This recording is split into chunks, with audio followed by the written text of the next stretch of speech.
Oh my fucking...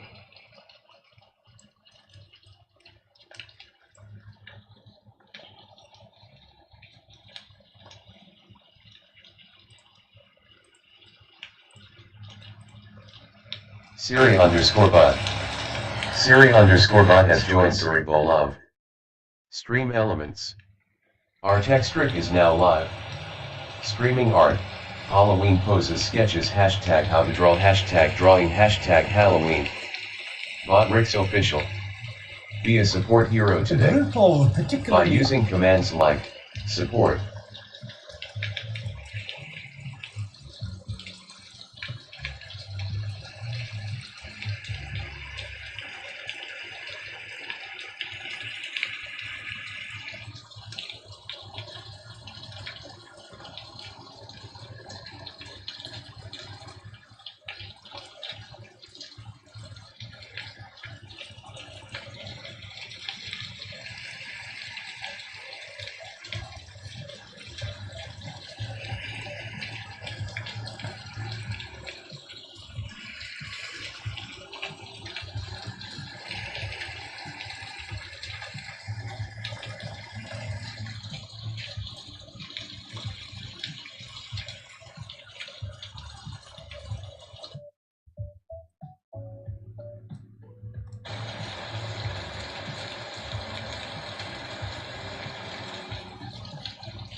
Mono. Hello Teach. Oh, mono.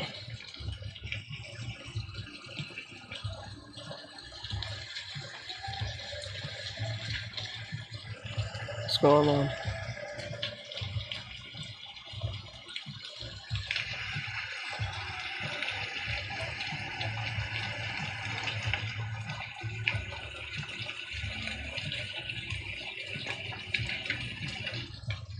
Mono. Hey Teach, did you pause the subscriptions? No, YouTube did I that. got a mail that they are paused. Yes, they are paused. We gotta wait. Mono. And it wasn't me, I just randomly got in mail. I know, it's from YouTube. It's from YouTube. YouTube did that. You guys have to wait. Since I got verified on... Mono. What? Because I got verified on I got monetization. Because I got verified on monetization, they want to know my existence is real. That's it. So you have to wait a few days. So that would halted me to be on stream early. I had to do a whole bunch of documentation. Mono. Really? That's awesome. Yes, but it was not awesome when they did that to me when I was going to stream. They should have did that when they first started giving me that stuff, but no. They waited at the last second to do something like that. Yeah, he got modification. Mono. Oh, so I can't ask for any help for the time being. Not right now. Till the Mono. till the thing ends. Oh shit, I forgot.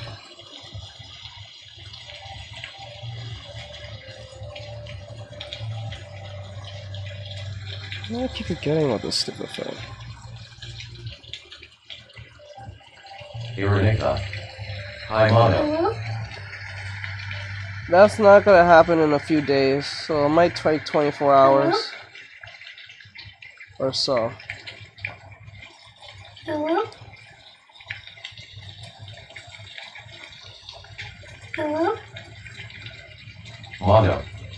Your V model is glitching. Hello? Oh, hold on. Hello? Mono. Okay, never mind, it's fine now. Hello? Totally cool to rent a car, a house, or even Hello? this. So why not rent the stuff you need for your home too? The place to do Hello? it is errands. Damn, that was obnoxious as fuck. Okay,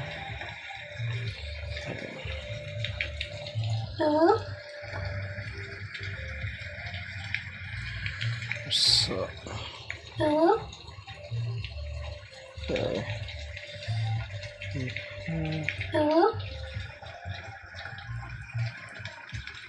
Motto. I uploaded my Grim Reaper. I decided to draw it more cutesy. Okay. I see. I'll look at it in a bit. Or so. I might just show it off. Today we're gonna be doing something a little different. We're gonna be doing our Grim Reaper thing today. And alongside that we'll do 4 normal reactions and the rest will be all Halloween reactions. And the reason being is I need content. I haven't been to streams for some time now. Anything new on this? No, not really. That's what we're gonna do today. We're gonna do some reactions. Cause I'm running out of content and I need that content. So we got 4 trending videos about something going on in Hollywood, and Motto.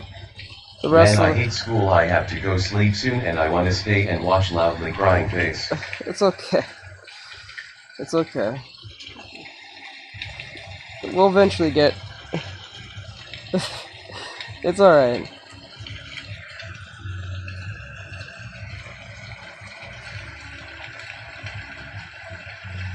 Well, but if you need to go rest, go do your thing, Mono.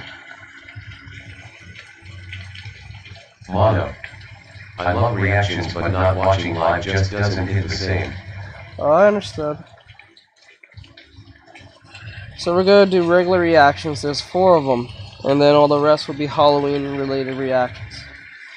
The reason being why I'm not going straight to Halloween only is because I need the regular content that works. But I go to Italy in 4 days. Let's go. Let's go. Let's see here. Italy. So you're excited to go. Is there anything in Italy you want to try? God, I hate these subtle drawings.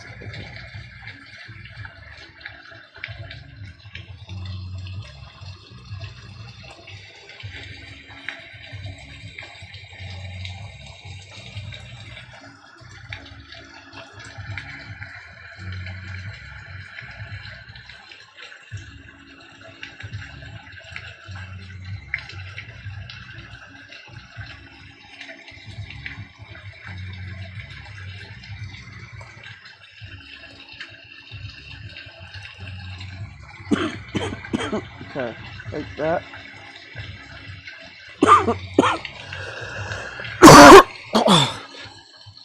Today Artextric is in doing Artextric's Today theme is Grim Reaper, draw along. I hate Tixfinity.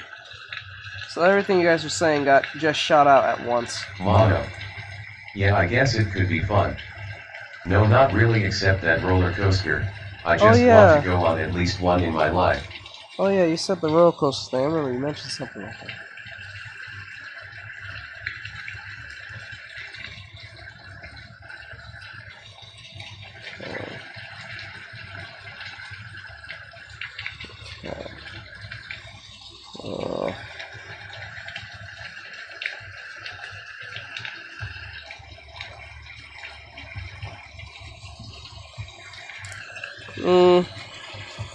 Not feeling this. What are some things?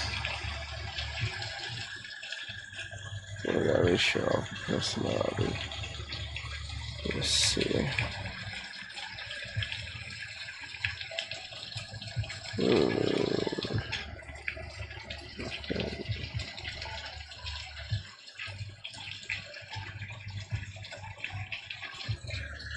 Okay. For those who was talking earlier on TikTok, it was not reading your stuff out, but now it is. Ironica. Pole dancer but Grim Reaper LOL typos.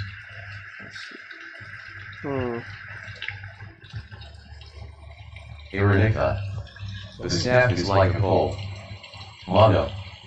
And I want to try some alcohol there, but I don't know if I'm allowed to since it's a school trip and we aren't allowed to have any inside school property or on school trips. Well, that just kind of answered your question, though. I think it might.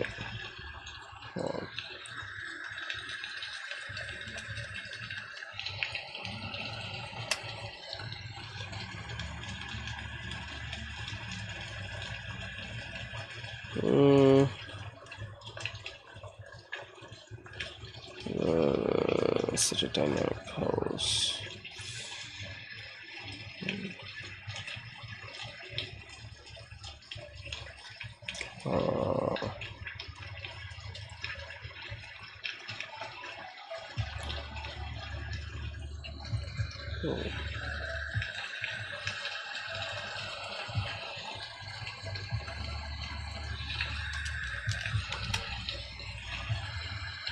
Mono. Ish, but sometimes my teacher can be cool and allows it, but in small doses. Okay. Thank you, Danny boy, for following. I think that's ultimately on the head of your own teacher now at that point.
Stream elements.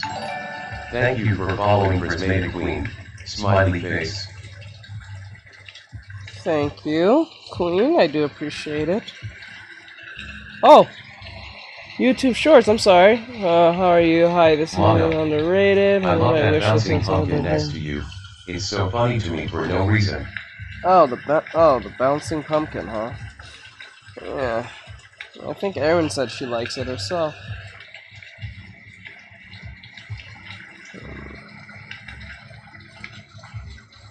No,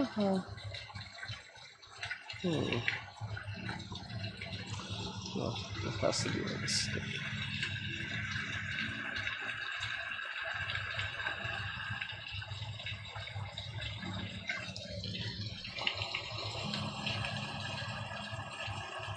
Mono.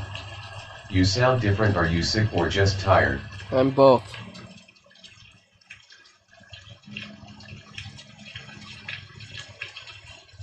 Says hello, thanks for posting. Thanks for posting? I don't know what I'm getting thanked for that one. Says, what are you drawing on? Clip Studio Paint. Link in bio if you want it. Trying to. Holy crap! That is too. Oh my Says god! I'm here for the tutorial role. I ain't teaching. Not today. Mono. I have the tutorial. Yeah, same. I'm always sick when the winter comes, but I still love it. If you want to be No a buzz or student, heat. become a student on TikTok or YouTube. Says that Patrick Williams the 9-5 he didn't give live tutorials. Mono. I can just be cozy in my bed, but school ruins everything about it. Cozy.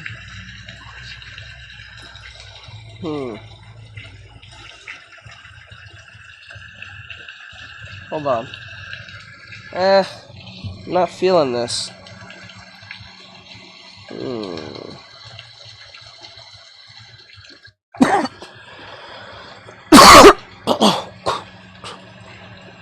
Mono. Hey, I like this pose.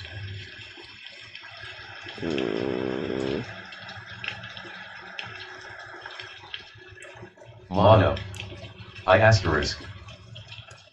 Oh wait, I can. Hold on. I can go with this pose.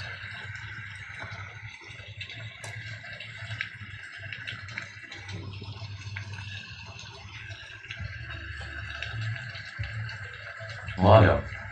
Or you can make it levitate. Hold on.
Mono. This reminds me of some anime scene, but I don't remember which one. Okay. Says good afternoon, everyone. Hey, bro.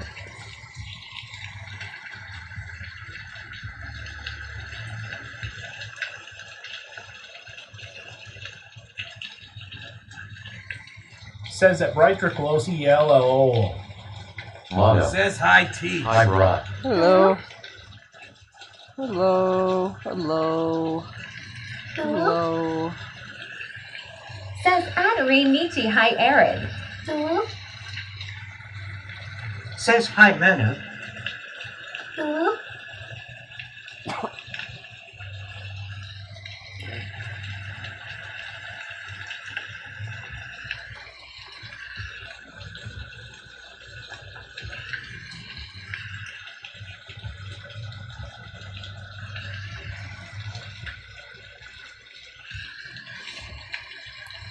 Mono. Hello.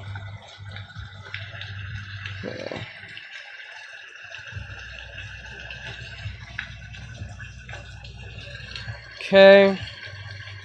What are you drawing? I'm working on a character design on a Halloween theme on the Grim Reaper.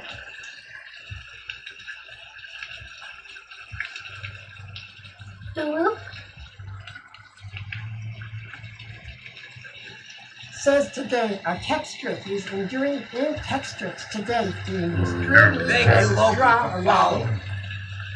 So today, we might do reactions. We'll do a mix of regular reactions because I need content. If I'm running out of content to post when I'm not around or where the case may be. And then we'll do a Halloween reaction doing artwork.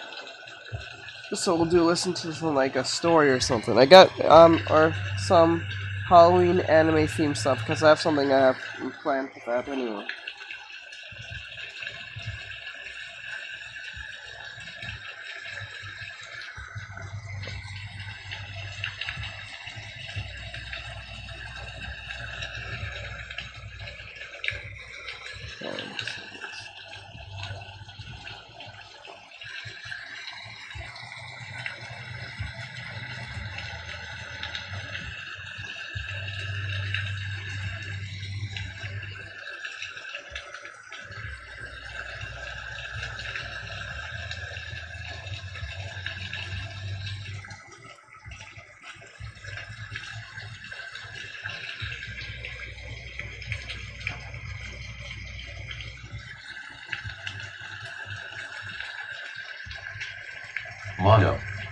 Well, I will be going now. Okay. Do your thing, Mona. Mono. Bye everyone and have an amazing day. Later, Mono. Says later, Mona.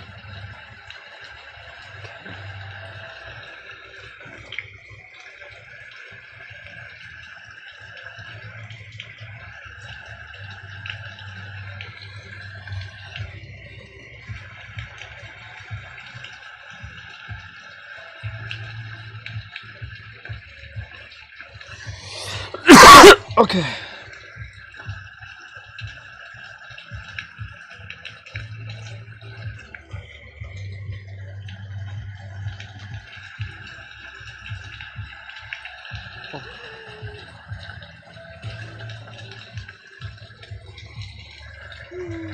Oh.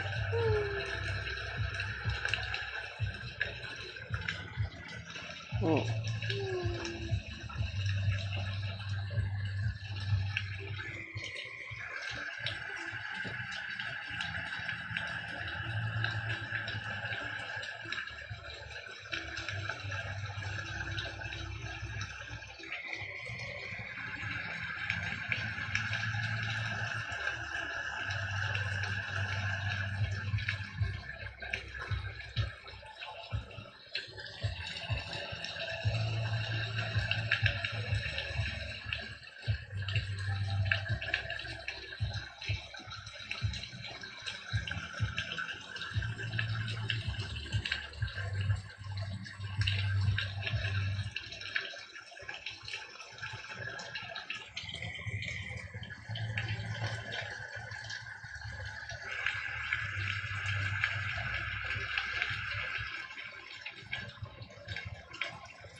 I don't trust your music. I really don't.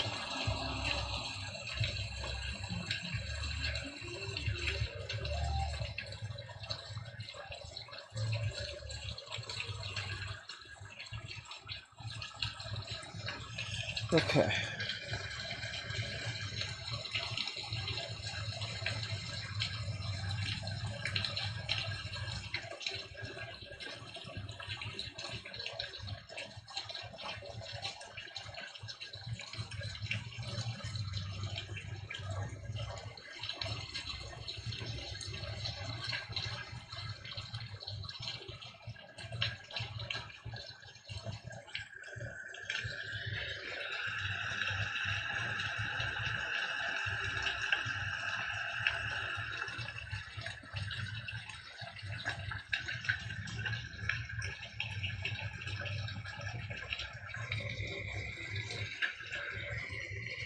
Roses and roses, baby.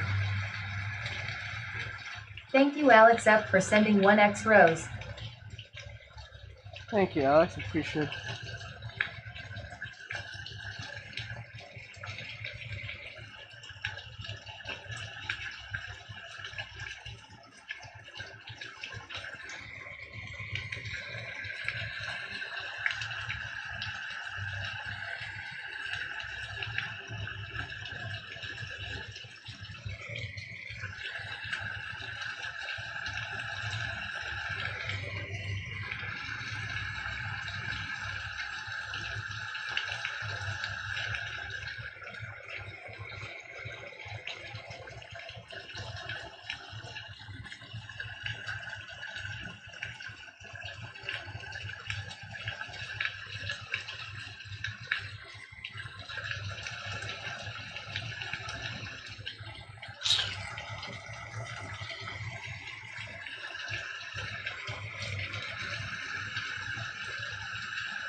Hello?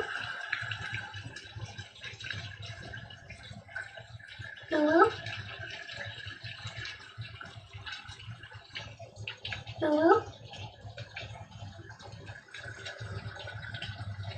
Hello? Hello? Hello? Hello? Hello? Hello?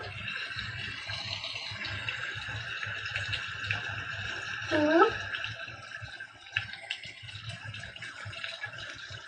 Hello? Hello? Hello? Hello? Hello? Hello? Says rain, so soothing make me want an nap law. Hello?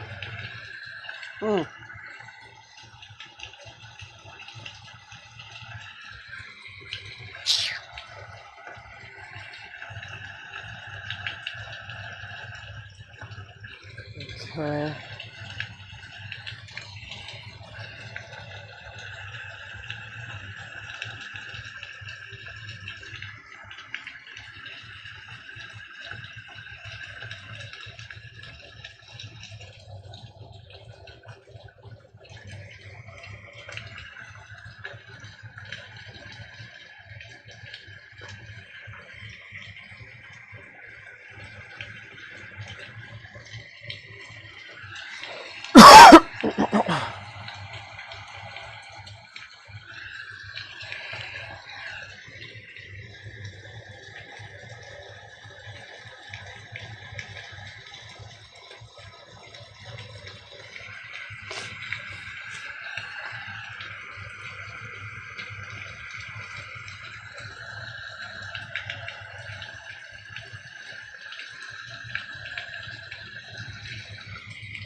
Okay.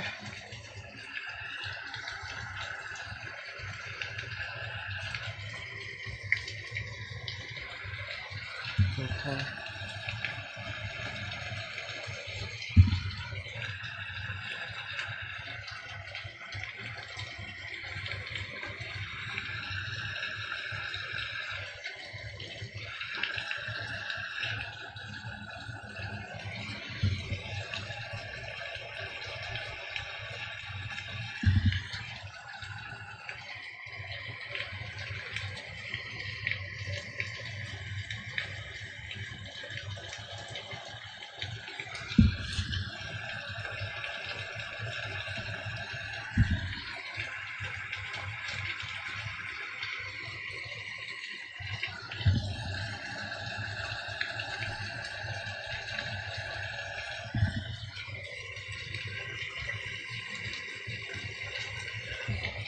that.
Oh, fuck it.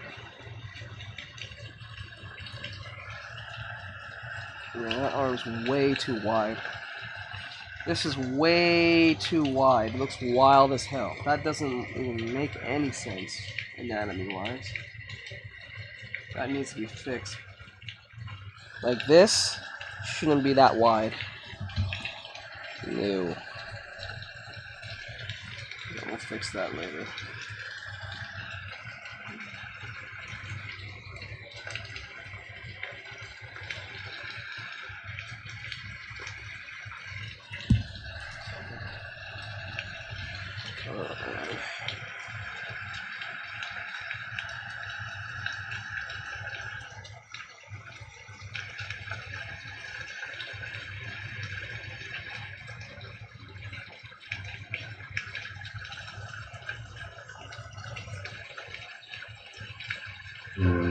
Thank you, Stephanie Ann, for following. Thank you.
I hope Game Tunes do more Billy. Okay, dude, why do you keep mentioning that? What does mentioning that to me doesn't it? Like that's like the third time you mentioned that. Why? I don't understand. What is the point of bringing that up?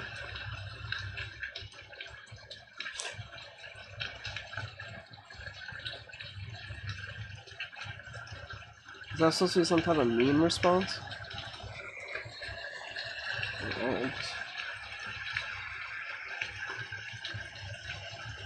That is so weird. I don't even think majority of most people know what that is.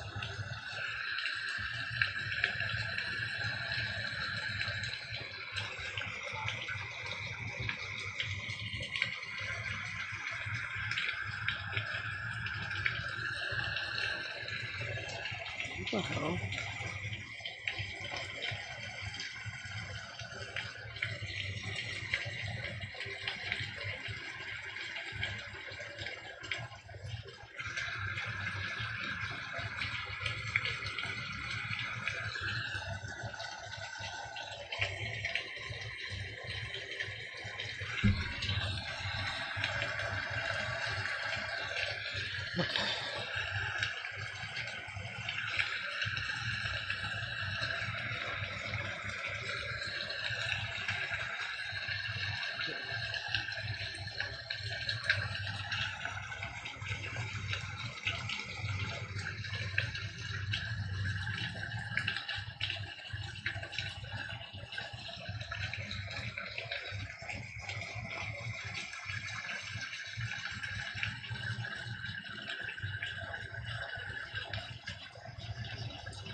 Mark Reed.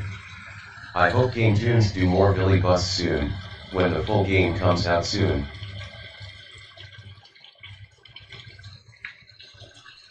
Okay, you're gone. Goodbye.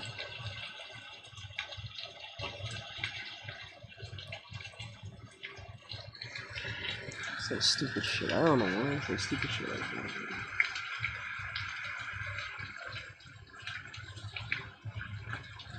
Dumbass.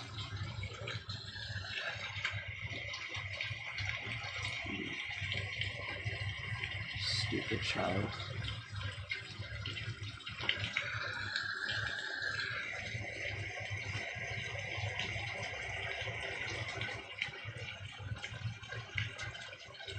Iranica. Your cough scared me, lol. Did it? Sorry.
Fry, you there?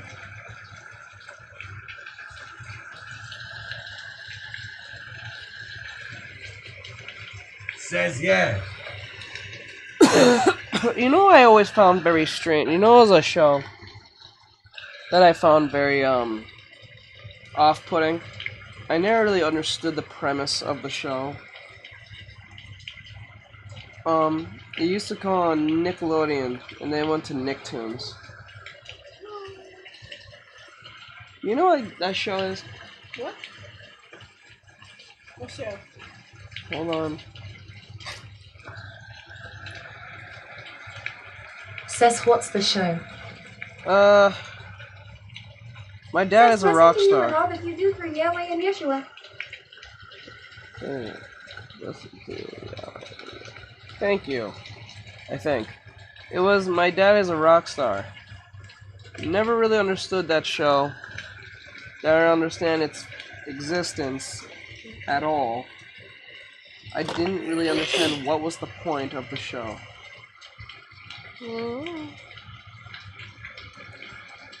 Like it just felt like a random show. Like the concept that they try to play it off wasn't even fun to watch. The show was boring as fuck. You're like out of Jimmy's head. No, I'm talking about My Dad's a Rock Star. Yeah, but like, I feel like that was another random show that would be kind of like that. It was just odd. It was never funny.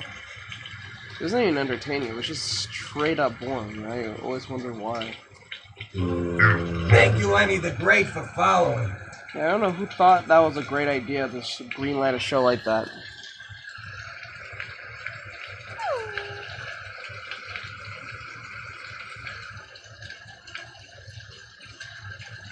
Oh, I see why I went wrong. Okay. So... Oh, okay. Okay, that's where I went wrong. Okay. Erase this. There we go. I was like, wait, why am I getting confused? I was like, oh. I forgot to erase the... Okay, now it's making sense.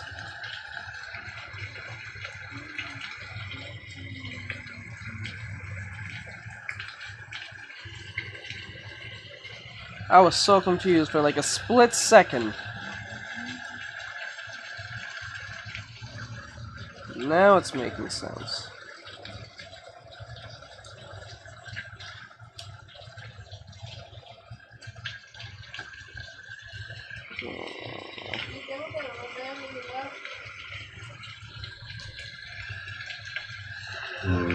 Thank you, Andy, for following. Thanks for the follow.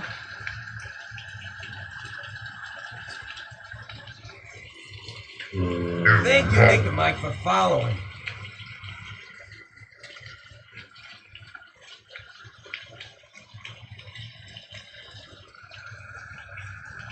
Okay. Go.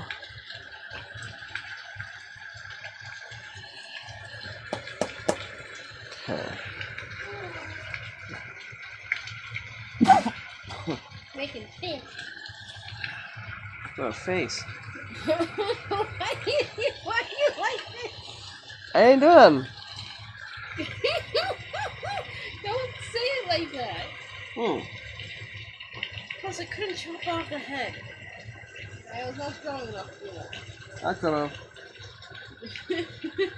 Well, let's look at his face, so I'll chop off his face. Says at Eindraws it's the September event that's being held in the Discord.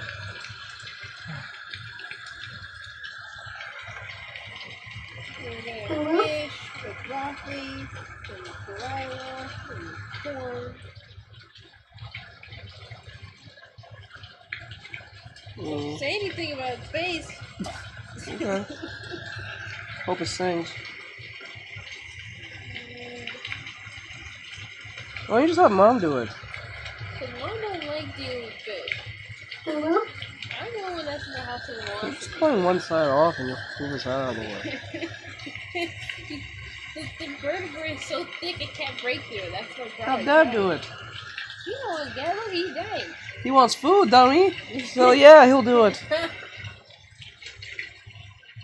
He said, if I want to go fishing, I should know how to get my own fish. I'm like, you're not entirely wrong. But at least field dress it before I get home. Says, hi, Sis Dexter. Hello. Make sure to take the face off. I'm alright. Yeah.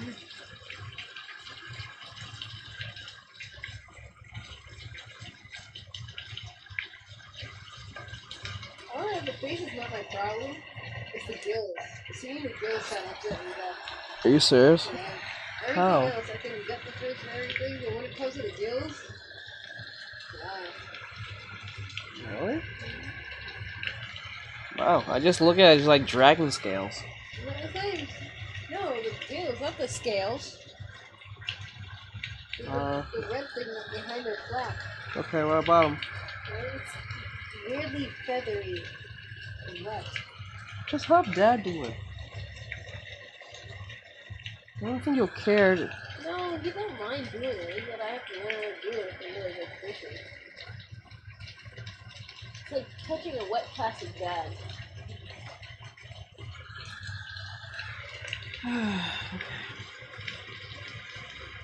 Eventually I have to come across it.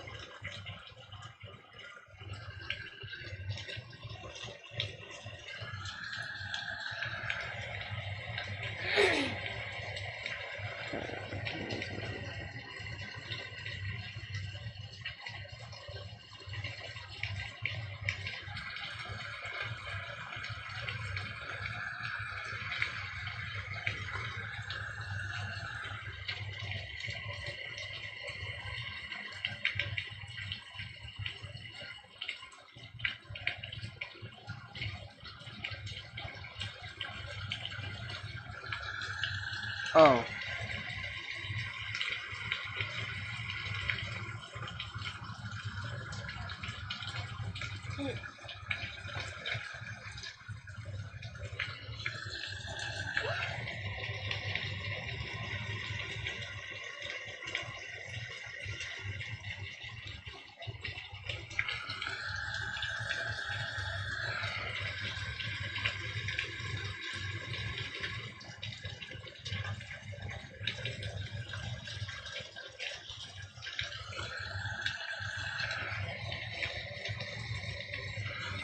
Okay.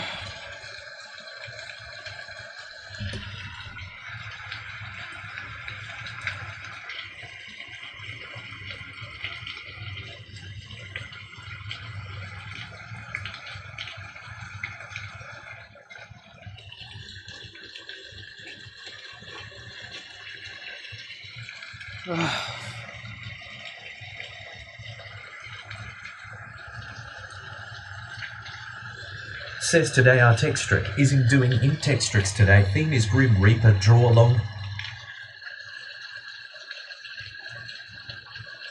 Okay.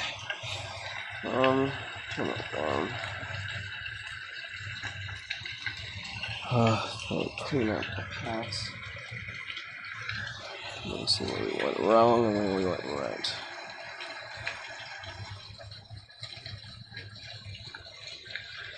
Let's get the lights first.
Flynn Vassins. Olive. Hey Flo, what's going on? He's gonna probably ask me the same question.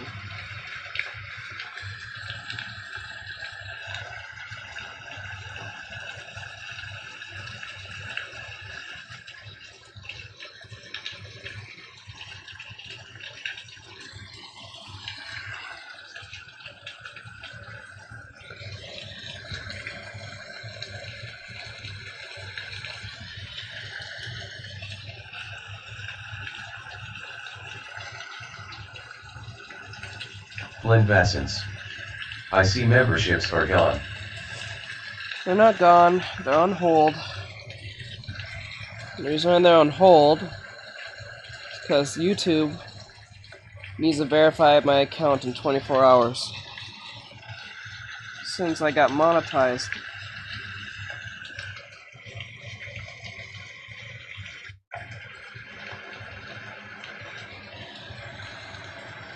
So they're putting your accounts, putting your memberships on hold.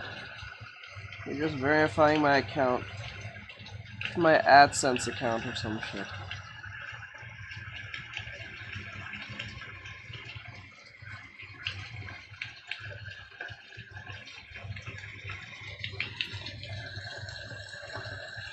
That's why it took me so long to get on stream. So I had to verify that. I couldn't stream without verifying that. So we gotta wait 24 hours till that happens. I had to give them documents and this, that, and the third.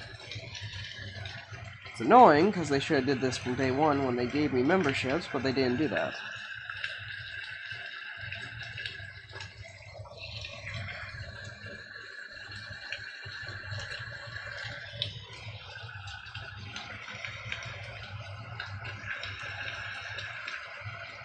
So they're not gone, they're just on hold.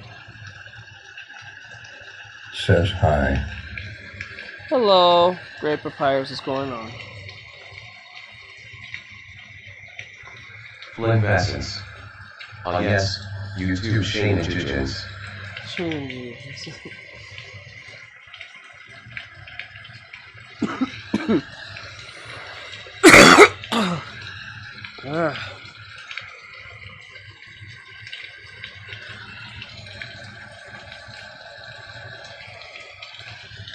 Says I finally drew a drawing today that I was happy with. Did you know? And what exactly was that thing you drew?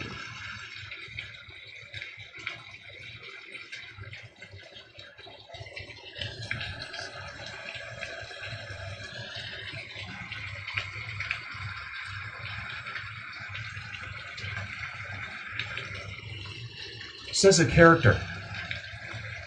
Of? Says in my mind it. Oh. So OC. That's pretty cool. Says you. That's pretty cool. Flynn Vassens. They drew me. Just kidding.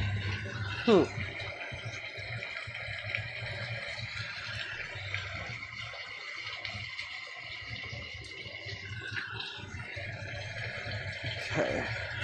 Says, but I'm not done with it. Not done with it. Gotcha. Says I valid that it can be better. Well.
Flynn Vassens.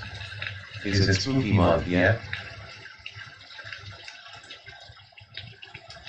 It's not October. It's September. Oh, you're talking about the event. That is we're doing that now. If that's what you're asking.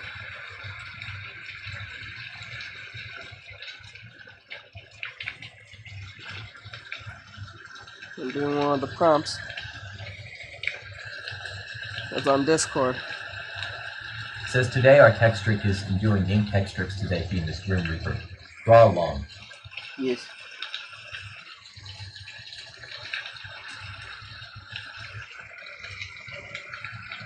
Flint Vassins. All of the above. Pretty much.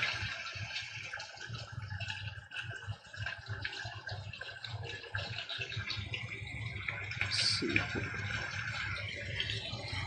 In a bit, we're gonna do some reactions. We're gonna do 4 regular reactions, and then the rest of them will be Halloween themed.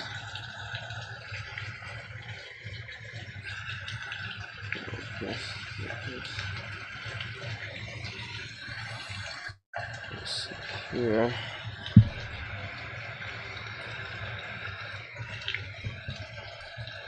Okay.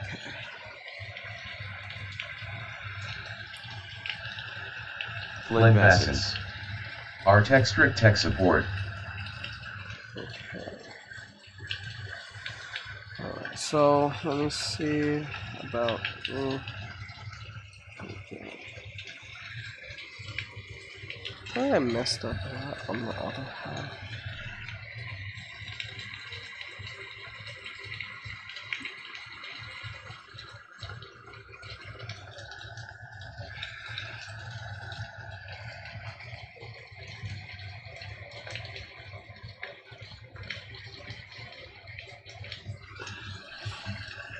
Okay.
Thank you, Brent Ridley, for following.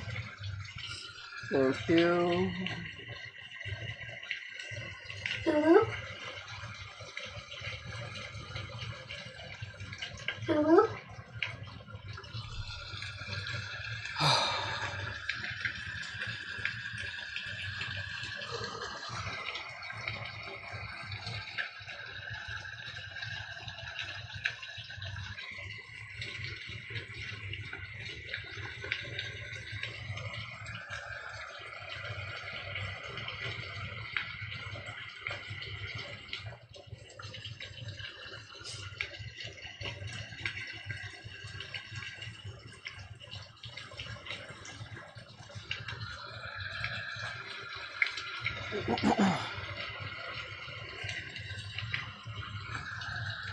Flint Vassins. Oh Artexrtic, have you seen the Infinite Pizza game? The what? Looks good. Hey, Drawn Tart. What's going on? What are you talking about?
Flimbascence.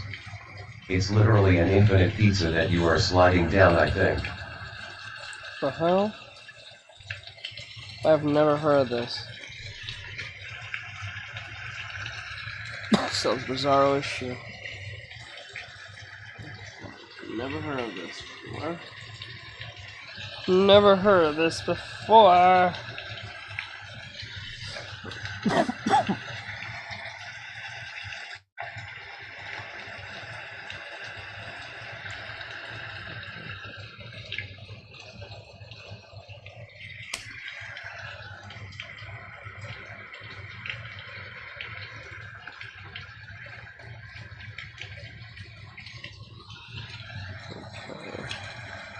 Flimbascence.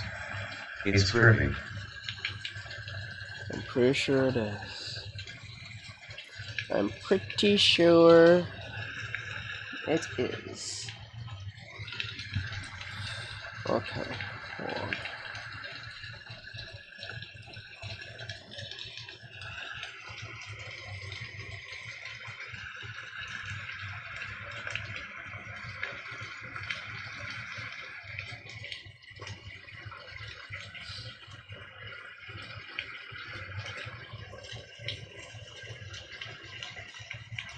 You just sound like I am bread, to be honest.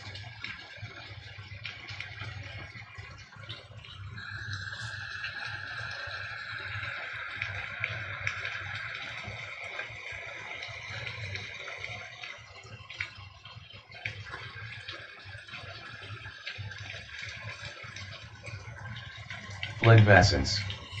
Are you worth the drip? My nose. Oh, you were the drip. I'm not really sure. Flimbascence. Wearing. And what particular drip you're talking about?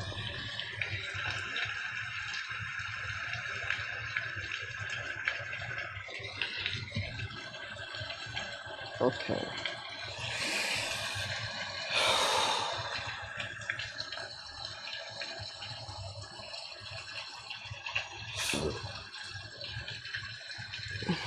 Okay, this here. I'm really mad.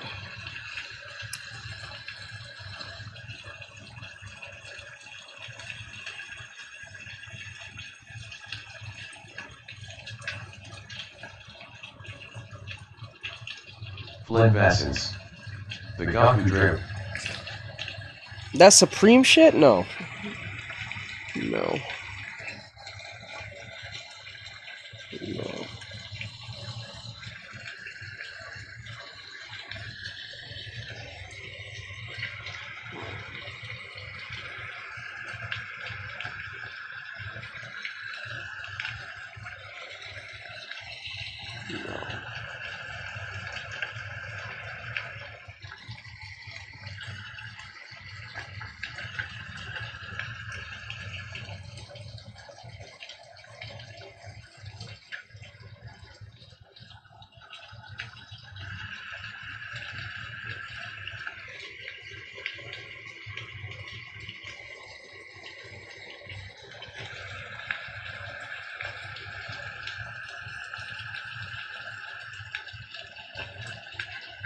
Actually.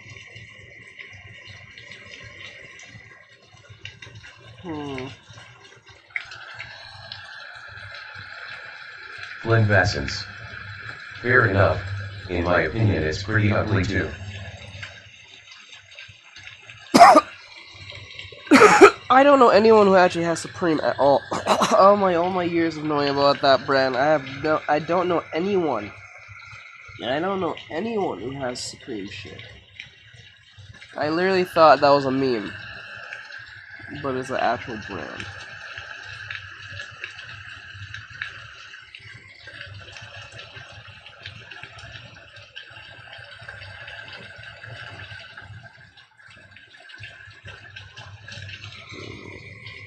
I'm trying to think how I'm gonna make this work. Okay, you know what? Just keep it. Okay. So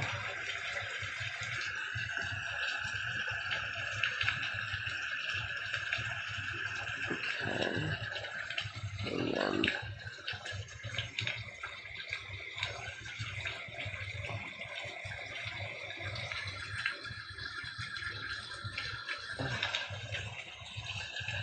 Flynn Vassens. I just realized how short Attack on Titan actually is. It is. It's pretty short if you have all the any show can be short if you have all the seasons 9 times out. Especially as a seasonal show.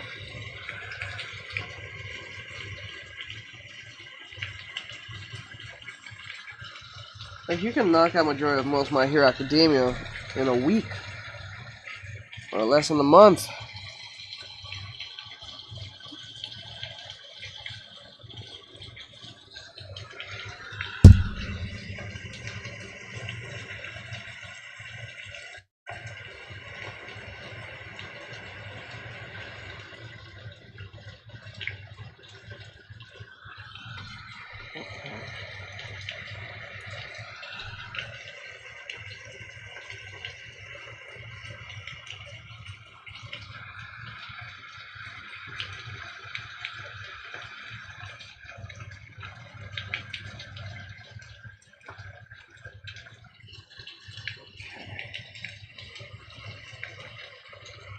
Let's see how this goes. Okay. Flynn Vassens. I'm basically halfway through it and I started 2 days ago or less.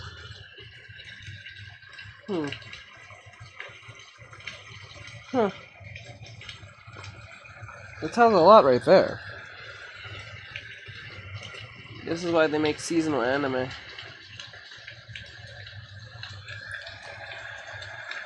Hey, dog boy, what's going on?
Flynn Vassens. Granted, each episode is also only about 20 minutes if you skip intro, recap, and outro.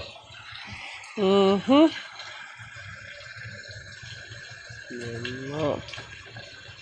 Most shows will be extremely short if you just cut those stuff out.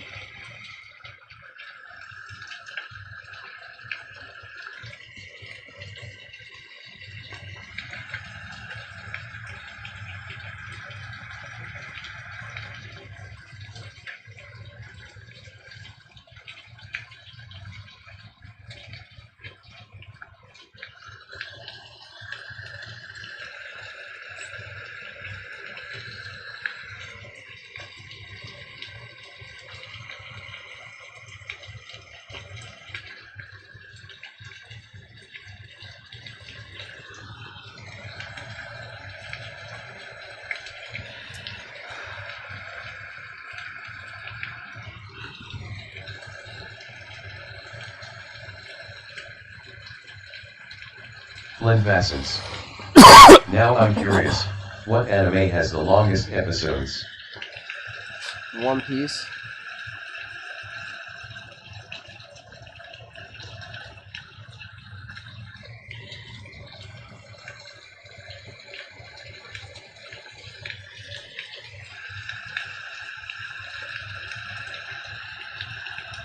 Says SM.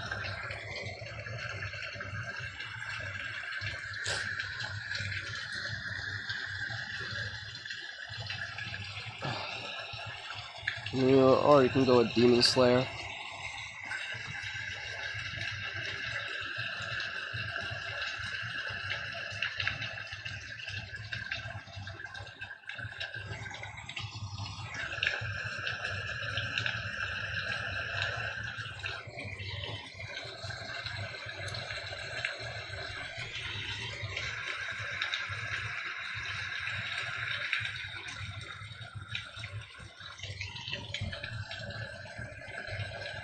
Flinvascence. How so? The old stuff is about as long as AOD. They sometimes make the movies into episodes. Or vice versa.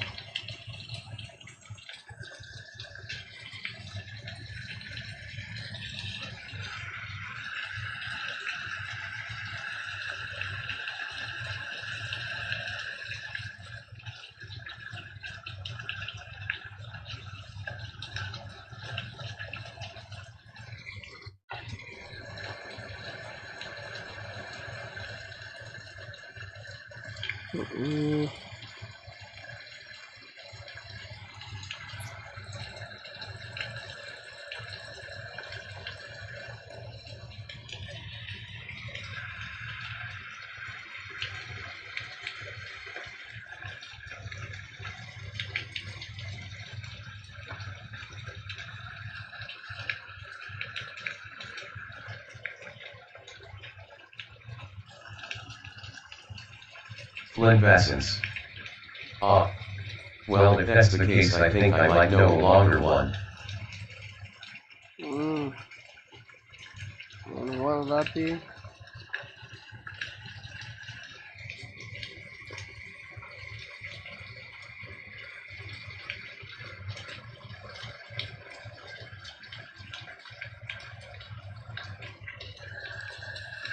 Ugh. This was a waste of time. Flinvascence. Some anime are one longer movies. Hold on.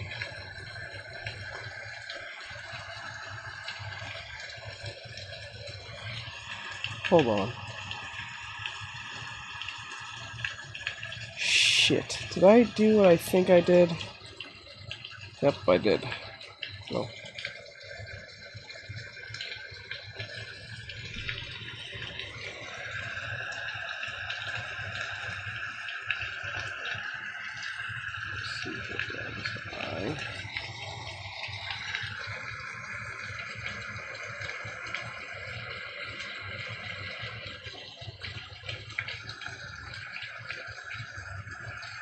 This, and then the eye.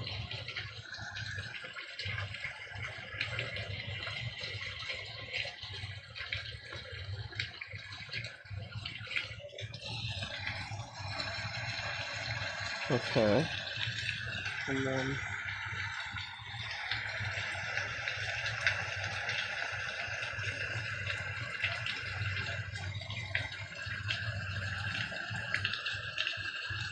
Flinvascence. There's a movie that is about a girl trying to close doors around Japan to stop a creature from causing major natural disasters. Never heard of it. Never heard of it. Don't know Flinvascence. Don't remember the name of it though. It doesn't really ring a bell to me. To be honest.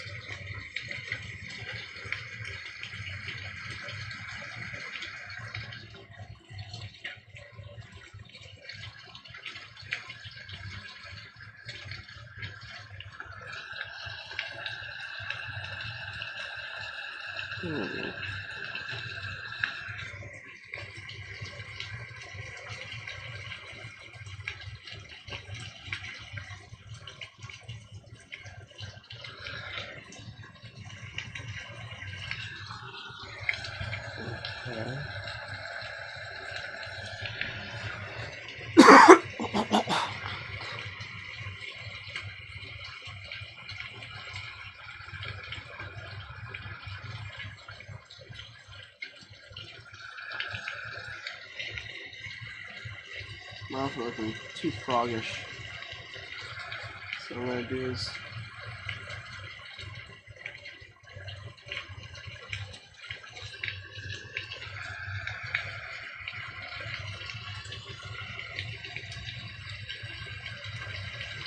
Flimvescence.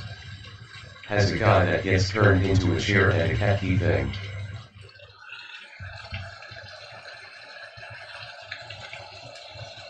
hold on.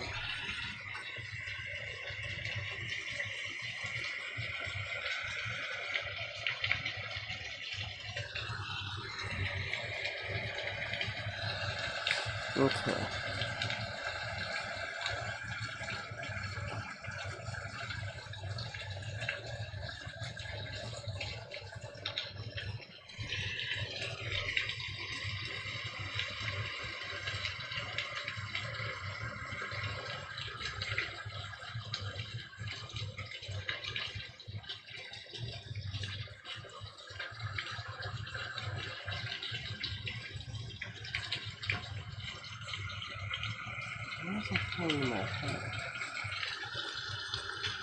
Ugh, this was a waste of my time.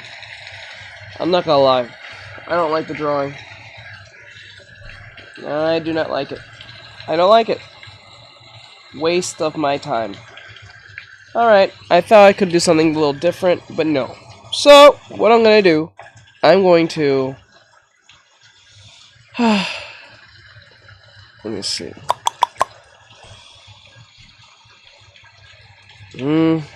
This one just didn't cut the cut. So what I'm gonna do? Oh, I got an idea.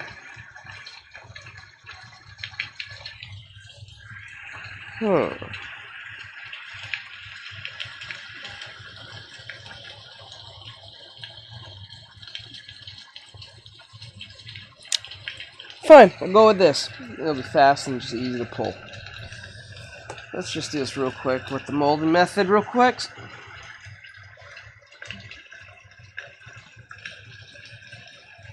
That was a waste of my time. Okay.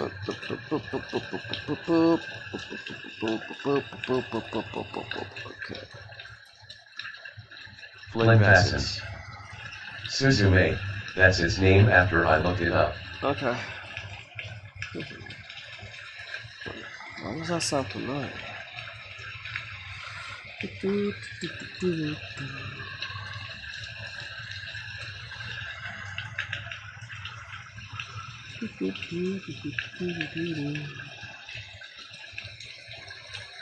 Looks nice. Yeah.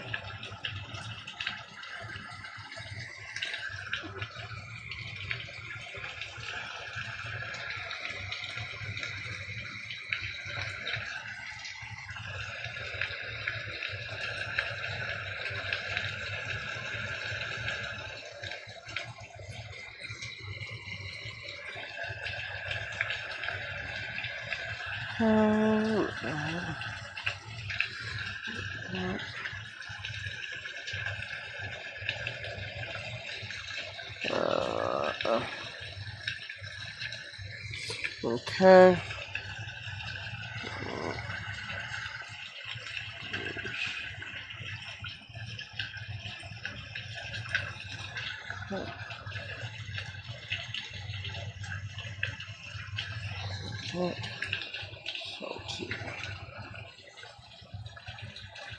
Yep. And then 1, 2, 3.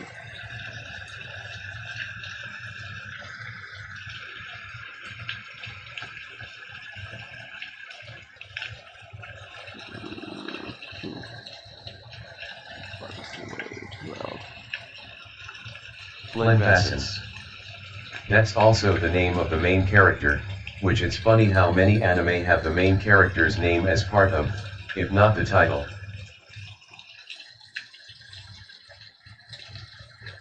I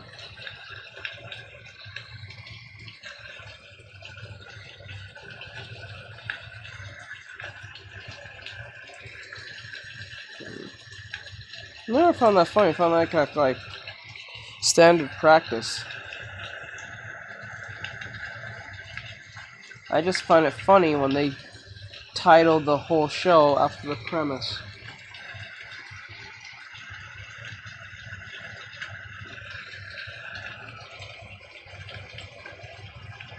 And I'm talking about them isekais.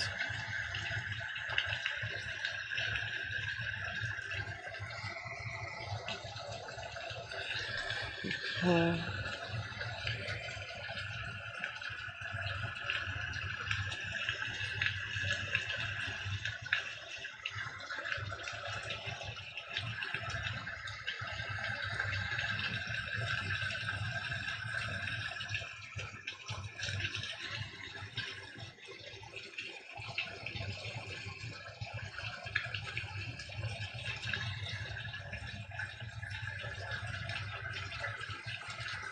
Flynn Vassens. I just find it funny, not saying it's not normal.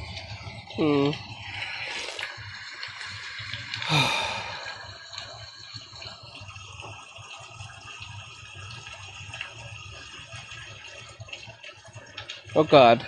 Hey. Okay, the rain is getting to me a little bit. It's just the same.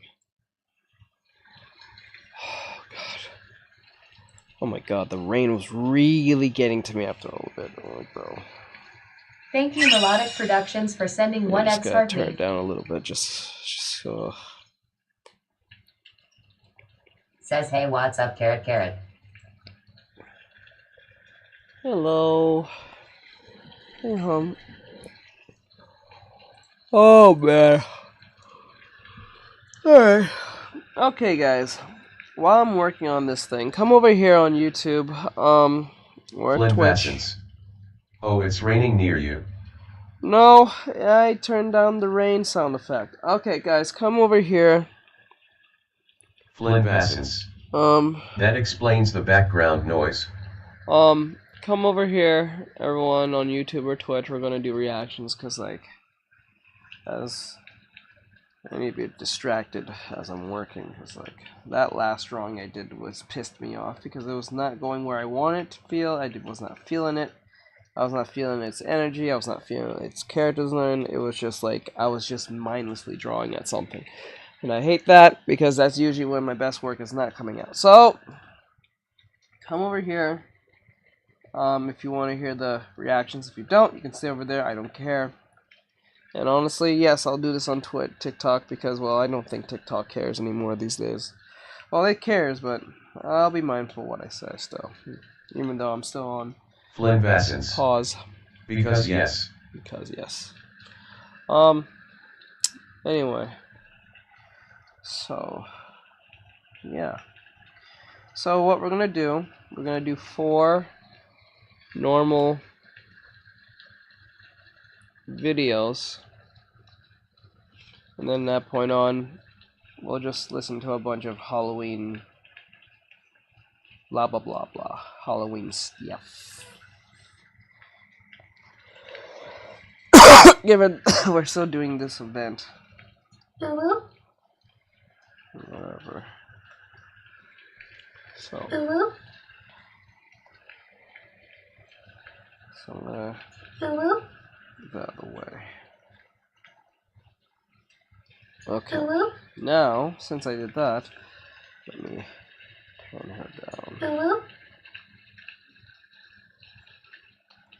The body was not Hello? feeling it. Okay. Hello? About that. Alright. Flynn Vassens. Ghostbusters. Alright, let me see what we need to do. First, I need to get rid of, I need to, where is it? Hello?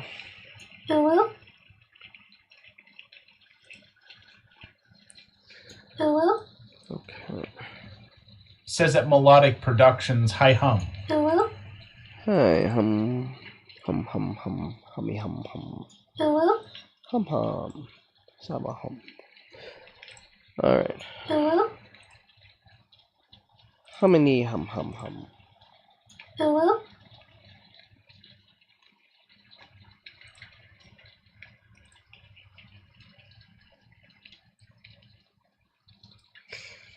Good enough.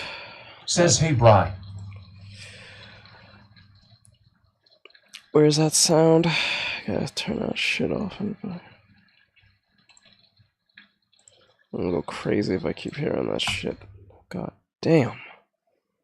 After a while, rain is great when you're gonna fall asleep, but it's not when you're just sitting there listening to that shit. And after a while, you're gonna go crazy. I see why the FBI uses a form of, like, torture. The raindrop over the head thing, that shit wild. Very effective. I wonder who thought that up. Never know. We'll never know. We'll never know. Flynn Vassens. Just watch this video, LOL. Okay. Okay. Alright. Everyone, come over here. Sounds are off. Everything's going to the headphones. Or so. We're going to do reactions. That way. Alright. What am I doing next? Okay, go over here. BG, where's the BG? BG.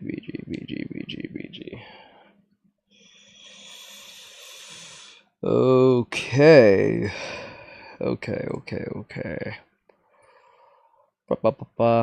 Pop.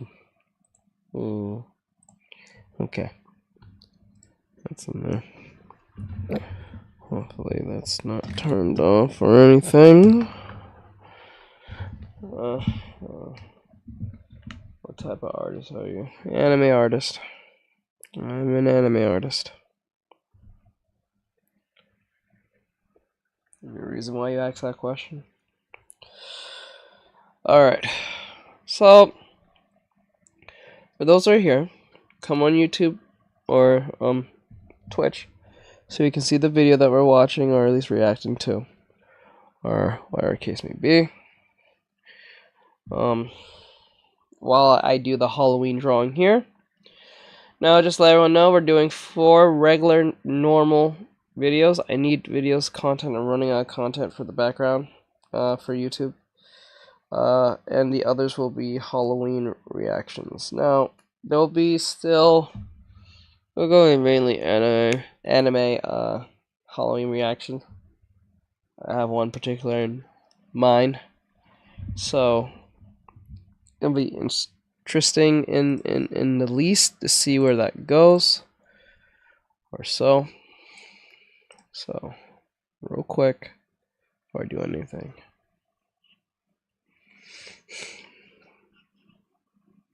that's what we've been doing, that's what we've been doing. Oh. That's what we've been doing.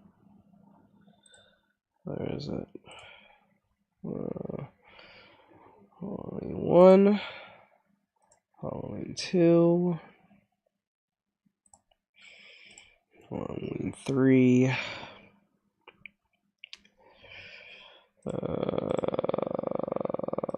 Halloween 4.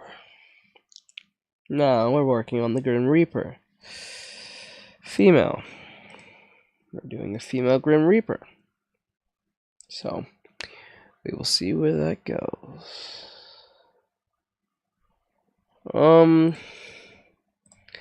Alright.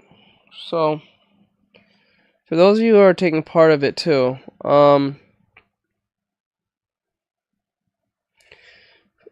join the Discord so you can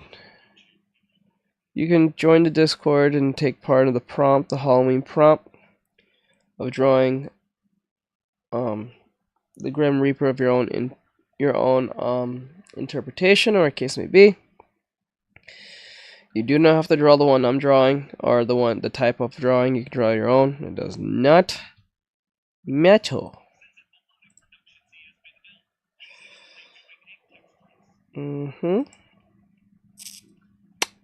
So we're going. Wait.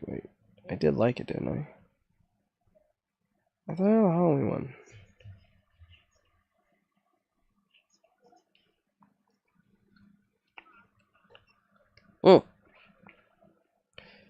exactly what we're Ryaga doing. Samurai. Yo. Yo, okay. So, today, this one's a little different from the rest. Okay, so, this is from Chalkden, I think that's his name. He has 357 subscribers. He posted this 2 days ago. So, NPC Miles Morales is the ultimate crash out. Now, we all know that NPC Miles Morales is an interesting phenomenon. The NPC thing is a very interesting genre that came out of TikTok. One of the most ridiculous things I've ever seen in my entire life. But I think one of the interesting things about the whole NPC phenomenon is that people like NPC Miles Morales has really perfected it pretty well to a certain extent. Now, given that the NPC thing is pretty lucrative if you find a very good enough NPC type reactions. Is that what it's? Reactions to the gifts that are displayed. You can make some crazy money. And I mean crazy, like we can be talking like 6 figures type shit. Now, it really depends on what you are doing on NPC, and it really depends on what you're doing as that NPC. But the whole Miles Morales thing is interesting because like the dude did his he really showed his way of like, if you work hard enough you'll I guess make it. I won't call it making it. I would say he has tasted success to a certain degree. Because yes, he has made money to the point where I think he was able to buy a Lambo, which was stupid on his behalf, I'm not gonna lie. If you're just getting money, I think you should just keep on racking that cash up to the point where you can say, I don't have to do this anymore. But I think when money gets to the heads of people, especially young people, and they come across money they've never really had access to, unfettered access to, they start making very questionable decisions.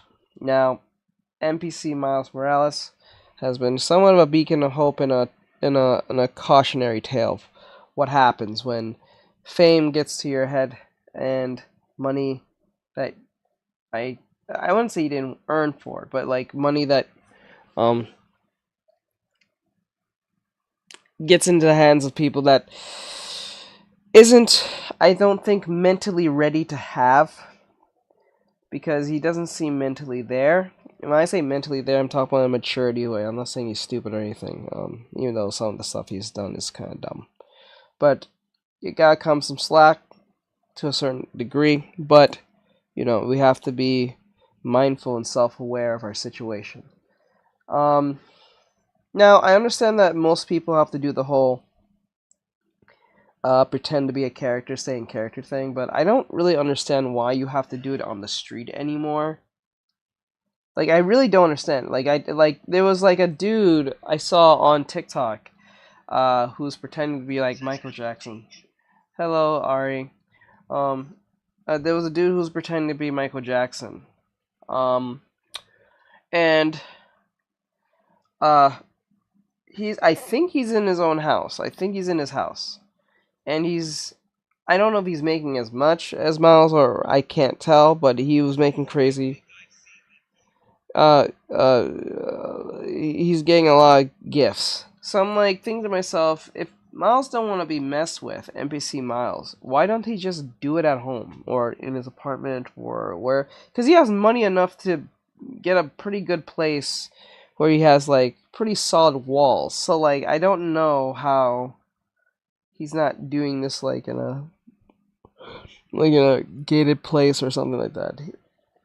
So apparently he was able to go into a store. I think it was a Home Depot, and he got.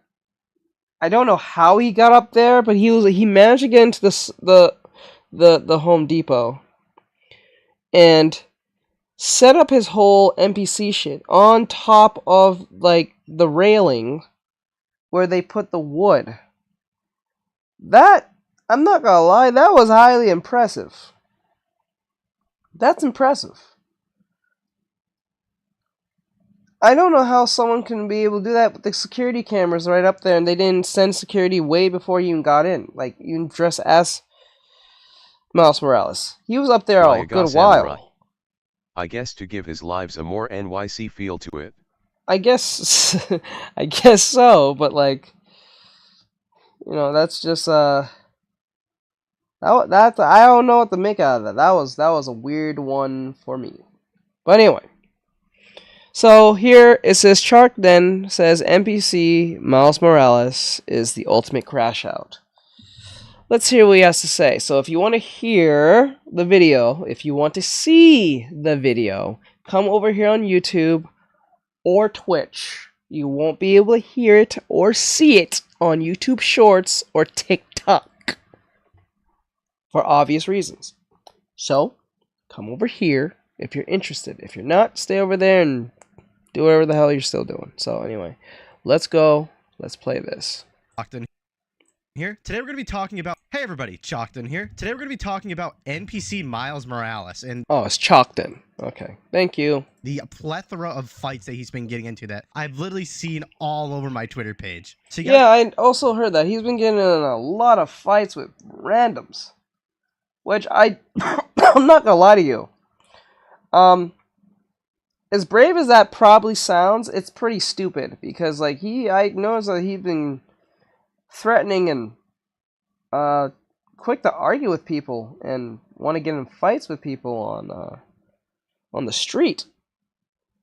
I don't think what Miles doesn't realize is, remember, they know where your location is. Remember that. Always remember that. No matter how much you may hate the people that mess with your streams, they know where you are. You don't know where they're coming from or who they're about. You might run into the wrong one. Because some people have nothing to live for. You guys might be asking, who is NPC Miles Morales? So NPC Miles Morales is a single streamer and he plays as a quote-unquote NPC. For those of you who don't know what NPC is a non-playable character. So he basically goes on a live and acts like a robot, and he's playing Miles Morales from the Spider-Verse movies. So I'll go ahead and just play a clip of what one of his lives looks like, just so you can have a reference point. And the acting is phenomenal in these lives. Hey, thanks for the rose. Huh, too much ice cream makes me cold. Roar? Hey, thanks for the thanks for the rose. And yeah, that's basically what he does. He just goes on live and acts like that. He Bry's right. Not everyone fights fair. And remember, those people steal his stuff, and he wasn't too happy with that. Now, if those people had a beef with him, or didn't like what he said about them, and they have nothing to live for, they may not play so, you know, they may play dirty next time, and that might end up in tragedy. But, you know, that's why you shouldn't fight with random strangers on the internet, because you don't know who they about, you don't know who they know, and you don't know what their intentions are, because, you know, everyone is looking for clout these days. Clout is the currency. It's not attention. Well, clout is attention, but you get what I'm saying. Clearly has a very good following. He's about 9,000 viewers right there. Miles has also been known to have some moments on live where he'll get really angry or just act out, like this clip right here. See, enough of those, I might make it back to my own universe. To be completely honest, guys, I could not actually tell you what happened in that or why he was acting that way. No idea. But that little clip right there doesn't even scratch the surface of all the stuff that I've been seeing in probably the past 2 or 3 days coming from Miles Morales' streams. You guys are probably saying, like, if that didn't scratch the surface, you know what? You know what's weird? He'll be in, like, these weird, sketchy alley places. I'm like, dude, you are brave. Like, why do this outside where there's public? Do it somewhere private where you're, like, at home. I just don't understand. Do it at home. I don't think people really give a shit if it's, like, outside. Like, really, like, it doesn't make a lot of sense. Like, damn. I don't get it. Oh, shit. I could not actually tell you what happened to that or why he was acting that way. No idea. But that little clip right there doesn't even scratch the surface of all the stuff that I've been seeing in probably the past 2 or 3 days coming from Miles Morales' streams. You guys are probably saying, like, if that didn't scratch the surface, you're not you know, actually Miles, remember that, LOL. Yeah, that shit crazy. Is the surface. So I'll tell you, there's a clip of him freaking out at, I guess, another NPC interrupting his live, and Miles Morales almost gets into a fight with him. It's actually insane. So let's go ahead and take a look at that clip. Spider, what the fuck are you wearing that for, bro? Because Gwen's my favorite. So I don't understand why he's getting so angry about that. I think it's just some guy trying to play along, and you can't even say why the F are you wearing that. He's wearing basically the same exact thing. You cannot be mad about that. Snow Bunny. Thanks for the hearts. I know I have a love for Gwen because she's my favorite Snow Bunny. Thank you, bro. Thank you, man. Thank you. Hearts, roses, roses, roses for Gwen. Bro, why you pushing me, bro? So I was actually kind of surprised that he pushed him. What the hell? What the hell?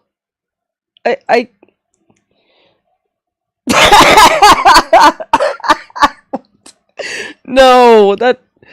Oh, God. Oh, man. I don't know. Ryaga Samurai. I don't know. LMAO. Like, why, bro? Why? I mean, we don't know how long that guy's been there. He may have been there for like 2 or 3 hours just haggling and being annoying. We don't know. It's just a clip. But I really don't think that's deserving of a push or almost assault in some cases. But it's going to just get a whole lot worse here. And something else to add on top of that. What if they both decided to stream together and we had maybe like a 5 or 6 hour live and we could have seen so many maybe funny clips from that? I don't know. I don't know why Miles Morales has to be so aggressive. Why you pushing me? Oh, no. Calm down, bro. Bro. Chill, bro. Let me do my shit. Let me do my shit, bro. I appreciate you, bro. Let me do my shit. Aren't you freaking pushing 30, bro? Why you getting mad at me? Let me do my shit. Why you getting... All right, I got to cut out a little bit there. The pushing 30 comment is hilarious. And I don't even think he looks like he's 30.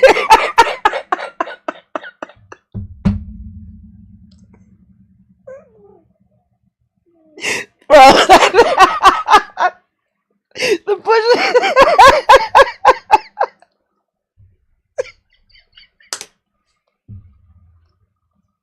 Bro,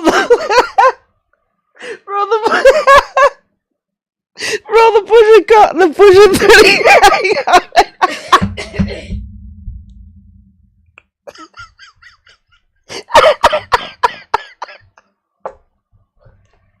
I'm sorry. I'm sorry. The pushing 30 comment is just unhinged. Bro. Yo, the pushing 30 comment is unmatched. that party, why?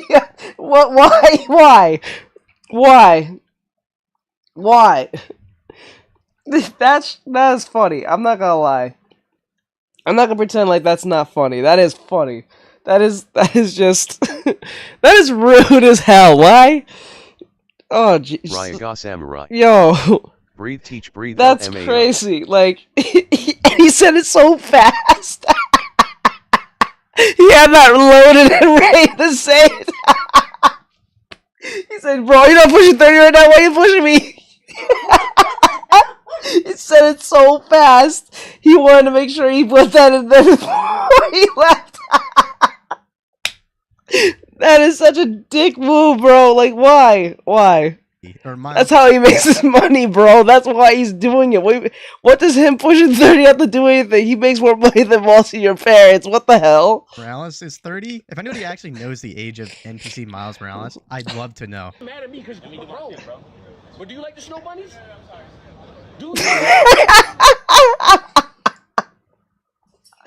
Oh my god. Why are you doing this to this man? Just let him do his thing. Do you like the snow bunnies? What the? And then they'll sit there and say, "Stop! Don't be racist towards us." But you say racist things like that. So basically, for the rest of the clip, Miles Morales, our main character here, ignores him. There's a few instances or moments where our attacker or antagonist, the fake NPC Miles or the fake Spider-Man NPC, you could call it, jumps in. And it's only about a 60-second clip, and there's just not much to look at there. I post about 30 seconds, but that's not the main clip that I actually want you guys to look at today. So Miles Morales, our main character here, went to a fight club and actually boxed. It was crazy to see. What? Oh snap! He went to a fight club. It's on Kick. It's on Kick. Oh my God! What is with? Why is the why is it always when it comes to degeneracy? Kick is just right behind. Whenever the problem, it's always you.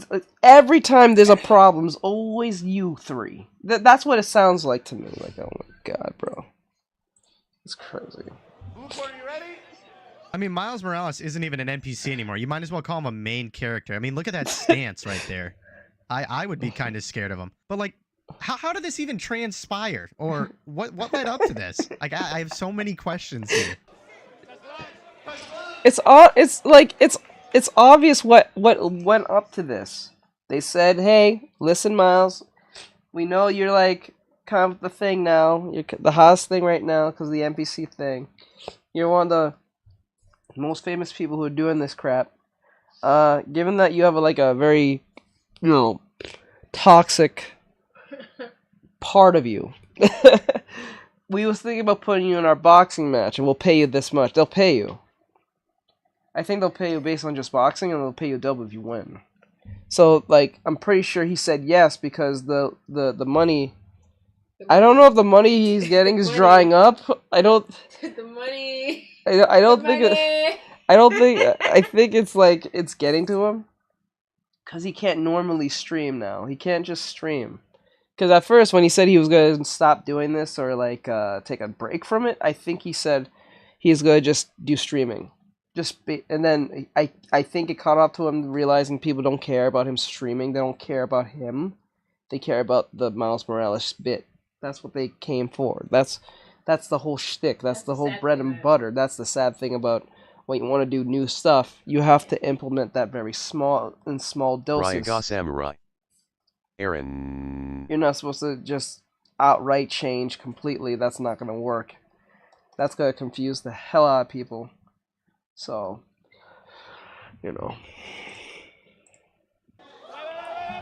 Oh, come on, man. There's no way Miles went for a cheap shot. They literally said touch. Samurai. How's he going to cheat like that, bro? I thought NPC Miles Morales had a bit more dignity or was more of a upstanding citizen. I guess not if he's going to cheat in a boxing fight. It's actually crazy. Okay, box. Come on, Miles. Come on, Miles. Get him. Did they pay Miles Morales to do this? I mean, yes. Seriously, how did this even become a thing? I have so many questions.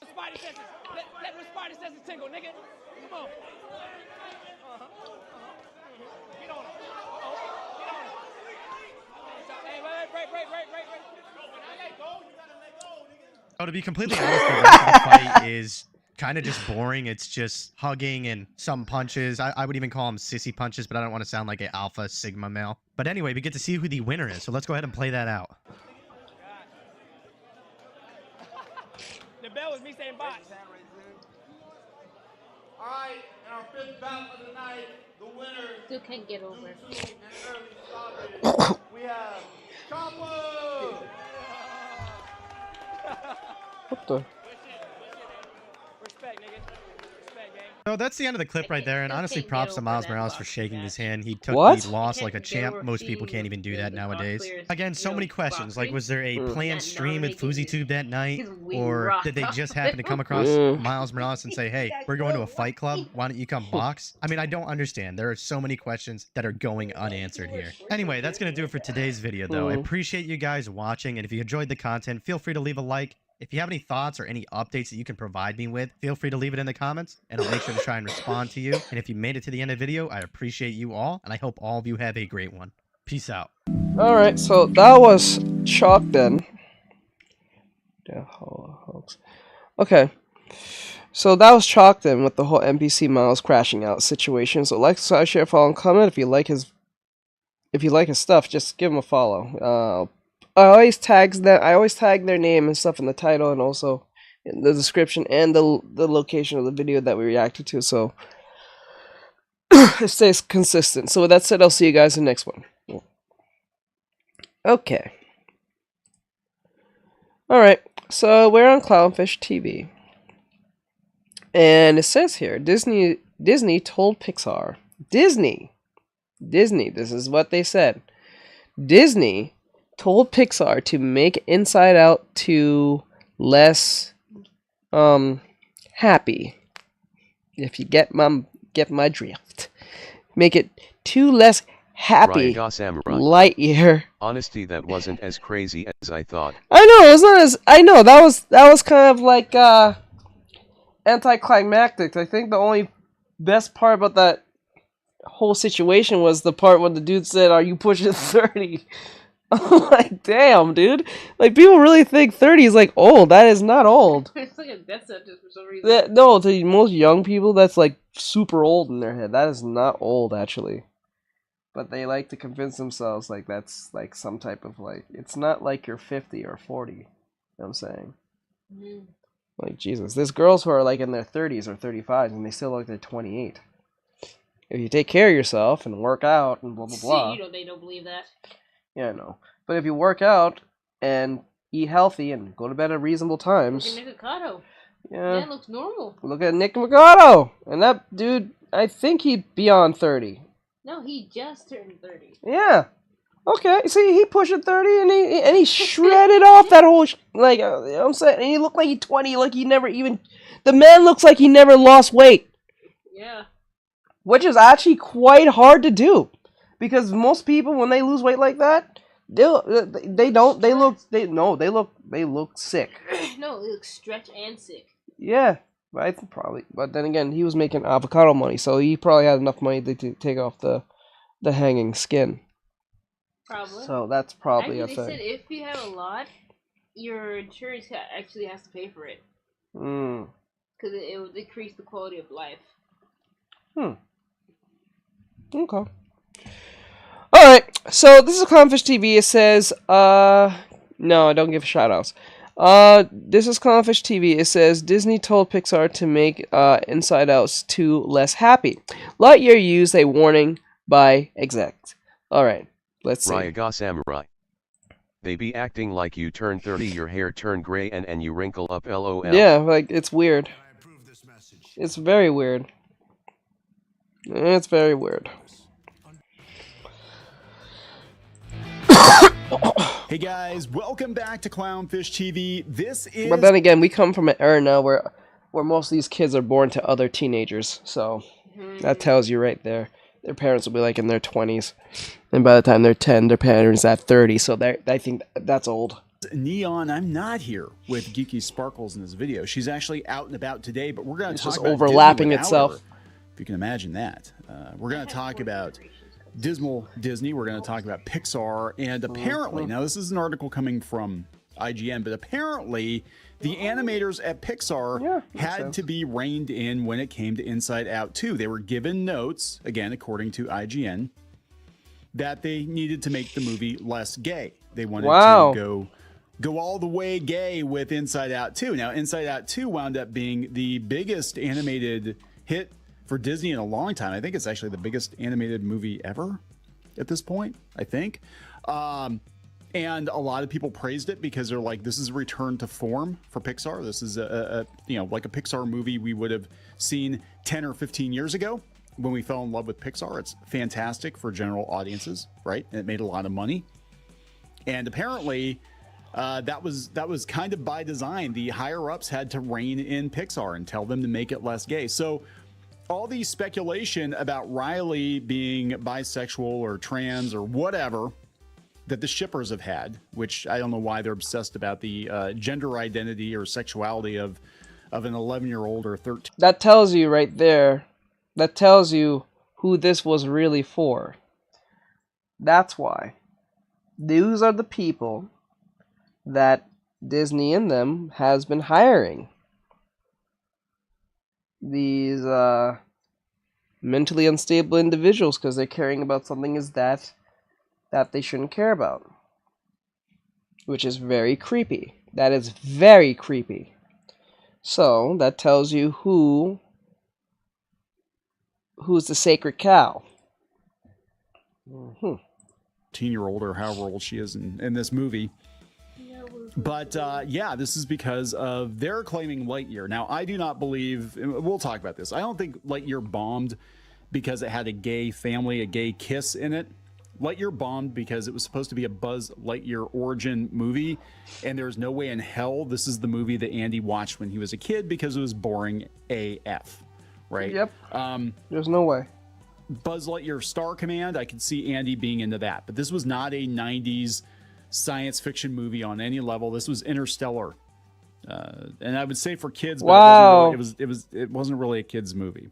It was, yeah, and it just without John Lasseter, who was the co-creator of Buzz Lightyear, I think it fell flat personally. Anyway, we're going to talk about this. Before we get into it any further, please subscribe for more pop culture news, views, and rants, and also go out to Clownfish Minus, join our non-plussed plus club. Why be a plus when you can be a minus?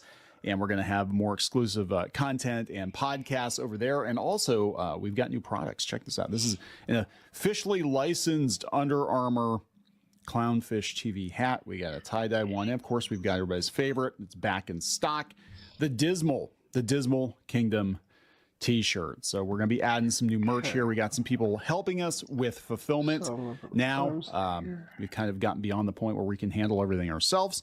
So check it out, clownfishminus.com. And big hat tip to William the Wizard, aka Mr. Cruel, who sent this my way. And we'll go out and look at the comments here on TuneHigh, but let's read this article first. This is interesting, and this actually confirms a lot of things I suspected. I didn't know for sure, but it felt like they were being reined in for Inside Out 2. And this is again, for all this talk of like, well, Hollywood's not getting it. Hollywood is giving us woke. It feels like on some level these companies are starting to pivot, right? And I think they're pivoting out of necessity. It's not because they want it's not because they want to cater to the flyover states. It's not because they want their conservative audience. No, they need their conservative audience to give them money so they can stay in business, right? So, and they got real close. Disney especially because they realize their own people don't got money. They don't got disposable income like they do. Real close to losing a lot of power because of the Peltz situation. Because the majority of them hate capitalism, so people who hate capitalism usually don't have money anyway. And they got to a place where the shareholders were going to intervene. So yeah, they need a hit, and I think this is the same thing we're seeing with Alien Romulus, where I mean you can have critique of that movie, and they're very, very fair critiques. I've heard some arguments that people didn't like. I thought it was okay. I gave it like a 7. It wasn't the best thing ever, but it was definitely better than Alien 3 and Resurrection. W. And you can see this with Deadpool and Wolverine too. That they're, and I'm not saying everything's fixed, guys. I'm not saying everything is fixed. And I think Lucasfilm especially is a lost cause. But somebody at Disney is like, oh shit, we need to make money. Let's rein these people in, because we've let them have free reign for the last 8 or 10 years, and everything burned down. Okay, Pixar especially was in a really bad place. Anyway, this is coming from IGN. Inside Out 2 was the hit Pixar needed, but the laid off employees who crunched on it are still hurting. 10 former Pixar employees talk about the pains of this year's layoffs, the pressure that surrounded Inside Out 2, and the larger cultural concerns at the studio.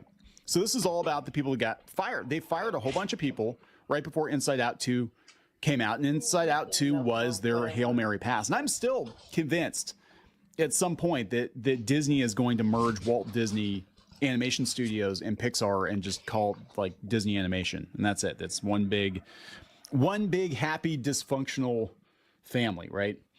From the outside, Pixar's narrative is a clear story of redemption after an undeniably tough few years, battered by COVID theater shutdowns, 2 Hollywood strikes, and a couple of box office disappointments. The studio needed a win, and that win was Inside Out 2. The sequel to Pete Docter's Oscar-winning 2015 blockbuster is Pixar's biggest hit in years, and it's not even close. Inside Out 2 isn't just Pixar's highest-grossing film. Okay, so yeah, it is. It's the highest-grossing animated movie of all time, sitting at a jaw-dropping $1.6 billion at the worldwide box office. This plus Deadpool and Wolverine, plus even the Fox movies, even Planet of the Apes and Romulus, regardless of what you thought of them, they actually did pretty well. They stuck to formula. Again, this isn't hard, and gaming needs to learn this too. You just give people what they want, what they expect from a brand. That's it. If you want to get experimental, actually the thing to do, I think, for Disney is like, if you want to get all artsy fartsy, go start another studio or something, another imprint, another, what I'm saying?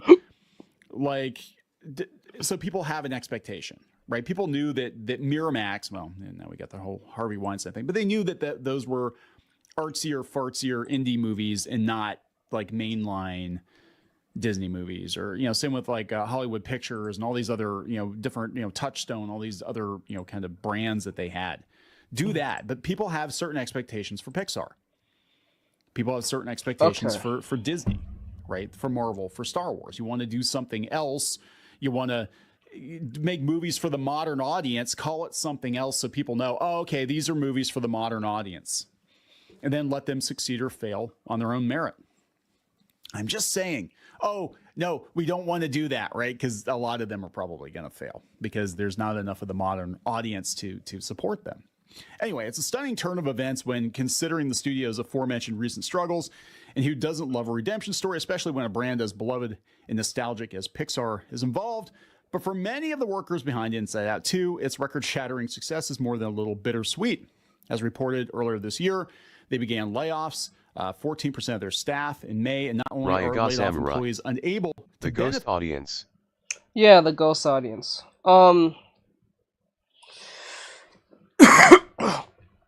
In my honest opinion,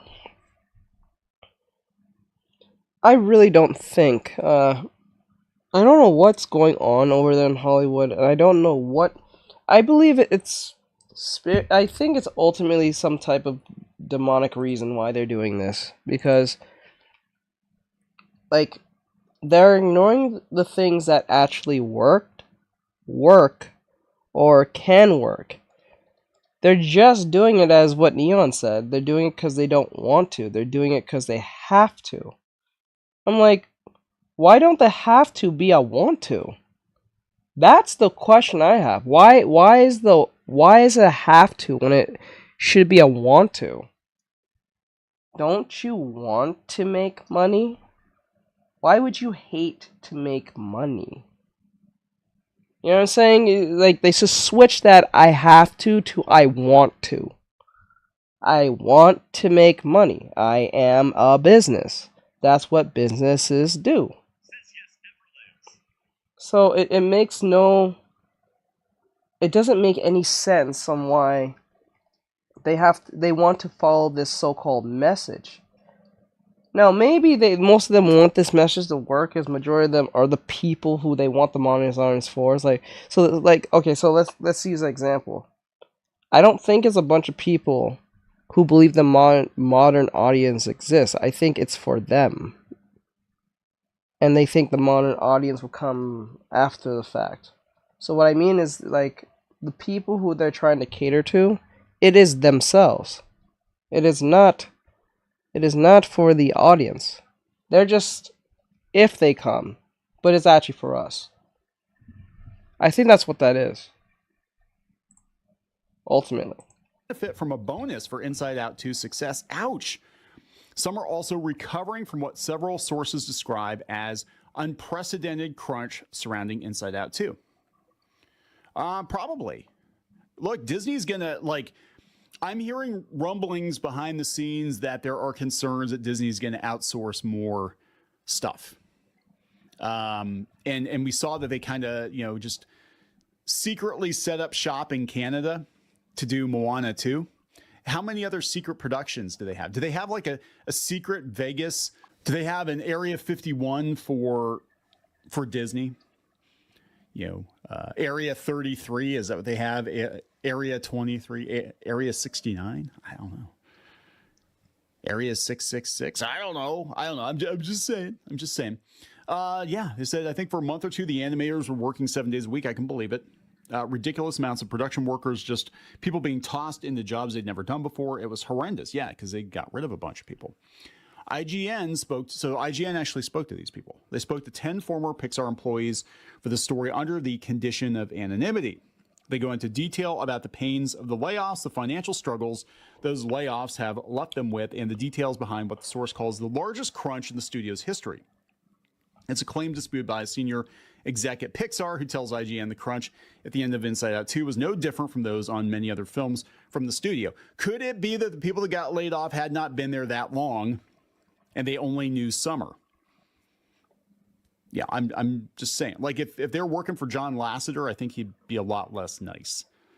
Plus, he'd hug them or something. The fact remains, there are many who feel like they rushed to give Pixar the hit it's so desperately needed, but they were hung out to dry. I'd venture that at least 95% of the people that got laid off are financially fucked right now. Wow. That's not very Disney of you. Yeah, they're financially fucked. Outside of the financial strain of it all, sources also paint a picture of a studio that's terrible. Okay, this is what's interesting. Outside of the financial strain of it all, and look, I'm not cheering for anybody losing their jobs. I'm just saying, like, from a business perspective, this was going to happen. This was always going to happen. Everything was leading up to this. And, it's going to get worse. I'm going to be honest. In animation, it's going to get worse because it's so much cheaper to send stuff overseas than it is to do it here, especially with the cost of living in California and the unions and all that stuff. It's so much cheaper to send it to South Korea. And that's what they're going to do. They're going to send most of it overseas. You'll have a couple of people here kind of overseeing freelancers and AI. That's basically where we're going to be with animation. In a few years, it's going to happen very, very quickly.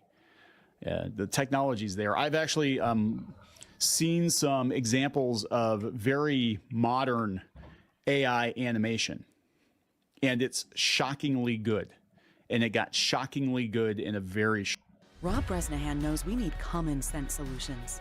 He'll secure the border to end the flow of fentanyl. Short period of time. It really did. And I don't know what to tell you. I mean, I'm not trying to be Debbie Downer. Like, I don't know what to tell you.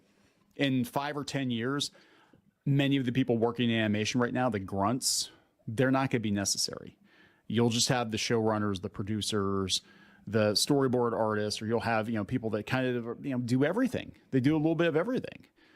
You might have 6 people put out a movie that you might have taken 60 people or 600 people within the, next decade. And they'll be like theatrical quality films, and it'll just be a skeleton crew putting these movies out. We're getting there, guys. Anyway, outside the financial strain of it all, sources also paint a picture of a studio that's terrified to rock the boat, with some internally pushing to avoid LGBTQ themes requiring edits to Inside Out 2. It's a studio, they say, that's overly reliant on Pete Docter, stubbornly set in its ways and setting its remaining team up for more crunch in future films. The internal culture of Pixar right now is really rough. There's just an incredible amount of people who are like, I can't do this anymore. Well, they're like, literally, I think the livelihood of Pixar as a quasi-independent entity is at stake. And Pete Docter had to pick up the pieces from the John Lasseter situation. And there are people that wanted, as I understand it, there are people that wanted John Lasseter gone. Be careful what you wish for. That's all I'm saying. Be careful what you wish for. Because John Lasseter got gone, the quality of the movies took a nosedive. They did not perform at the box office. Lightyear could have been a $1 billion movie. It should have been. The Lightyear origin movie if they leaned into who and what Buzz Lightyear actually was, it would have made $1.5 billion, right? But they had to do it. Doing They had some to type do it of their way, and character design thing going on. this is what happens. Now you're fucked. Basically, a lot of people are financially fucked because you can only have so many box office failures. And I think Pete Docter is feeling the pressure immensely because I think they probably told him. They said, hey, get with the program. We cannot have another Turning Red. We cannot have another Lightyear. We cannot have another Wish. Like, this movie has to perform come hell or high water, or you're done. You're done. The studio's done. It's all done. Like much of Hollywood, Pixar was massively affected by the COVID-19 lockdowns that hit the movie theaters in March 2020. The last Pixar movie to be released theatrically before lockdown was Onward, though it would be made available on Disney+. The next 3 Pixar movies, Soul, Luca, and Turning Red, were all released directly on Disney+, skipping theatrical runs entirely, with the exception of a few international territories. And I guess they did release some of them theatrically, and they did not do well. They had like Turning Red, I think, and Luca. They did release them. They did not do well. But meanwhile, Coraline, they released Coraline from many years ago, and it did very, very well. You know, it's just like these movies don't have the staying power of a Pixar movie. I'm not saying they're bad movies. I've seen all of Turning Red. I've seen probably about 2/3 of Luca. I haven't seen Soul. Soul was actually the only one I was really looking forward to because I love jazz music. So I was like, yeah, I'm kind of looking forward to this one. And I just forgot about it. I really did. And then I just kind of got so soured on everything going on at Disney that I didn't even bother. But I did watch Turning Red just to see what it was about because there was so much drama around it. It was okay. It wasn't bad. It was cute, but it wasn't Pixar. You know what I'm saying? It felt like something from Illumination or like a Netflix, direct to Netflix movie. It didn't feel like a theatrical Pixar release. No. And neither did Luca, to be honest. You know what I'm saying? It just didn't. Theaters started opening up. Pixar's return to the big screen wasn't the financial redemption it hoped for. Lightyear was a well-publicized disappointment, closing out its box office run with just $226 million Luna worldwide. Starlight. Elemental EE did better Luna's with nearly 3 in love. $500 million worldwide. It had to rebound from what Pixar president Hey, Jim Luna, Morris what's going on, admitted was a hon? disappointing opening of just Be a 29. support hero today. By using commands like support. Hello, Luna. How are you, hon? How you doing? 9.5 million domestically. Yeah, Elemental's weird. It actually did make its money, but it took a while. It took word of mouth. I think people were so soured on the last few Pixar releases and Disney releases that they didn't go see Elemental. They weren't willing to give it a chance. And it looked very generic. But Pinky Boo watched it. Our daughter watched it. She said it was pretty good. I don't know if it's one we'd pay to go to the theater to see, but you know. It said, according to one source, due to the profit-sharing model at Disney and Pixar, a movie has to cross $600 million to even be profitable for Pixar. And it's not just seen as a true hit until it hits that $1 billion mark. Lightyear should have been a $1 billion movie. It Luna should have been a $1 Starlight. billion movie. Not That all much. led to a I'm situation all where right Inside even Out- though I'm at 4th week begin sick. I was unlucky and swallow a plume seed today.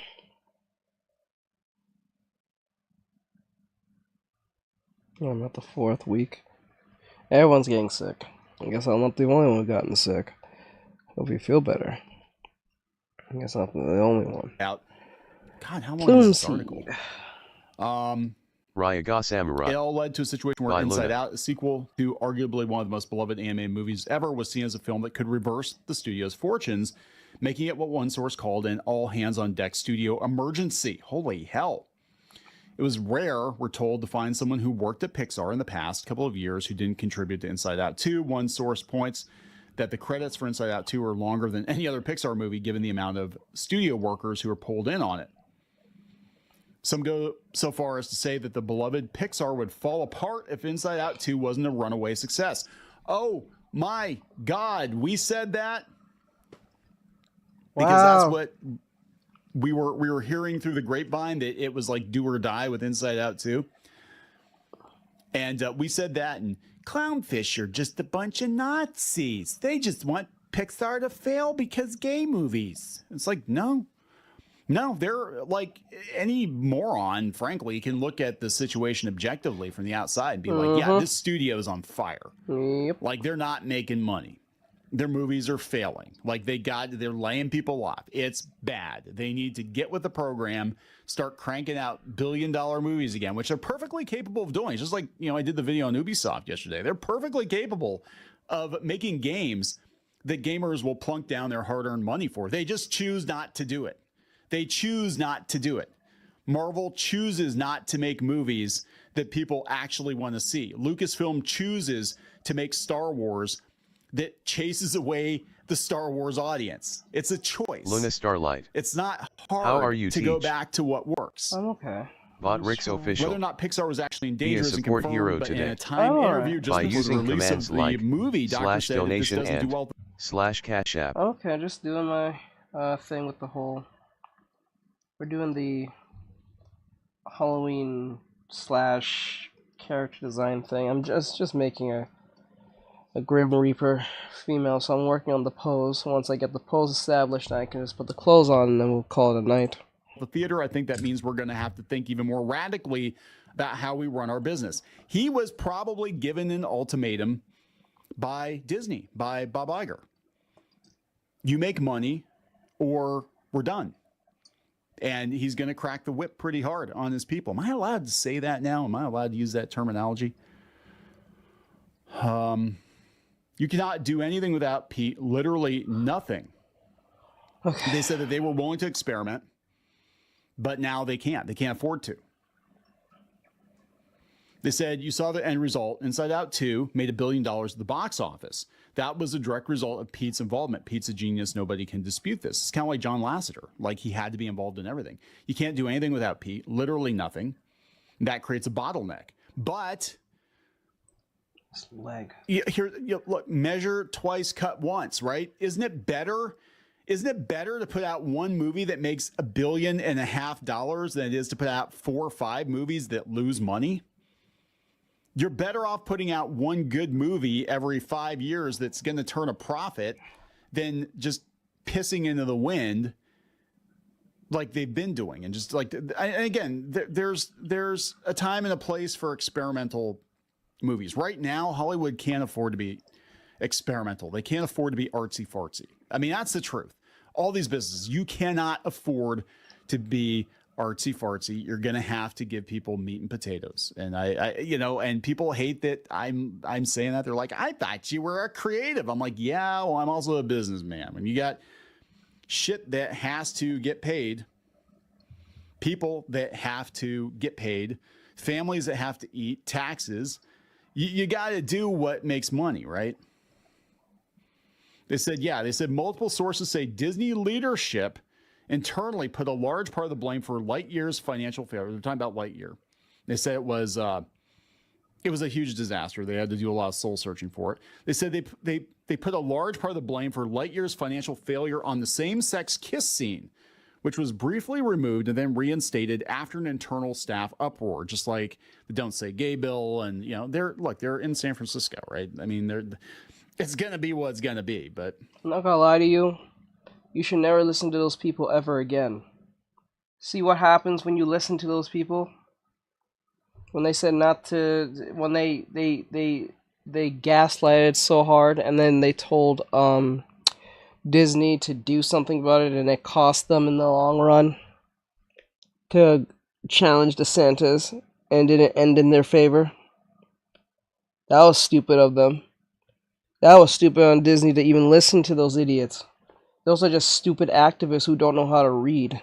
Because that was not exactly what that bill was about, but they didn't take the 2 seconds to read because we're teaching our kids to speak in emoji, so that really tells a lot right there. So it is what it is. That's what happens when you listen to dumbass activists. I just wanted to express how incredible you are, both as a person and an artist. Discovering your work has truly been a transformative experience for me. Your creativity, passion, and unique perspective shine through in everything you create, inspiring not only me but countless others. Watching you grow and express yourself through your art has motivated me to improve my own skills and explore my creativity in new ways. Good. That is good. I'm actually quite glad that my work has... Luna Starlight. I am so grateful for the joy and inspiration you bring into the world, and it's a privilege to support you in your journey, whether it's through your amazing art or the fun games you play. Thank you. I appreciate it, hon. Thank you. I try my best. Well, yes, I tried my best. But thank you. I appreciate it very much so.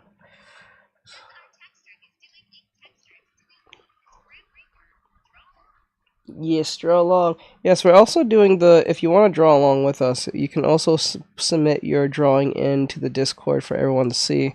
We're doing the Grim Reaper prompt. So I'm drawing a Luna female Starlight. Grim Reaper. You're welcome, teach, love you. Aw. Oh. Thank you so much. Oh. You're the best, Luna. Oh. But yeah, I appreciate it very much so. Yeah, but the thing is, I don't know why Disney even listened to those activists. It later on cost them in the long run. That's something that I don't understood, and I don't think anyone will, any business person. You don't have to be a businessman. You just had brains. Like, don't listen to people who told you to go do something, especially if they don't make the money you make. Leave them alone. Don't. It's crazy. But you don't know your place. This is the same company that are like, oh, we've got ethics and we're going to do this, as they steal the design from that woman's van for Onward, and you never heard about it again, right? In a joint statement to Walt Disney Company leadership, LGBTQ workers and allies at Pixar said leadership was censoring overtly gay affection at a time where employees were also Be a support hero today. Don't Say Gay bill by quote, using unquote. commands like As far as I know, it's still a /donation thing where and leadership, they'll bring up /cash app. Lightyear specifically and say, oh, Lightyear was a financial failure because it had a queer kiss in it. One source tells IGN that's not the reason the movie failed. I will agree. It's not the reason the movie failed. That would probably be on the bottom of why that movie failed. That movie failed because it's boring. That's it. It's not because it wouldn't have been a smash hit. It's like it wouldn't have been a smash hit if it didn't have that so-called kiss scene. That one very quick, very instant kiss scene. No, that has nothing to do with, well, if anything, it was the last thing on the list. But to be honest with you, that movie is boring. It is beyond, like, it's just boring. It doesn't really scream Buzz Lightyear. He was right. It was Interstellar in the skin suit of, like, fucking Buzz Lightyear. That's what it was. It was Interstellar. That's literally what it was. They just looked at a Christopher Nolan movie, watched Interstellar, and just put Buzz Lightyear in the helm. That's all they did. Not even voiced by Tim Allen, because I guess because he's a conservative, they didn't like that too much, or whatever, I think. And then, or he made some type of comment a little recent around that time. So they said nope. So they asked Chris Evans, which is funny because I think in Toy Story, is it 4, 5? I don't know which one. The one when Woody's on a journey or some crap. They got Tim Allen back, so I don't know. The movie failed because it wasn't Buzz Lightyear. It wasn't the movie. There's no way in hell this movie was the movie that Andy went to go see. No. Right? As a kid that made him want to buy a Buzz Lightyear action figure. There's no... People are like, well, yeah, well, the toy of Buzz Lightyear is different than the real Buzz Lightyear. I'm like, they're not even the same guy. It's not even a cartoon version of that guy. Well, you know what I'm saying? It's like, it's a totally different character. Doctor largely uses the language of making universal stories, which to him means something that's very homogenous that anyone can relate to. That is the secret sauce. That's why Pixar movies do so well. They're creatively, they're a very creative mirror. The best Pixar movies have themes that everybody can relate to, right? Everybody has these experiences. And when you pare down the potential audience, you're going to pare down the potential box office. I mean, it is what it is. I'm not saying there's not a place for those kinds of movies, right? But you're going to have to, you can't bet the farm on that if you're a multi-billion-dollar company. I mean, it is what it is. Now, that being said, there was a lot of drama around the gay kiss, and it became like a huge talking. It was barely, I mean, it wasn't really in the movie that much, but it's just like, you know, we had the other side that was like everybody's. No, it was just the kiss scene was like a blink and you'll miss it. That's the funniest part. If anyone who's blaming that for the movie being asked, you're crazy. Like, I'm not saying that it should be or shouldn't be in there, but I'm saying like to solely base that one scene in that entire movie to be the reason why it had its downfall. That is not the reason why the movie downfall. The reason why Buzz Lightyear didn't do well is because it was fucking boring. Simple as that. That's it. Then, if you want to put that kiss scene as another problematic thing as a list, you can put it on a list, but it's not the sole reason. I'm telling you now, it's not the sole reason. It could be on that list if you want to put on a list, but that's not the reason. If you want to call it woke, fine. But then again, that's not the reason. It's boring. It's not even wokeism killed it. It was boring. Wokeism did not kill the Lightyear movie with Chris Evans as Buzz Lightyear. It destroyed itself by its writing. It is boring beyond anything. It's not exciting to watch, especially if you've seen Toy Story or if you're exposed to Buzz Lightyear from Star Command. If you compared Buzz Lightyear from Star Command compared to the Lightyear movie, you go and see how much tone is so much different from each other. Buzz Lightyear from Star Command encapsulated everything what Buzz Lightyear is. Lightyear does not encapsulate anything. It's just name brand only. That is Interstellar, the Pixar movie. That's literally what that is. That's it. Plus Kiss, if you want to add that. So quick to, find reasons to, shit on Disney. And we just to, for the record, we were shitting on Disney before anybody else was shitting on Disney, but we were doing it from a place of passion and sadness because we loved this company very much for many, many years. And we saw the direction they were going in. It's like, no, Pinocchio, turn back. Other people are just like, yeah, we just won't watch it burn. I never gave a shit about Disney and they can just burn. And that's not us. That's never been us. But yeah, they lost their way. I'm sorry. They did. The apparent hesitancy to touch on LGBTQ themed storylines in particular affected Inside Out 2's development, according to several of our sources. All right, finally we get to the punchline.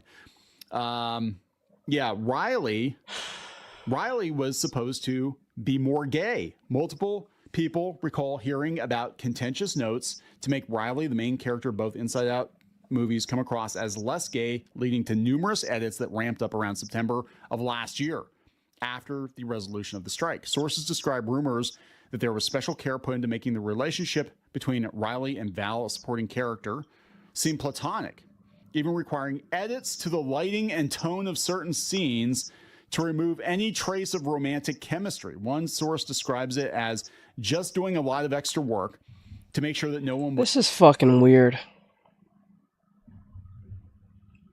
You can't tell me this is not creepy and strange. This is a child. This is a child. This is a child.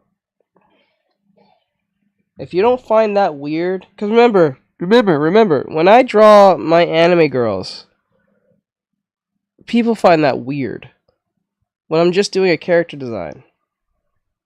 And all my females are beyond the age of 20 or so. I don't draw what do you call it? I don't draw, what do you call it? What they call it? Lolly? Is it? I don't draw lolly shit. Never draw it. I don't draw that shit. Right? It's too much headache to deal with because it causes too much confusion and problems. So I avoid it completely. Don't ever draw it. And they find that, and remember, these are grown women. Big, busty women. And they have a problem with it. But these same people wants to know the orientation of Riley from Inside Out 2. Make that make sense. Let that sink in. Them Tumblr motherfuckers are the same people who complain that why don't you draw X, Y, and Z? More men.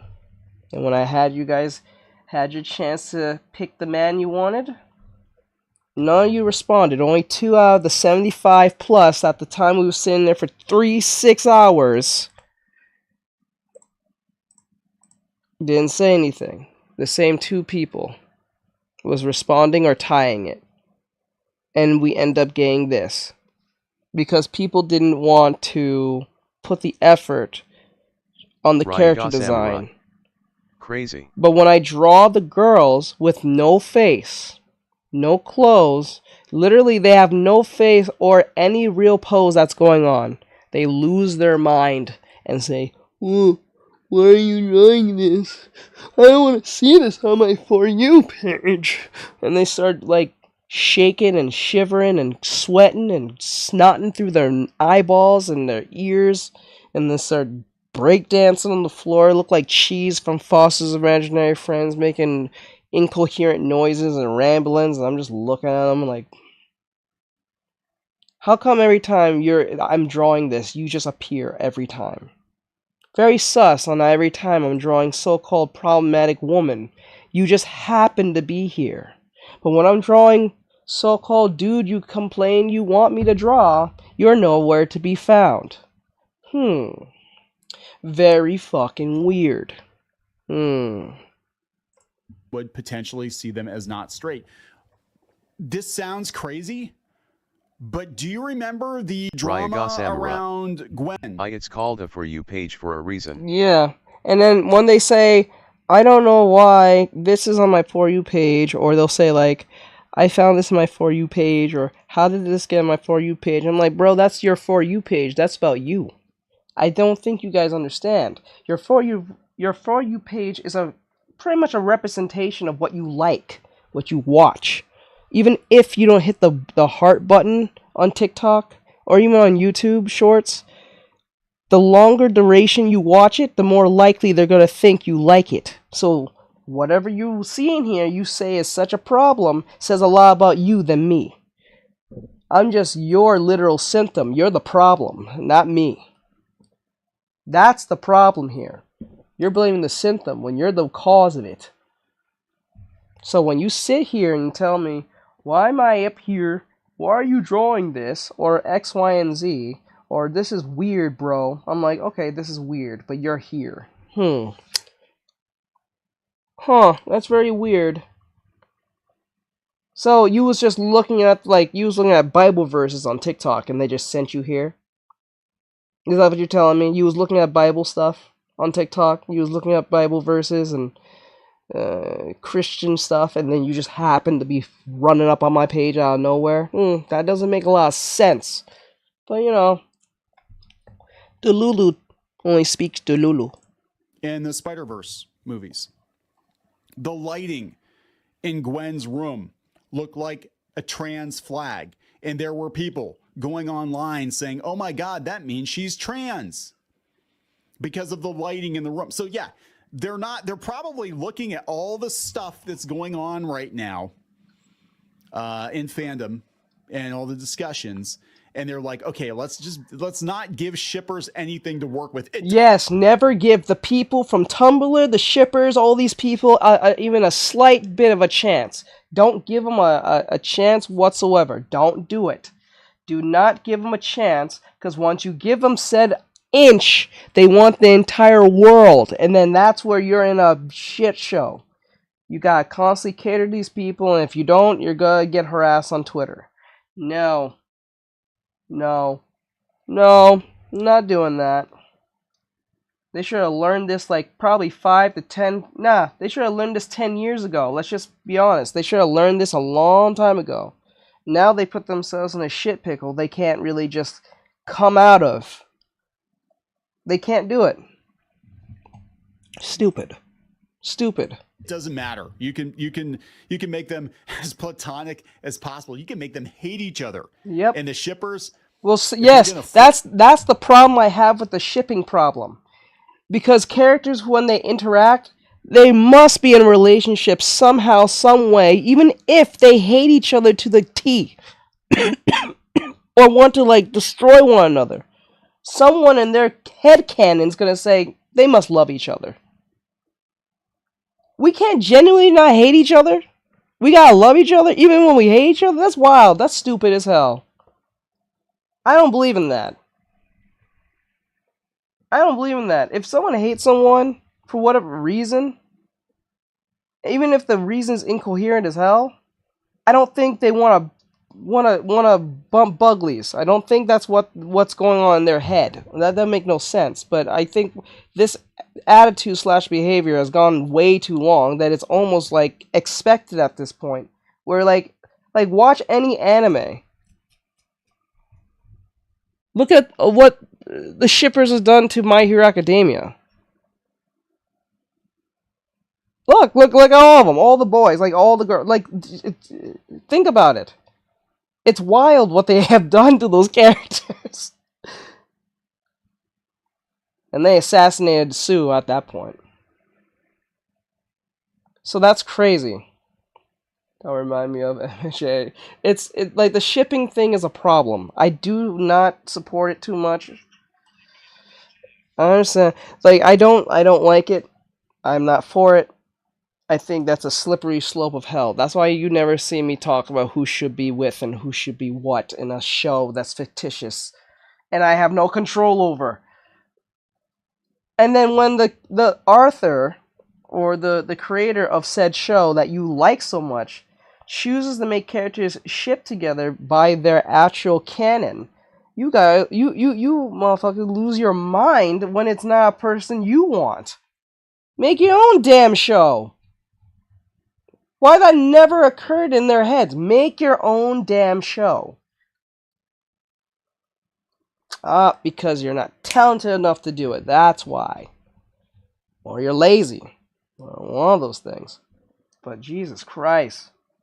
It's like, boy, dumb.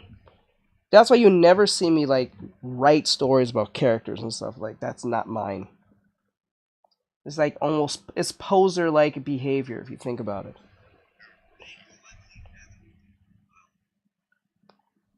Make your own characters. Yeah, person of color. I'm saying that who cares? Like if you they're mad about that. Why are you mad about that? It's just one person. It's just one character who happens to be pink, who happens to be not what you think they are. Jesus Christ, let it go. Okay, this one person is not that POC. Who cares? No one cares. Did you like the character anyway? Yeah? That's all that matters. Why does it matter? That's how superficial these people truly are. You made that particular thing upset you? Oh God. Get over yourself. Get over yourself. It's just a show. Calm down. It's never that deep. It truly ever that deep. But these people make their whole personality on these stupid things because they have no one to hug them at home. Flick to it, they're gonna flick to it. I'm just saying, they're gonna find a way. They will find a way. Yeah, they always find a way, and it's kind of scary. It is scary. what it is. It's worth noting that Pixar released a short in 2015. All for the memes, by the way. I got you. Yeah, this is the thing. It's worth knowing Pixar released a short in 2015 that followed Riley's first date with a boy. Still, many fans online started to call out queer coding and Inside Out 2 from the moment the first trailer arrived. That's a them problem. Disney, you need to stop pandering to these shippers because they will turn on you. Like any company, any animation studio, right? And any fandom, like the whole Tumblr thing, the whole Twitter thing, the shipper thing is just absolutely toxic. In cartoons, it's toxic. You've got grown-ass adults being No, it's not appropriate. It's Cliff Studio Pain. Yeah, what Neon's saying is true. These are grown people who are losing their minds over the orientations of a fictitious child from a movie. That's crazy. Completely enamored. If that's not considered creepy, I don't know what to tell you. With cartoon characters' sex lives. That's a little weird. And these are people that I probably wouldn't take their opinion seriously on anything. Yes, I will not take their opinion seriously on anything. It's just a show. Like, and if anyone's listening to this, come over here on YouTube and Twitch. Come over on YouTube and Twitch. You can hear our reaction to this. We're listening to Clownfish TV about the whole Disney and the whole Inside Out situation. And Neon hit it on the head. Most of these people are not even... please note, the people I'm talking about, I'm not talking about kids.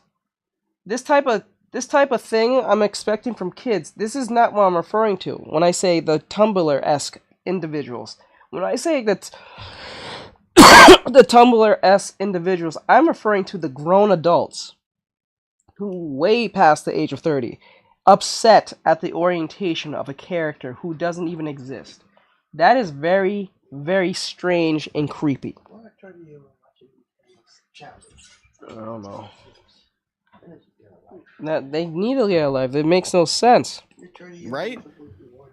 Because it's like they're obsessed with fictional cartoon characters' sex lives. That's really freaking weird. And it gets weird. And yeah, do they have people at Disney and Pixar that like go down that rabbit hole? Like, okay, guys, this is your job for today. Go Google Rule 34. Yeah, I'm pretty sure they do. I'm pretty sure they do hire someone, or they have a set of people who go up in Twitter and look up Rule 34 stuff just to see how popular that character is, just to see if they're even, like, I think what they'll do is they'll put like a Rule 34 thing, right? They'll type in a character's name of their IPs, see how much people are writing that the orientation of that character, and see how likely people want that character to be that. If, say, for instance, I wrote, like, the orientation of, like, Buzz Lightyear, and I see a bunch of Buzz Lightyear Rule 34 with, say, Jessie or Bo Peep, or mostly females, then 9 times out of 10, Disney's gonna look at that and be like, okay, I think it's best we keep him on that hetero life. But, like, I see a bunch of weird stuff with Woody here, as an example I'm using. And then they'll say, you know what? Next movie, we'll hint a little something about him. You know what I'm saying? That I think that's how they do this. That's how insane this is. I don't think what Neon just said is an off kilter. I think it's literally someone on the spot there. Because most of these people, remember, most of these people are not kids. These are grown adults, which is weird. For all let that sink in. Characters and see what's going on. But then some of these studios, stupidly, they would lean into it, and then they would get shit when things didn't work out the way that they thought. Because they lean into it because they're like, oh, this is going to increase our audience. More people are going to watch a show if we tease them. Yeah, see, I just said it. But yeah, we're not actually going to do it. See, I just said it. As soon as they see something that is a little bit more extra in the fandom, they're going to hint something just to see if they will just work. A reminder that these are the same people that say Concord and Dustborn are good games. Yep, I know. That's the scariest part here. That's the scariest part. Most of them are in the industry, and it's very scary. Ultron. See Steven Universe. See, you know what I'm saying? Like any show that starts to pivot Bro is not beating the pre-watch allegations. Loudly crying face. Loudly crying face. Pre-watch allegations? What are you talking about? Try to appease that particular demographic. See Star Wars, right? Perfect example. Yeah, we're gonna lean into the Reylos. I'm like, well, they dropped you like a bad habit as soon as you killed off Kylo Ren. They don't give a shit. You know, they're not your customers. They're not you need your meat and potatoes, middle America, flyover state families. And, you know, what company, I mean, this is Pixar, right? So Pixar was a Steve Jobs thing, was a Lucas As in thing. you've seen it before. It's a Bay Area. Oh, okay. That's a totally different. I lived in the Bay Area for many years. So trust me, I get the vibe out there is a little bit different. But the Walt Disney Company was started from a conservative from the Midwest. It's like how far we've gone, right? Anyway, they said the movie also teased a deep, dark secret that Riley was harboring throughout, only to reveal in the post-credits the secret was that she once burned a hole in the carpet. She burned a hole in the carpet. She didn't eat the carpet. Many fans, however, thought the reveal would be that Riley was actually grappling with her sexuality and felt oh my baited God, who over cares? what it actually was. $1.6 billion. They don't give a shit. Sorry, shippers. They don't give a shit. Mind you, Riley is not gay, one source says, canonically. In the film, what you saw, nothing about Riley says she's gay, but it's kind of inferred based on certain contexts.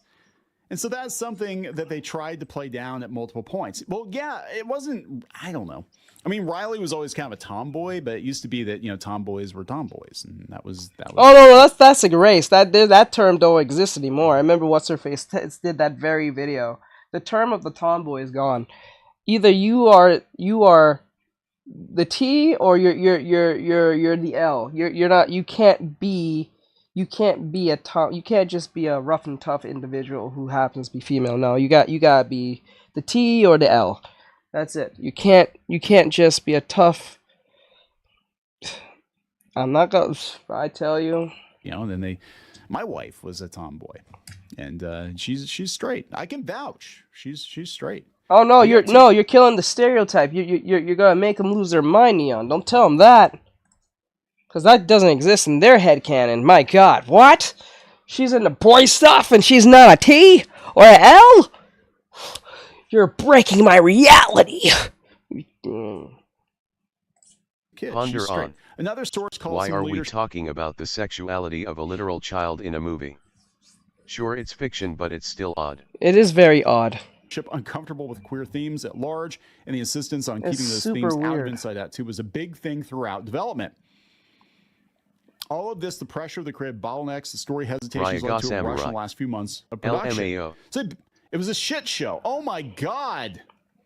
If we said this, they would just, God, the cartoon stands on Reddit, they would have a fucking field day. Yeah, so the rest of it, I think, is more just about the working conditions and whatever. Yeah, they have Elio coming out. I don't think that's going to do very good. Elio? Oh yeah, I forgot about that one. Yeah, and I forgot about that movie. It's called Elio. I think it's that alien one. The kid gets abducted into space, and he needs to get back home or something. they basically they stuck it to him. You know, there's a lot here. You can go out to the original article if you want to read more. I'm already going on almost a half an hour. A lot of us accepted the fact that we may never see a major gay character in a Pixar movie. They have concerns about the culture at Pixar and the storytelling, leaning toward universal stories, especially with the apparent aversion to LGBTQ themes. A lot of us accepted it. Yeah. I mean, meat and potatoes, guys. Again, I'm not saying you can't make movies that have those themes for the modern audience, but realize the audience is going to be pretty small because the super majority of people are straight. The super majority of people in kids' entertainment don't want any kind of sexuality explicitly mentioned. I mean, well, I guess I can't really say that because These are the same people who had a Korean girl drawing gay corn in a movie called Turning Red. And they say we're the pervs. Restream.io. Trophy, congratulations. Oh You've yeah. received 100 messages today with Restream chat. You can call on YouTube. Nero is on YouTube or link in bio.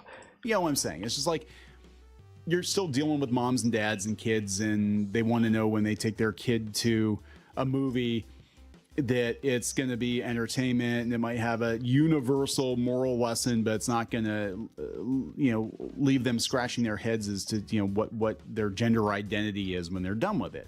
And this is a big reason why parents are, I believe, tuning out from Disney, shielding their kids from a lot of Disney stuff now, because they're like, you're going to have to prove to me, Disney, that you're not going to push this stuff anymore, because that's not what we go to Disney for. Again, I'm not saying you can't start another brand.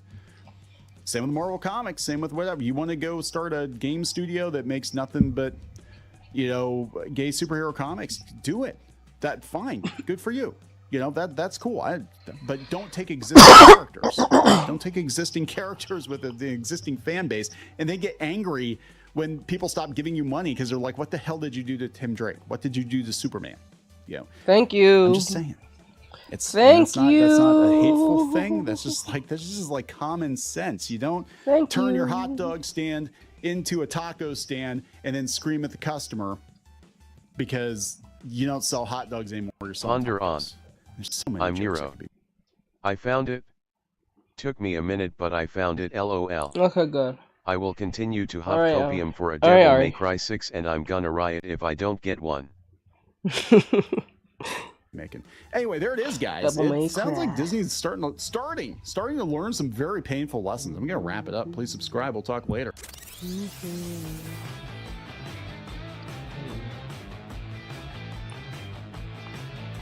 Okay. So that was a Clownfish TV thing. So like, subscribe, share, follow, comment, all that great stuff. And I hope you guys enjoy this, and I'll see you guys in the next one. Okay. Alright. So this is Smash JT. And it says Black Girl Gamers cease and desist has been rejected. So I guess they're still attacking this man to this point. And apparently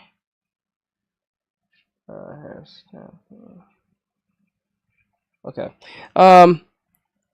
So they're still coming after Smash JT for whatever reason. Oh wait, this was 5 months ago. Oh hell no, we're not doing this. This is no, this is old.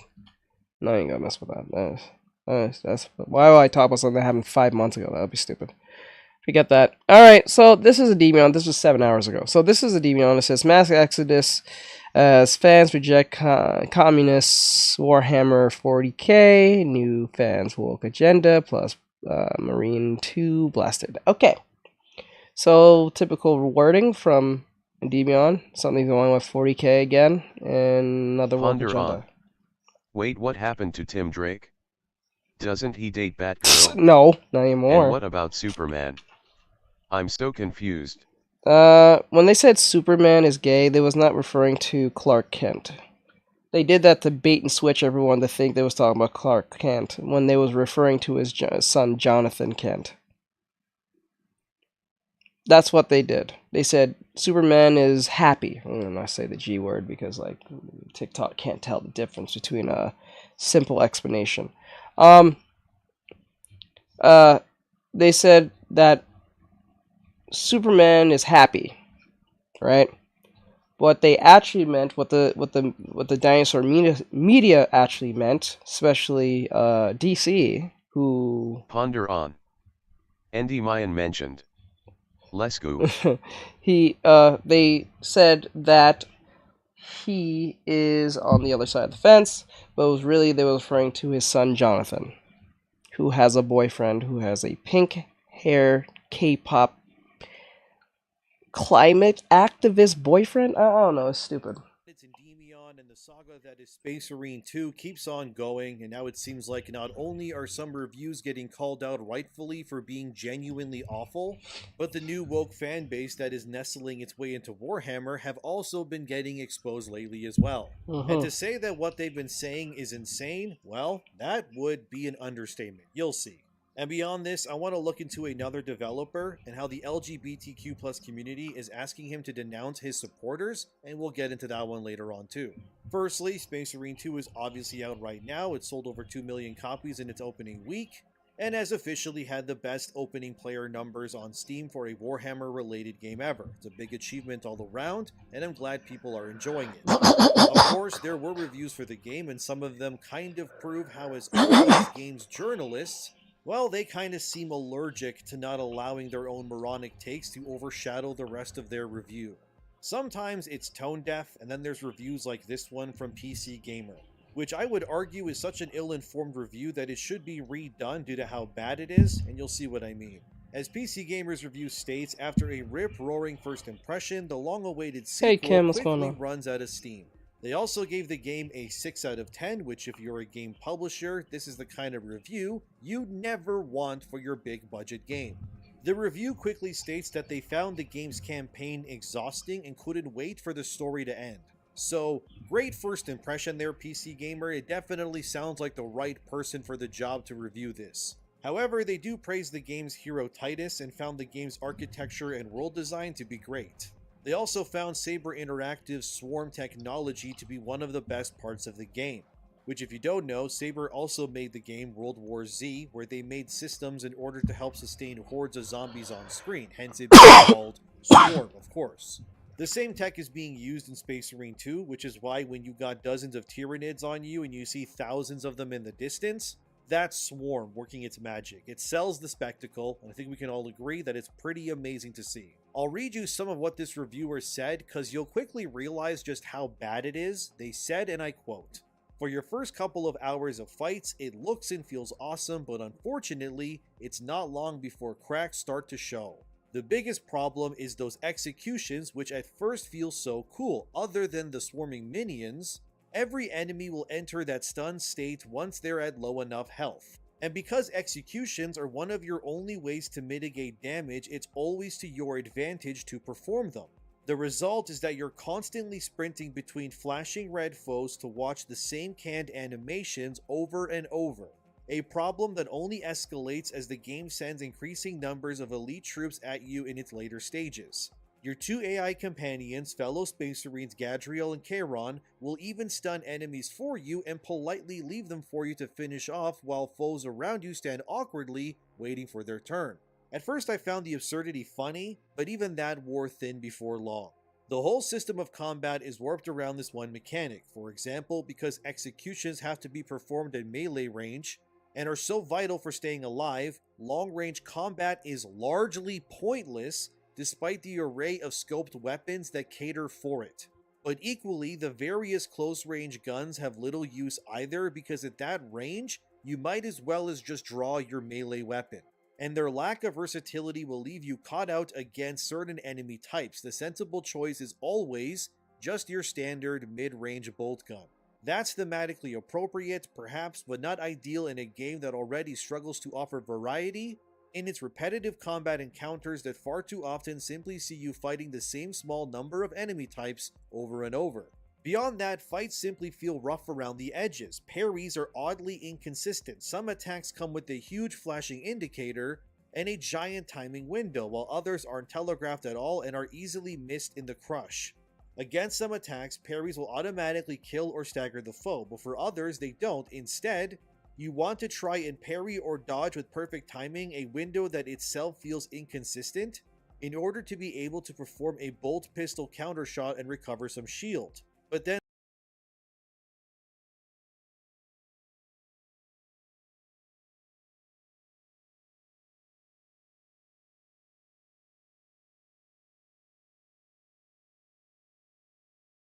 sometimes simply a charged melee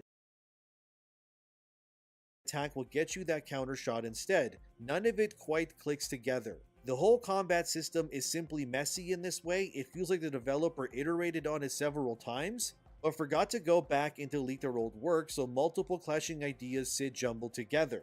There are individual elements that work well. Titus feels huge without being slow or unresponsive. Iconic Warhammer weapons such as the Thunderhammer are as impactful and empowering as they should be, and there's a great gory sense of humor to the animations. But it doesn't add up to a coherent vision, and over the course of the campaign, the charm of the parts that do work is tarnished more and more by the repetition and frustration of the ones that don't." End quote. I'm sure you heard a few things there and went, huh? More than once, like I did too.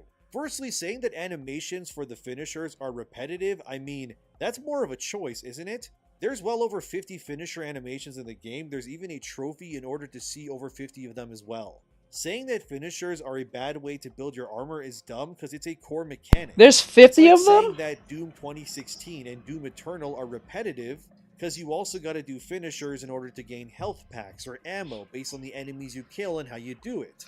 I think all of this is fine, and it makes perfect sense considering if you're in close range combat, being able to finish an enemy and then gain a boost to your armor, that seems like a really good design choice. You also don't need to do it constantly either. It sounds more like this reviewer is coping with the fact that they are not very good at the game and didn't want to dodge or move or do literally anything else. Also, saying that parrying times are inconsistent, that's weird as well. Sure, at first maybe, until you actually understand how to do it properly, it may seem that way. But you can parry pretty fast, and it does end up making more sense. There's a big blue flashing icon indicating you need to parry. It's not exactly hard to see. And saying that enemies hit you off screen with parry attacks is also kind of dumb too, since you can also see the parry icon flash based on its location, which is Will you get hit at times even if you do see it? Sure you will, but I mean it's a gameplay mechanic in a game that has a lot of melee combat. These sorts of things will happen. But if they're happening 9 out of 10 times for you, the problem may not be the game, but you instead. I consider it like Sekiro with its parrying and dodging mechanics. At first they may seem overwhelming, But once you wrap your head around it, the entire game becomes a dance of knowledge over violently smashing buttons in order to survive. But the part that just made me go, this review has lost its cause, was when the reviewer said that Space Marine 2's various weapon types are pointless to use. Saying stuff like shotguns and blasters at close range are not worth the trouble, that's ridiculous to me, since many consider those to actually be some of the best weapons overall, and especially during the campaign, these sorts of close range weapons, they work really well, obviously. And again, if you're in close proximity to enemies, which weapon makes more sense to you, a sniper or a shotgun? The choice is obvious, well, for most anyway. But again, this review just kind of sounds like it was written by someone who didn't bother learning anything the entire time they played it. And circling back to animation finishers, it's likely the reason why this person was seeing the same ones over and over again was because they were just using the same weapons and loadouts. Because as many of you know, if you use a finisher on an enemy with, say, a chain sword versus the hammer, there's different animations for the enemies, so it's very likely this reviewer just picked one melee weapon and then they just stuck with it. But if all you use is the same weapon for every encounter, yeah, that's definitely going to diminish your gameplay experience, because you refuse to use anything besides what you've already grown accustomed to. It's like going to a restaurant and always ordering the same meal and then complaining that the restaurant has no variety. Like, maybe try something different for once, or you can just keep doing the same thing over and over, which during the campaign... That's what happens when you lack self-awareness. At least I definitely didn't do that. I just used new stuff all the time, and it led to many more finisher moves and variety of gameplay. But these reviewers, they seem to not understand the definition of insanity, which is doing the same thing over and over again and expecting things to change. And that, my friends, is indeed crazy. But they also give another take that is also quite dumb, where they say, but while that atmosphere and authenticity never breaks, like the combat, the story increasingly loses its way as the game goes on. It has an odd structure. By the end of the second act, any intrigue and mystery in the plot has been fully resolved already, and the character arcs of your companions have concluded. I disagree with this as well, because I found the final two missions especially, which is pretty much the final act, to be the best part of the campaign easily. True, their arcs, so to speak, in a way were done mostly, besides maybe Titus, who obviously redeems himself at the end, but it felt more like the developers were like, you've been through a lot already, these people have obviously grown, now let's be brothers and kick some ass for real and make our last stand. And that's truly how it all felt to me, and I really enjoyed that a lot. The only part of this review I somewhat agree with, it comes with the multiplayer side of Space Marine 2. Personally, I don't think Eternal War is the best. It's fine for what it is, but it is the definition of jank, and it also lacks a lot of polish when you compare it to the competition that is out there and how multiplayer works in PvP. I understand that maybe Saber isn't exactly known for this kind of gameplay mode per se, but for a mode that is mindless and meant to be replayed, the Eternal War section, yeah, it definitely could use a lot of work. The maps feel rather claustrophobic, and there's nothing really interesting happening really during Eternal War. It's simply a battle of attrition where you turn corners and hope you react faster than the other person, I guess. But in the game's defense, I haven't played Eternal War too much yet, but I do think it is rather undercooked based on what I have played. And it does need desperate time, love, and attention in order to become something that is really worth playing. I would have honestly preferred a more Helldivers-esque game mode where you're given objectives, you fall on a planet, and then you try to survive while completing them. And while I do enjoy the operations, I can see how they could become tiresome to run after so many times.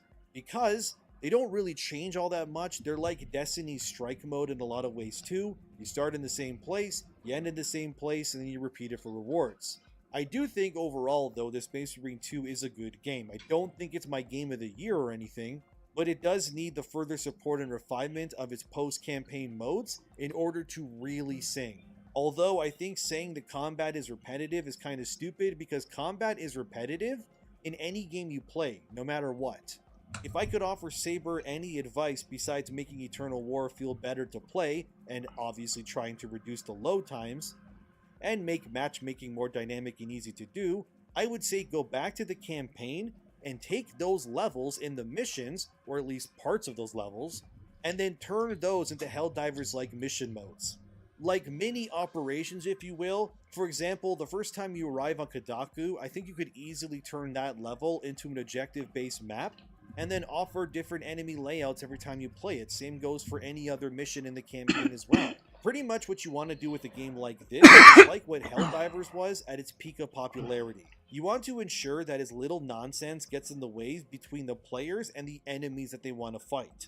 The more cutscenes, forced dialogue, which time gates pressing a button or pulling a lever to open up something, the worse it's going to be overall. No offense to people who like story, but I don't really play something like Space Marine 2's Operations or Eternal War for story reasons. I'm playing it just to kill stuff, level up, and get my dopamine hit. And I wager, since I do consider myself at least expectation-wise to be pretty standard like most players, that they would also want that as well. Just get rid of the cutscenes besides opening and ending the level, throw us in, and then just let hell break loose. I do think that a horde mode where each wave gets progressively more insane would be very fun too.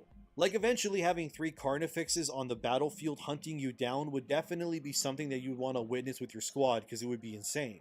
And when it comes to multiplayer games these days, you have to bring your A game or you get left in the dust like Concord did. But to finish with this segment of the video, PC Gamer's review is bad and they should feel bad about it. It's also weird considering they had another article on their site praising the game so highly as well.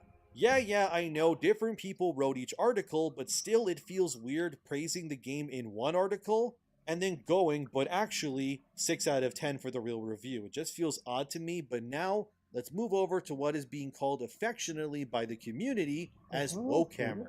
In case you're unaware, there's a lot of people joining the Warhammer hobby universe and all of that, and a lot of them are your typical wokies who want their insane demands met. Of course, these sorts of people have infiltrated things like Star Wars in the past and completely destroyed it over time. So naturally, Warhammer fans don't want these people to be here in this corner of the fandom, hence why they're called Wokehammer. Thor Odin's son, who I spotlighted in my previous Warhammer video, posted some stuff on Twitter that I found very interesting. Odin's son tends to clash with Wokehammers all the time, and then usually posts receipts of how unhinged and crazy these people really are. Obviously, don't harass anybody, let's look at what they're saying so that we can decipher the lunacy behind it. Odin's son said yet another example of Wokehammer being raging pieces of crap, this time insulting military veterans for playing Warhammer. This comes from a picture showing 2 men playing Warhammer in an active war zone, if you can believe it. One of the soldiers in this picture then said this to explain what was happening here. This is the hardest game of 40k ever played. That's White Dwarf 138, I believe, in his hand. We're playing at night in a hooch in the Iraqi desert about 25 clicks southeast of Nazariva. We have white stones for minis and a T-55 dipstick from a destroyed enemy tank as a measuring device. The table is made out of V-Pack air cleaners from M1 tanks. We are tankers. It's spring 1991. It's actually Space Marines versus Eldar in our imagination.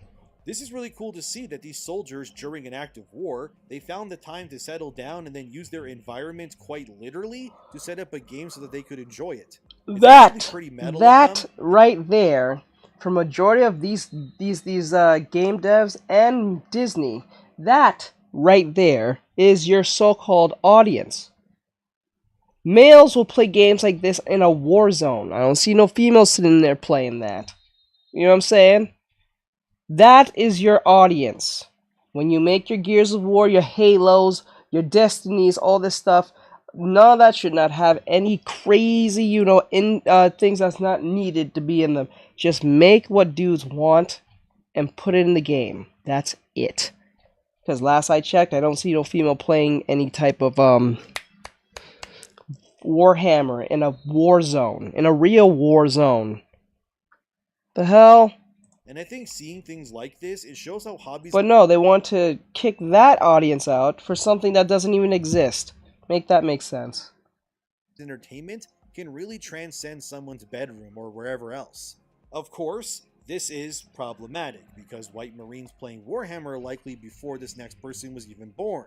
So naturally, they need to dunk on it because they're Wokehammers, and this person said, I always find it funny US military guys playing Warhammer. Do they realize they are the baddies? So you see what I'm talking about?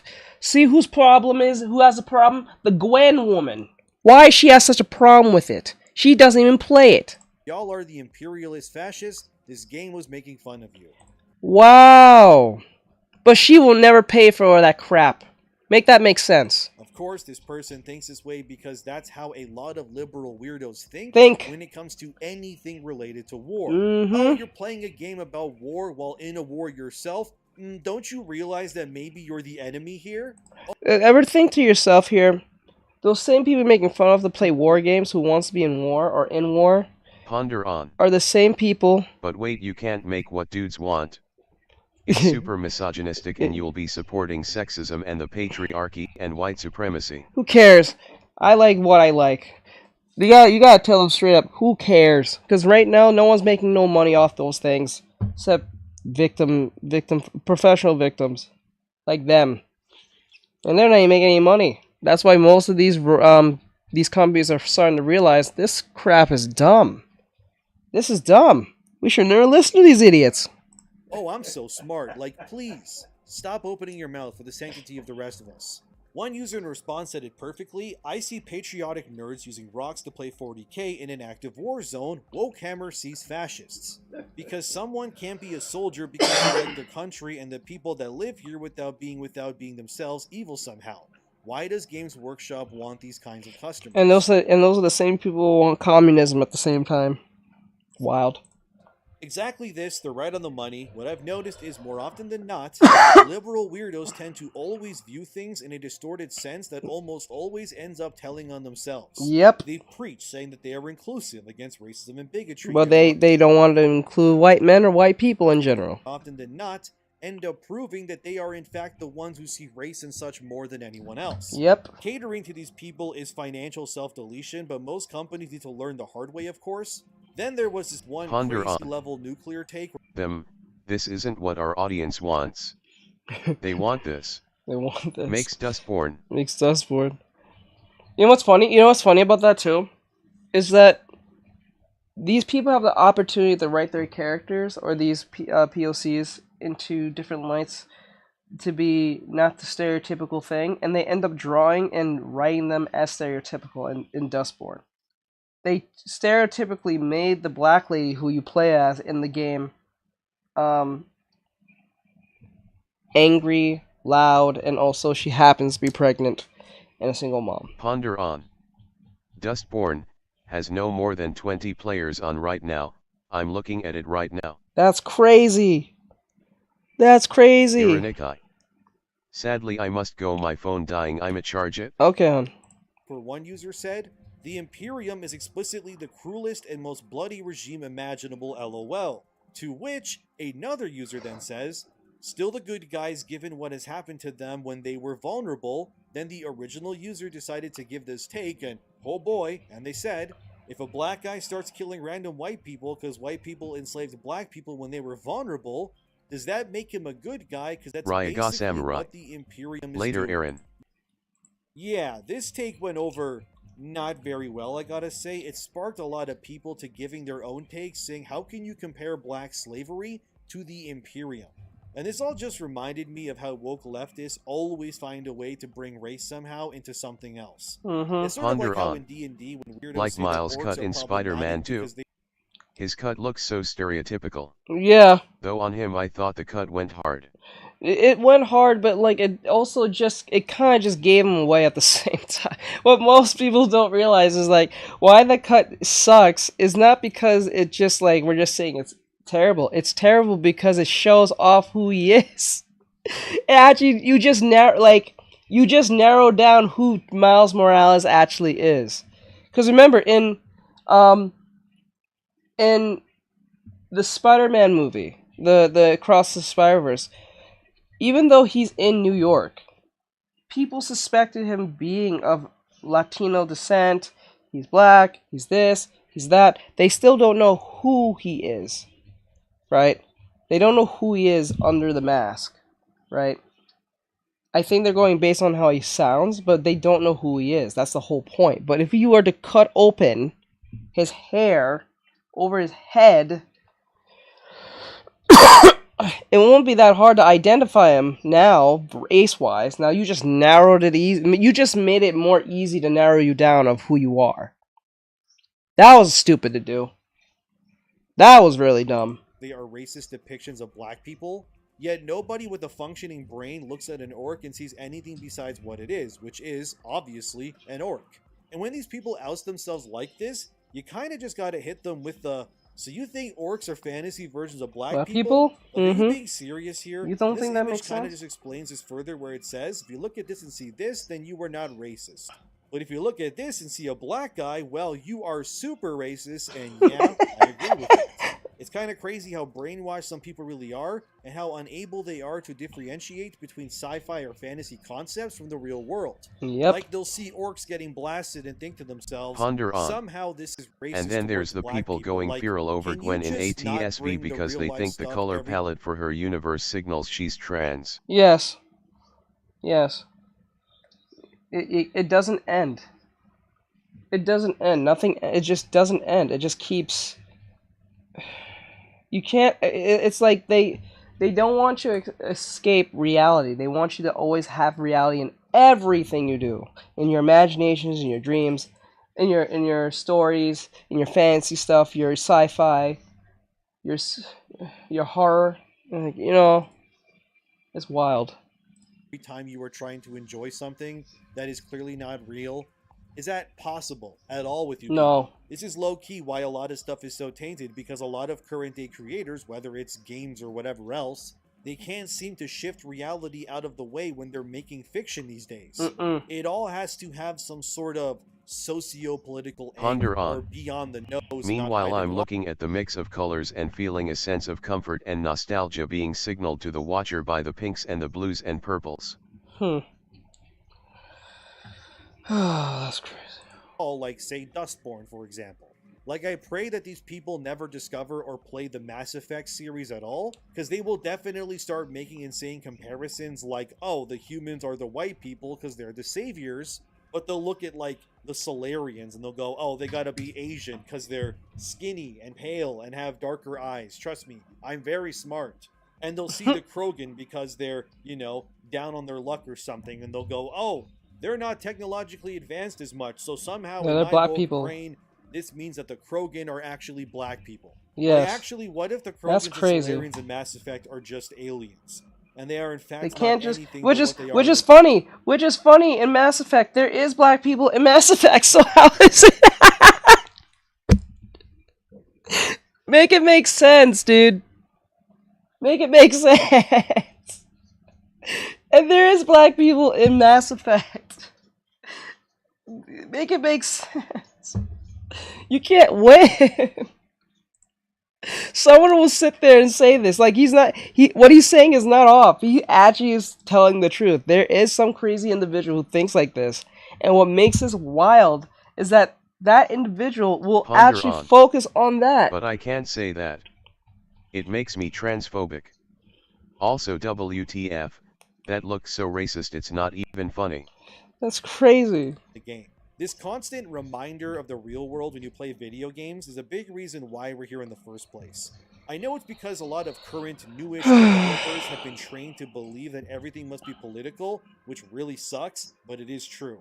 But these are just some of the examples of wokehammer at work. I'm sure I'll have more as time goes on, and before I move on, I'll share you one last take from wokehammer that is just insane. Which is where one user compares the Xenos of Warhammer to Jewish people. Yep, that's a real thing someone said, What? alright. So in case you ever needed any more reasons to see how weird and messed up it's getting out there, there you go. It's on the screen. Read it yourself if you want to. Obviously, don't harass anybody. Let's just shake our heads and try to do better, everyone. But my god, are these some awful takes, dude. I do want to finish this video on something not Warhammer related, but you may remember a game called Solash 2. He got attacked by woke freaks because he wouldn't put same-sex marriage in his game about carrying bloodlines and legacies. So, they came for him, he never budged, told them to kick rocks, and his game ended up doing pretty good in response. Of course, this will turn his supporters, and we'll get into that one later on. Oh my god. Black guy Can you starts read that killing out random loud? white the Can't see Solarians, it. and they'll go, oh, self if you want to. Obviously, don't harass anybody, let's just shake our heads and try to do better. I'm saying that the Zeos is a company. Similar places in what's that, LOM and rhetoric, and that though on revisited identification with LOM rhetoric is a bit off. Some person making correlation with Jews and Yahtzees rhetoric. Everyone, but my god, are these some awful takes, dude. I do want to finish this video on something not Warhammer related, but you may remember a game called Solash 2. He got attacked by woke freaks because he wouldn't put same-sex marriage in his game about carrying bloodlines and legacies. So, they came for him, he never budged, told them to kick rocks, and his game ended up doing pretty good in response. Of course, they're still trying, and the reason why I'm showing you this is because this is the kind of people that are infecting Warhammer, Star Wars, and more as well.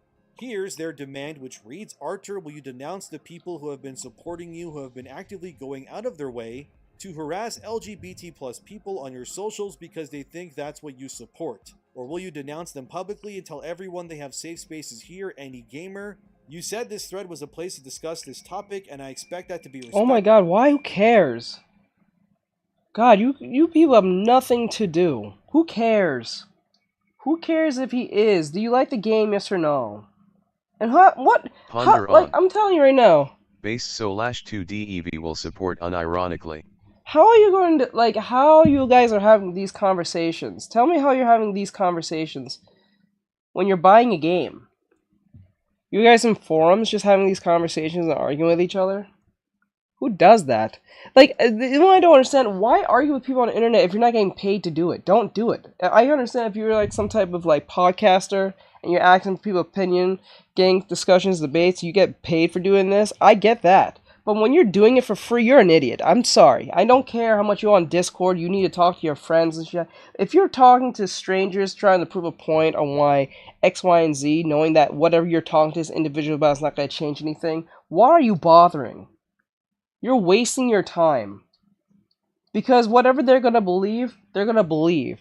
You honestly believe you're going to change the mind of an individual you don't know over the internet for like a split second over like a discussion or so? 9 times out of 10, they're going to forget and go eat and take a piss. And you know, that's what they're going to do. It's like arguing with someone on someone like VR chat because you had a discussion with them. In the next hour and a half, you're not going to remember what the hell you guys had to talk about. Jeez, this is stupid. In case this question gets me banned. Artur responded, and I quote, "Another morning, another demand from LGBTQ. I'm giving the LGBTQ community the benefit of the doubt because I know many good people from that community. But I still do not hear any prominent voices from that community addressing the evil acts committed in the name of LGBTQ. Since the beginning, I keep distancing you from the extremists more than you do. An independent journalist has written a press article about my situation and cleared my name. I shared it yesterday. It's my turn to ask questions now. Will the LGBTQ community address attacks on people's names and livelihoods committed in its name? Will the LGBTQ community address the rainbow flag being used as a rallying symbol to oppress people's freedom? If you know of anyone who is a prominent activist, not extremist, for the LGBTQ cause, please ping them and let them explain if the actions being committed in the name of LGBTQ accurately represents their community, and please keep the discussion civil. Attacking people won't help." End quote. And he has a point there, but of course they won't read it that way, and that's the issue. These groups, they just want compliance and servitude. They never see themselves as the bad guys. Artur stuck by his guns, he never caved in, and because they've been taught that. Attack him for as long as he lives. They've been taught that they're never the wrong. They're always the victim. So whenever they go and question other people about that comes in opposition to their cause in some form, you're the bad guy by default. Till you prove otherwise, you're just an ally. That's how that works. Because even if you have a legitimate reason why you don't really for it, you're the bad guy instantly. You are enemy number one. Probably. But he's not wrong whatsoever. He's allowed to think and do what he wants, especially when it comes to his own game that he made without some investor's money. He answers to nobody but those who play his game, and if you only play his game if he vindicates you, well then, you're not the target audience, are you? You already have so many games that are made to uplift you. Even straight people play those games, so why can't you play a game the other way around this time? It's almost as if you need everything to adhere to your principles or be damned. That is neither healthy nor good of you whatsoever. Nope. So whether it's saying that Space Marine 2 sucks when it doesn't, and then offering nothing useful or noteworthy while just exposing your own moronic takes, or Wokehammer being absolutely insufferable weirdos that are comparing literal man-eating aliens to Jewish people, or liberals attacking indie game devs, what are you guys even doing, man? You're not going to help your causes, you're just going to push people even further away. We need good, honest games journalism, and we need to ensure weirdos don't get their way like Wokehammer desperately wants to. They are not in the right, especially when they're comparing black people and slavery to something like the Imperium. Like, that one is just wild, man. But this is where we're at. Space Marine 2 is coming, and that's good for them, but journalists are still trying to derail it. And everything else is so insufferable, but you need to know about these things so that you can better the world in the future yourselves. So, thank you for watching, thanks for the support, subscribe and such, thanks to my patrons and members, and I'll see you in the next one, friends. Dude. I can't back off this one now, because these mushrooms. I gotta make this work. Alright, so this is Endymion with the whole Demon stuff. So with that said, like, subscribe, share, follow, comment. Hope you guys enjoyed this. I'll see you guys in the next one. Cool. Alright, so I have a video. Was it this? I have a video. I don't know if I left it in my like section, but it was. Let me see. Maybe it'll be my history instead. I think it's in my history. I thought I liked it, but I don't think I. Oh, there it is. So this is an anime recommendation type thing. Compared to the other ones, it's a little different. It's from a dude named Trippy Chris. TRPYCRIS. So Trippy Chris says here, I think he's recommending these horror manga. Like I said, I was gonna do some horror stuff, so Ari can't get mad at me because she thought I was going to abandon not doing that. And I was not going to do that. I just need to get regular content because I'm running out of old content. Anyway, so this says Unhinged Horror Series you haven't heard of. So he's gonna recommend us a bunch of anime, horror game, or manga if you have any type of wanting to read these, or any case may be. Remember, we're doing this for the Halloween event, so it is what it is. So let's do it. So this is how it goes. So my whole channel is about giving light on series that many might not have ever heard of. And since I only upload once a week, a lot of really good suggestions and comments can get lost. So instead of doing a standalone video or a discussion on Discord, which you should totally join by the way, today I want to highlight a few modern horror series that I read over the past month. Hopefully by the end of it, I had given you some fresh material to fuel your nightmares tonight. But if you guys want to see more anime content like this one, then why not go down and hit that subscribe button. But if you guys want more horror suggestion videos, then let's hit 2K likes on this video. But without further ado, let's get on with the list. Ponder on. I have a horror thing you might like. It breathes, it bleeds, it breeds. Reading by Creepcast. While this isn't really considered horror, we'll see. Nizumi's First Love offers a darker twist on romance. It follows Nizumi, a young woman raised by the Yakuza to be a hitman who's never known love. One day, while staring at a seal plushie, she crosses paths with a boy named Ao, who tries to help her get it. Before he can though, she vanishes. The next day they meet again, and this time Ao gives her the plushie and confesses his feelings. While Nizumi is non-responsive at first, Ao asks her out on a date. Fast forward 6 months, and the two are living together, wrapped up in an unexpectedly wholesome romance. But Nizumi's secret of being an assassin hangs over her. Things take a really dark turn when her Yakuza group kidnaps and tortures Ao, demanding that she kills him. Nizumi refuses, instead proposing to train Ao as an assassin so they can stay together. The head boss agrees, and now Ao has just 1 month to learn how to kill. However, Ao is willing to do anything to make Nizumi happy. Nizumi's First Love is a dark twist on the romance horror genre, even though it's not completely horror. I say it's horror due to the amount of gore that the series has. It's not as much as like a regular horror series, but it still has a pretty crazy not the balls, bro.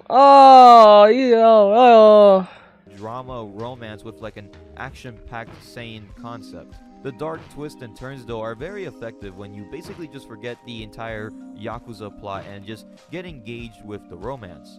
Now while this series has a lot more romance than horror, the next one is the complete opposite. As DA, Kamala Harris shielded illegal immigrant criminals from deportation instead of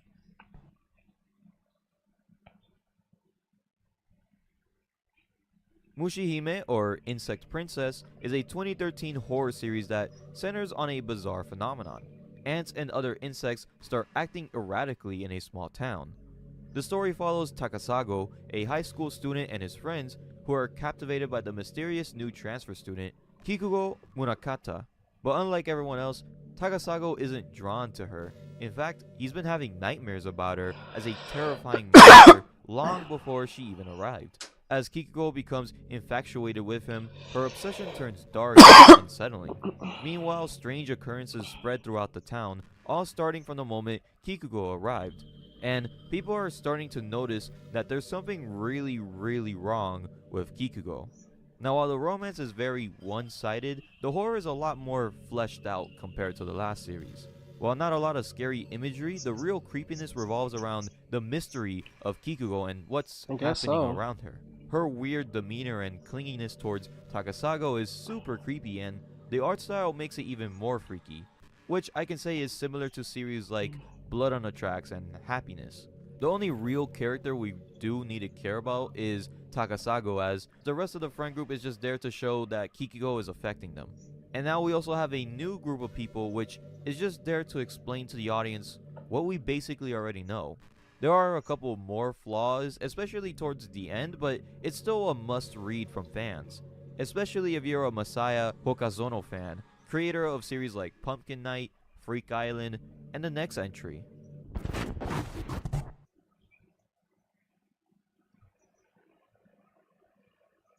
Now this entry is 3 different series, with Kuro Ion being the first in the franchise, and then 2 prequels, Aka Ion and the continuation of that prequel, Shiro Ion.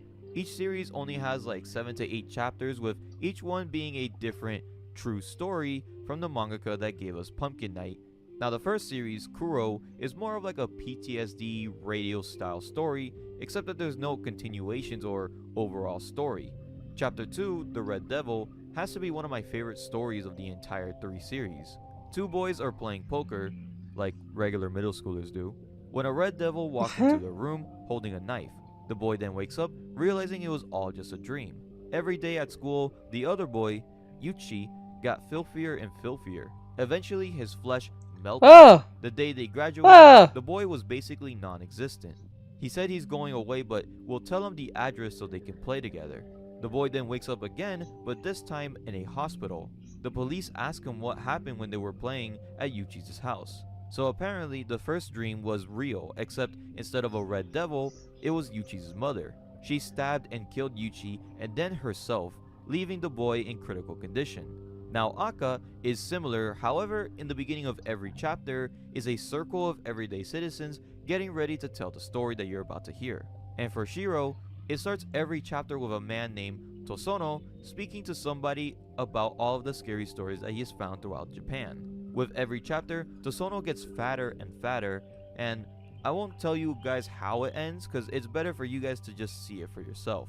But all 3 series are just really fun, very disturbing, and as an anthology series works pretty well, especially the 2 prequels. I like the idea of them being like quote-unquote real stories, but some are just so ridiculous that you know it's kind of fake. But it's still a little fun to, think about. The best part about anthology series in my opinion is to find the connecting overall storyline or theme of each story.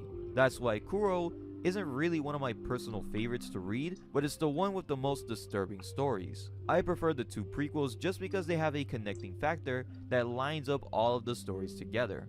However, Ihon as a franchise is definitely an underrated anthology that you must definitely read. And it's also a way different approach than what Hokozano normally does.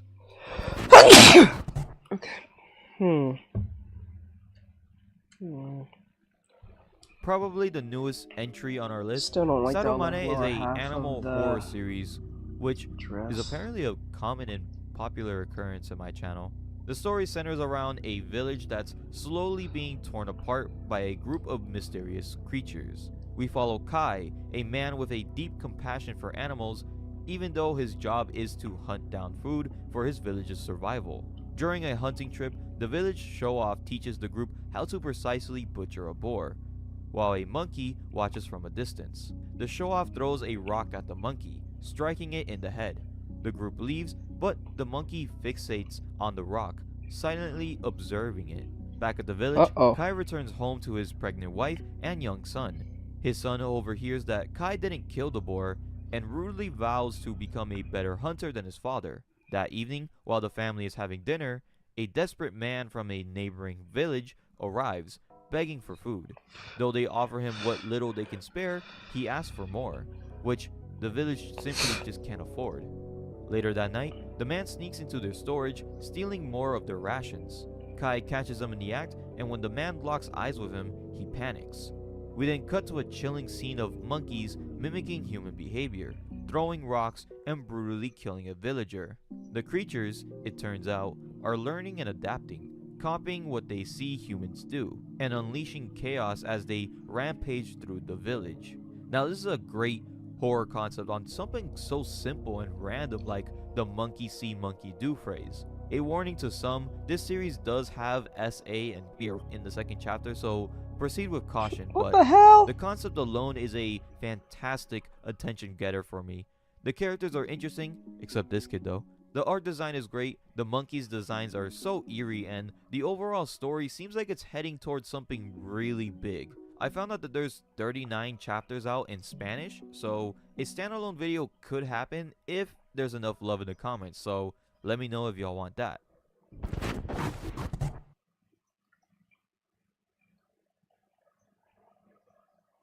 Lost End stars a 40-year-old father named Cujo, who works a construction job and just wants to see his daughter. He's a caring person, and that makes him an easy target to get pushed over.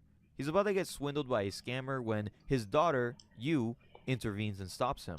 As they leave and argue, they make up, and he promises to be a better father. The scammer then appears outside and takes Yu hostage, but the scammer accidentally cuts Cujo's throat, killing him and sending him to a garden of flowers. He wakes up to see other people with a woman named Timora in the center of them, being their guide of the place that they're in. Timora informs them that they've died and this is the place between the living and the dead. They can either take the Sanju River and die peacefully, or they can return to the world of the living by climbing up the peak of that mountain. But just a heads up, only one person is allowed to go back. So now it's a race back to the living with monsters and other competitors standing in Cujo's way. But he's dedicated to return and save his daughter Yu. Lost End reminds me a lot of Hell's Paradise in a weird way.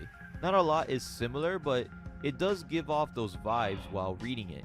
It definitely has a darker tone, but it's a race to get back to the human world, and since the main character is so caring towards even the worst of the worst, it's interesting to see how he makes allies, enemies, and if maybe he sacrifices himself for someone else, or if someone is going to sacrifice themselves for him.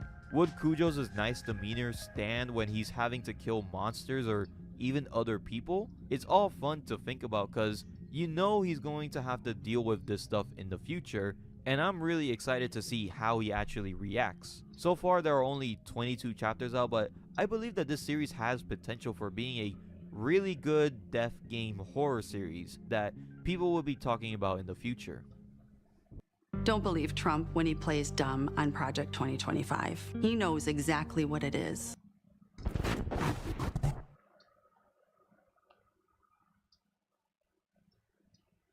Another anthology series on the list, The 100 Ghost Stories That Led to My Death, is about Yuma wanting to die, but gets stalked by a girl named Hina. She tells him about a round of 100 ghost stories, so Yuma stays alive until he records all 100 ghost stories for the audience. So far there are over 87 chapters in English, so the series is actually really close to finishing. Every chapter, Yuma seems so excited and calm to talk about every story, but the more stories he tells, the more worried he seems. He hides the fact that he's telling these stories, and his parents seem to be a mystery as well. But the actual ghost stories themselves are really fun to read. There's no overall film or anything, but it is pretty unhinged with some really creepy imagery and art designs by Anji Matono.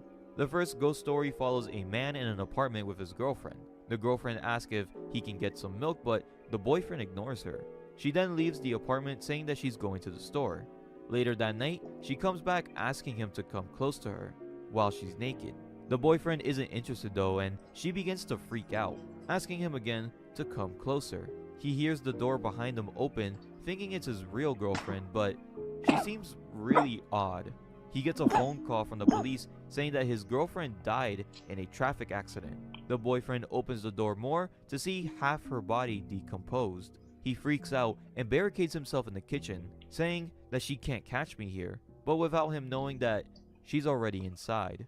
The stories are pretty cool, but the highlight for me is seeing the beginning and the ending of each chapter and just seeing how Yuma is reacting to levels each of detail story or in the art. situation. It's fun to That's so speculate crazy. what's actually going on with other fans of the series too, but it's kind of interesting to see how the creepiness doesn't come from spooky, gory imagery, but the chill-looking recordings that seem a little bit too normal. As he's close to reaching all 100 ghost stories, I think it's best to get a head start now.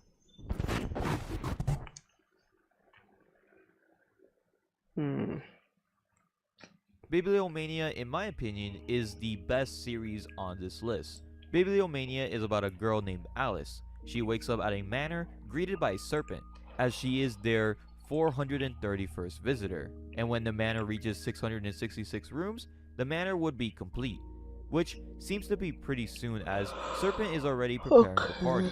But Alice doesn't want to go to the party, she just wants to go home. So the Serpent gives her a choice. She can either stay in her room and wish for everything that she ever desired, or she can go through all 431 rooms just to reach door 0, all while slowly rotting just to return back home.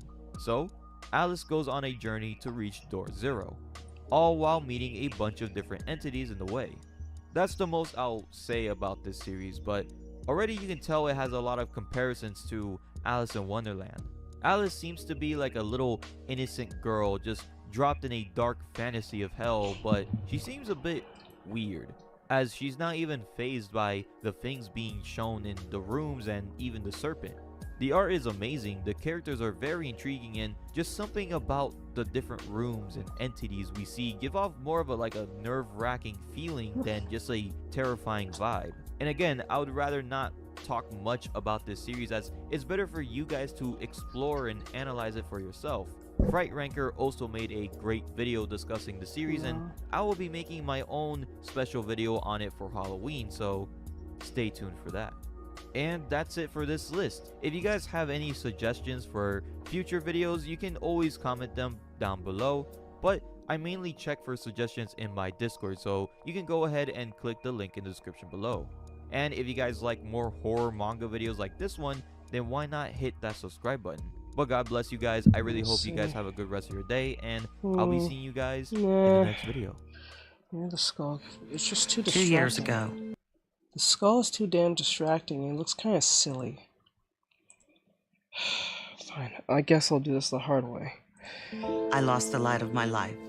Fentanyl killed my beautiful daughter. Brianna's gone. Alright, so that was the whole reaction on the whole haunted anime recommendation. I don't know what that is. So like that's the whole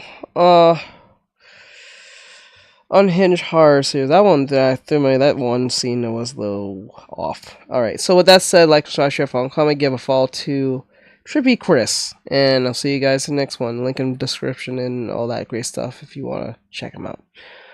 I'll do one more, and then one more horror, and then we'll end up the night. Oh, this is from Trippy Chris again. I want to do a different character, a different person. I don't want to do the same person over and over again. I think that gets kind of like...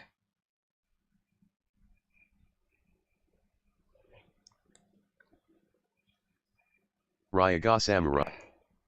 Good video. Yeah, it was a really good video. Most disturbing.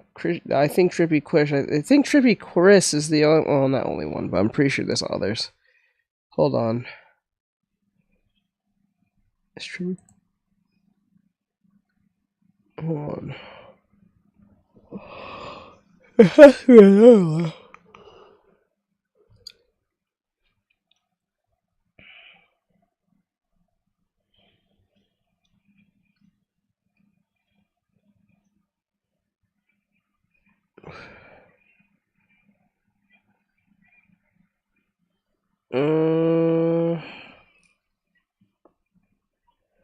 Siren Head, huh? I don't care. I don't know why anyone likes that Siren Head thing. That thing was dumb. Never really understood the big giant siren thing screaming into the medieval lethal company is terrifying. Really? Sounds crazy. Okay.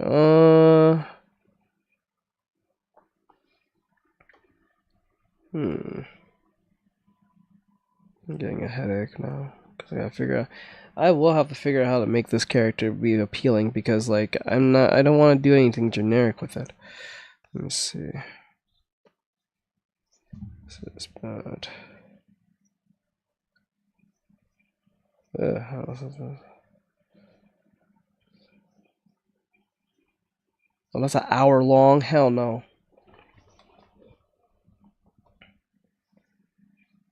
That's an hour long. I am not doing that.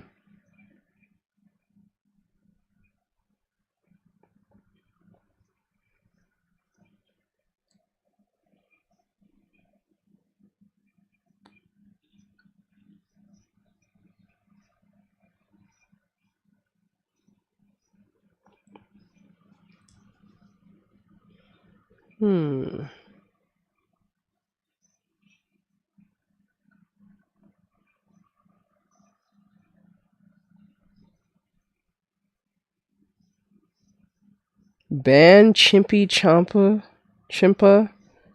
commercials are horrifying.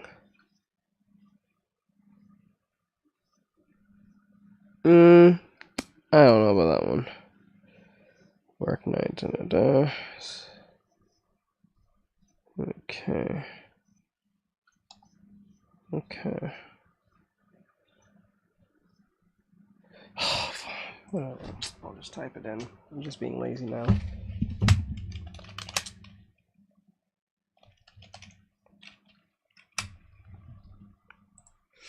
No. Longer.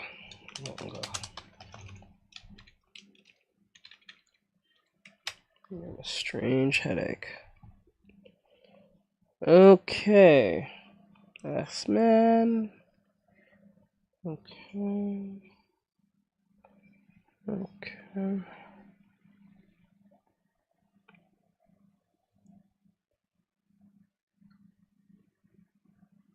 Yeah. 5 months ago. Soliter.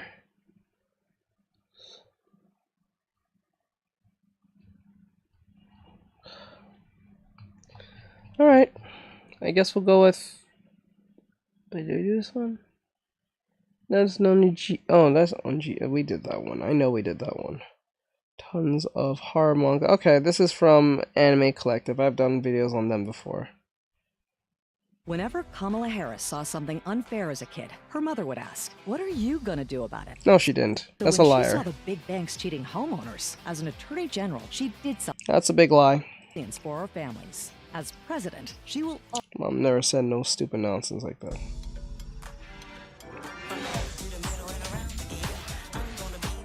I don't know why these people lie like this. That is not even a necessary lie to tell. That proves how much more a lie it is. That's not necessary to be even mentioned. Like, who cares? Guys, it's Kristen from Anime Collective. So horror is one of my all-time favorite genres, no matter what medium I'm experiencing in, from films to novels. Okay, I forgot to read this. So this is Anime Collective. This is a ton of horror anime recommendations. I gotta drop for you as I get this done. And all that great stuff. Novels to manga. Here's a quick look at some of my horror favorites so you can get a glimpse of what I'm into. There's a little bit of everything on this list. I read anything and everything in horror, so there's everything from psychological to body horror to sci-fi horror to name a few. That all said, here are some of my favorite horror manga I think you should check out. Alright, so I want to get what is probably the most obvious recommendation out of the way first. You can't have a horror manga video without Junji Ito. Uzumaki is an absolute staple of the genre, and it follows the story of a young girl as she and her family become increasingly obsessed with spirals. The spiral phenomenon affects their town, causing people to disappear or die. Out of all of Junji Ito's works, Uzumaki is my absolute favorite. The series showcases how one can spiral into madness well. It's full of drama and suspense, and it focuses more so on the psychological horror side. His creepy, highly detailed art style is something to behold as well. To me, Uzumaki is more disturbing than it is scary. That being said, it is one of the most unsettling reads in this video, and has great characters like Kiri and Shuichi, to name a few. It's hard to talk about Uzumaki without giving too much away. All I can say is that this manga is in a class of its own when it comes to horror. It's extremely weird and messed up, but at the same time very original in storytelling and art style. If you're looking to get into more of Junji Ito's works, I recommend checking out Tomi, Censor, Gyo, and Shiver. These, in addition to Uzumaki, are some of my favorites by Junji Ito. I'll do a future video highlighting all of his series, but for now, I highly recommend checking out Uzumaki, especially if you're new to his series. Next is Parasite by Hitoshi Iwaki, which has some of the most horrifying alien designs I've ever seen, but it also has some of the most effective body horror I've ever witnessed in a manga.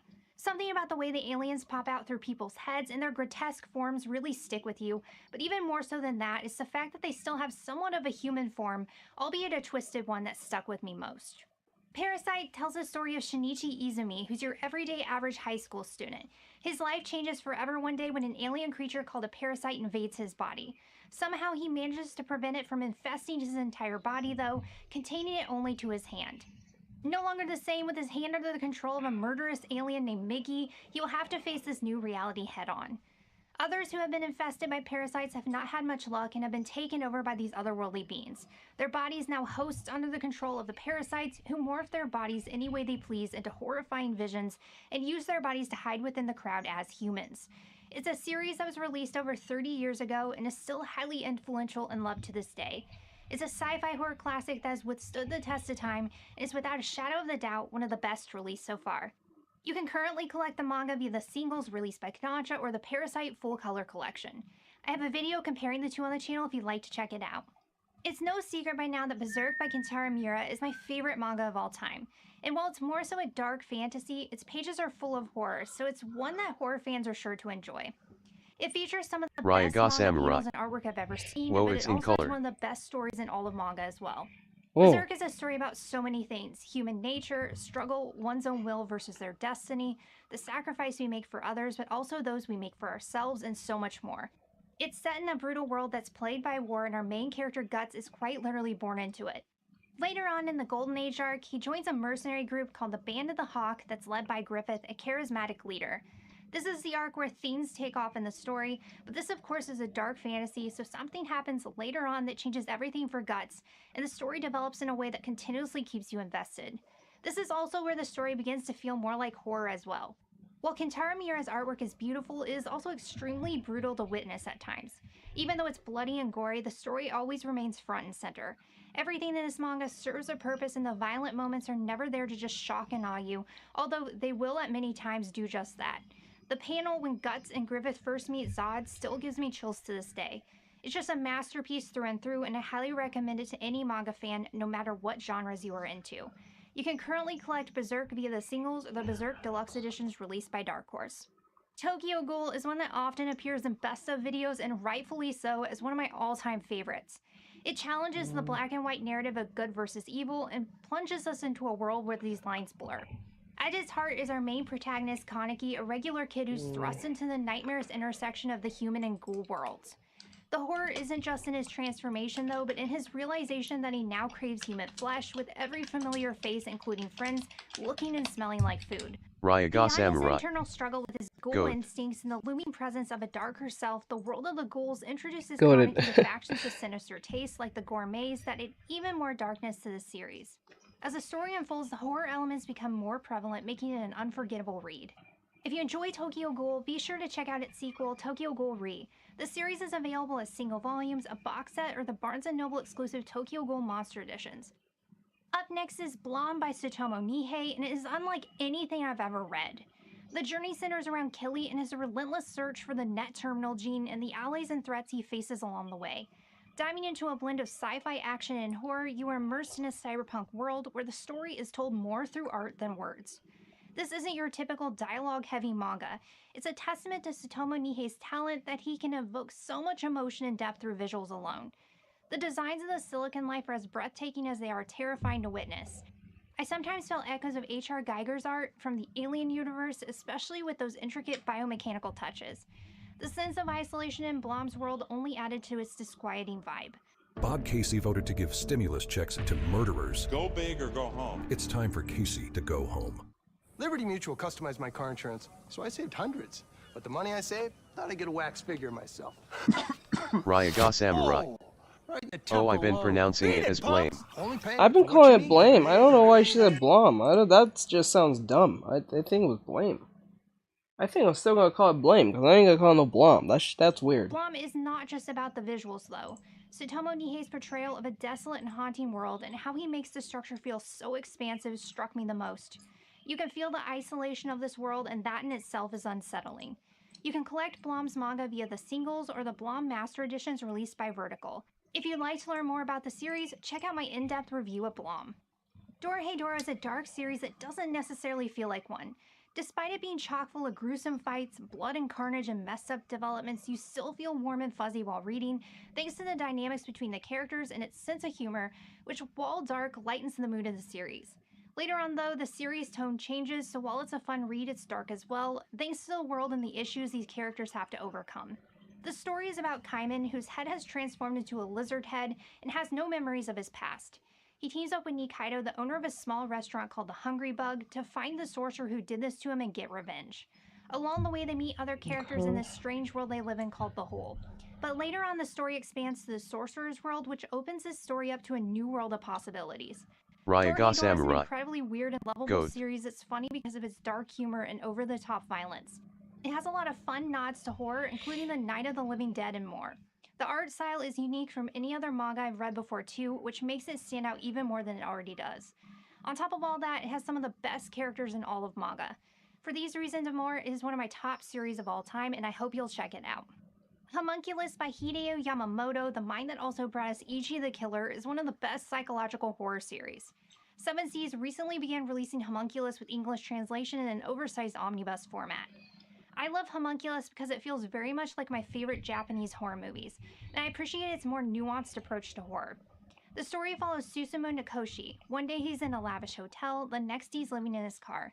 He's approached by the mysterious Manabu Ito, a 22-year-old medical student, who says he's a perfect candidate for his experiment. He initially rejects his offer, but later accepts it when his car is towed and he's in need of cash. In exchange for 700,000 yen, Nakoshi lets Ito drill into his head via a method called trepanation. At first, everything seems normal for Nakoshi following this experimental surgery, but this all changes when the effects kick in and he begins seeing the homunculus in every person. Watching Nakoshi undergo this experimental surgery is a horror in itself, but it's the after effects of the surgery and the distorted humans that Nakoshi now sees that are the most unsettling. It's hard to know what's real or not in this one too as you're reading, so there is an element of mystery to the series as you work to understand what's happening to Nakoshi as he's trying to understand what is going on as well. You feel like you're in the story with Nakoshi as a result, and it has a lot of weight too. Blood on the Tracks by Shuzo Oshimi, the creator of The Flowers of Evil, Happiness, and Inside Mari, is one of the best psychological thrillers I've ever read. It's unsettling as well as eerie, and if you put yourself in the MC's shoes, it's a truly terrifying read. Thanks to the chain of events that occur in this series, it gets creepier and creepier as it goes on, but the art further sets its dark tone. Blood on the Tracks is about a relationship between a boy named Seiji and his mother Seiko. But they don't just have any ordinary relationship. She loves him so much she will do anything to keep him to herself and protect him, even if that means doing the most heinous and unthinkable things. Their extremely toxic relationship prevents Seiji from living his life because there are no lengths his mother won't go to keep him under her grasp. You wish for Seiji to break out of this terrible relationship, which is ruining his friendships and preventing him from living a normal life. Throughout the chapters, it's easy to question how someone could become so easily controlled by their mother, but Oshimi does an incredible job at explaining the how and why behind a toxic mother-son relationship. To me, Blood on the Tracks is Oshimi's best work yet, and this is saying a lot because he's created many series that I love. It's a fast and effective read that features a horror that's quiet yet so loud at the same time, and it will make your skin crawl. If you're like me and think that series don't always have to be outwardly scary to be thought of as one of the scariest manga of all time, you'll want to check out Blood on the Tracks. There's a sense of realism to this one that makes it, in my opinion, one of the most disturbing to ever be released. Gaunt's is a roller coaster of emotions, blending sci-fi with elements of horror that will have you gripping the edge of your seat. The story revolves around Kei Kurano and Masaru Kato, who after a tragic accident find themselves in a macabre game of hunting aliens in futuristic gear. The result is bloody, gory confrontations that are shocking, dreadful, and thrilling. Gaunt's may not be inherently terrifying, but if you picture yourself in their shoes, it's one of the scariest situations. What sets Gaunt's apart isn't just its pulse-pounding action or the unique designs, which are some of the best I've come across, by the way. It's the depth, the suspense, and the unexpected moments of emotion that are experienced amid the chaos. The art itself is next level. I felt as if I was a movie while Samurai. reading. I could almost hear the I'm on the last explosions, arc of the this alien one. footsteps, and the sounds of their weapons. It's rare for a manga to immerse me in its world as much as Gaunt's does. Although there are times Gaunt's feels more like a hardcore action series, its horror undertones are ever present throughout the chapters. If you're looking for a visceral, cinematic experience in manga form, Gaunt's should be at the top This of was your a list. fail. For a more in-depth and spoiler-free review of Gaunt's and a look at the manga, you can also check out my full review on the channel if you still aren't convinced. Kazuo Umezu is one of the most important horror manga creators of all time. I recommend diving into all of his works, but The Drifting Classroom is the one I recommend most. It is similar to The Lord of the Flies, except much darker.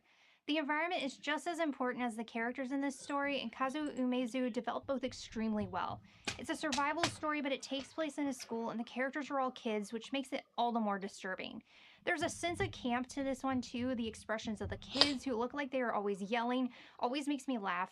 The story starts with the usual school shenanigans, but this all changes when things take a turn for the worse. When everything outside their school mysteriously disappears, these kids now find themselves fighting to survive in a terrifying desert wasteland. The Drifting Classroom is a horror classic, but it has elements of mystery and sci-fi that keep things interesting as well. Even though it's an older series that's first released in the 70s, it's one of those manga that never gets old because it's such a well-written and detailed story. He's also one of the creators that influenced Junji Ito. I am including a few... The choice is yours, the power is ours, this energy... hidden horror manga gems in this video, but Cannibal by Mizaki Ninomiya is currently one of the most underrated manga in the horror genre.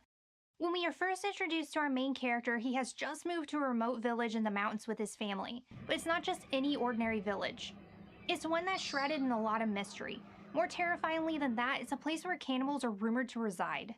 Everyone jokes about this at first, but when the local policeman goes missing and our MC is sent to take over his post, he begins to wonder whether or not these rumors are true and starts to investigate.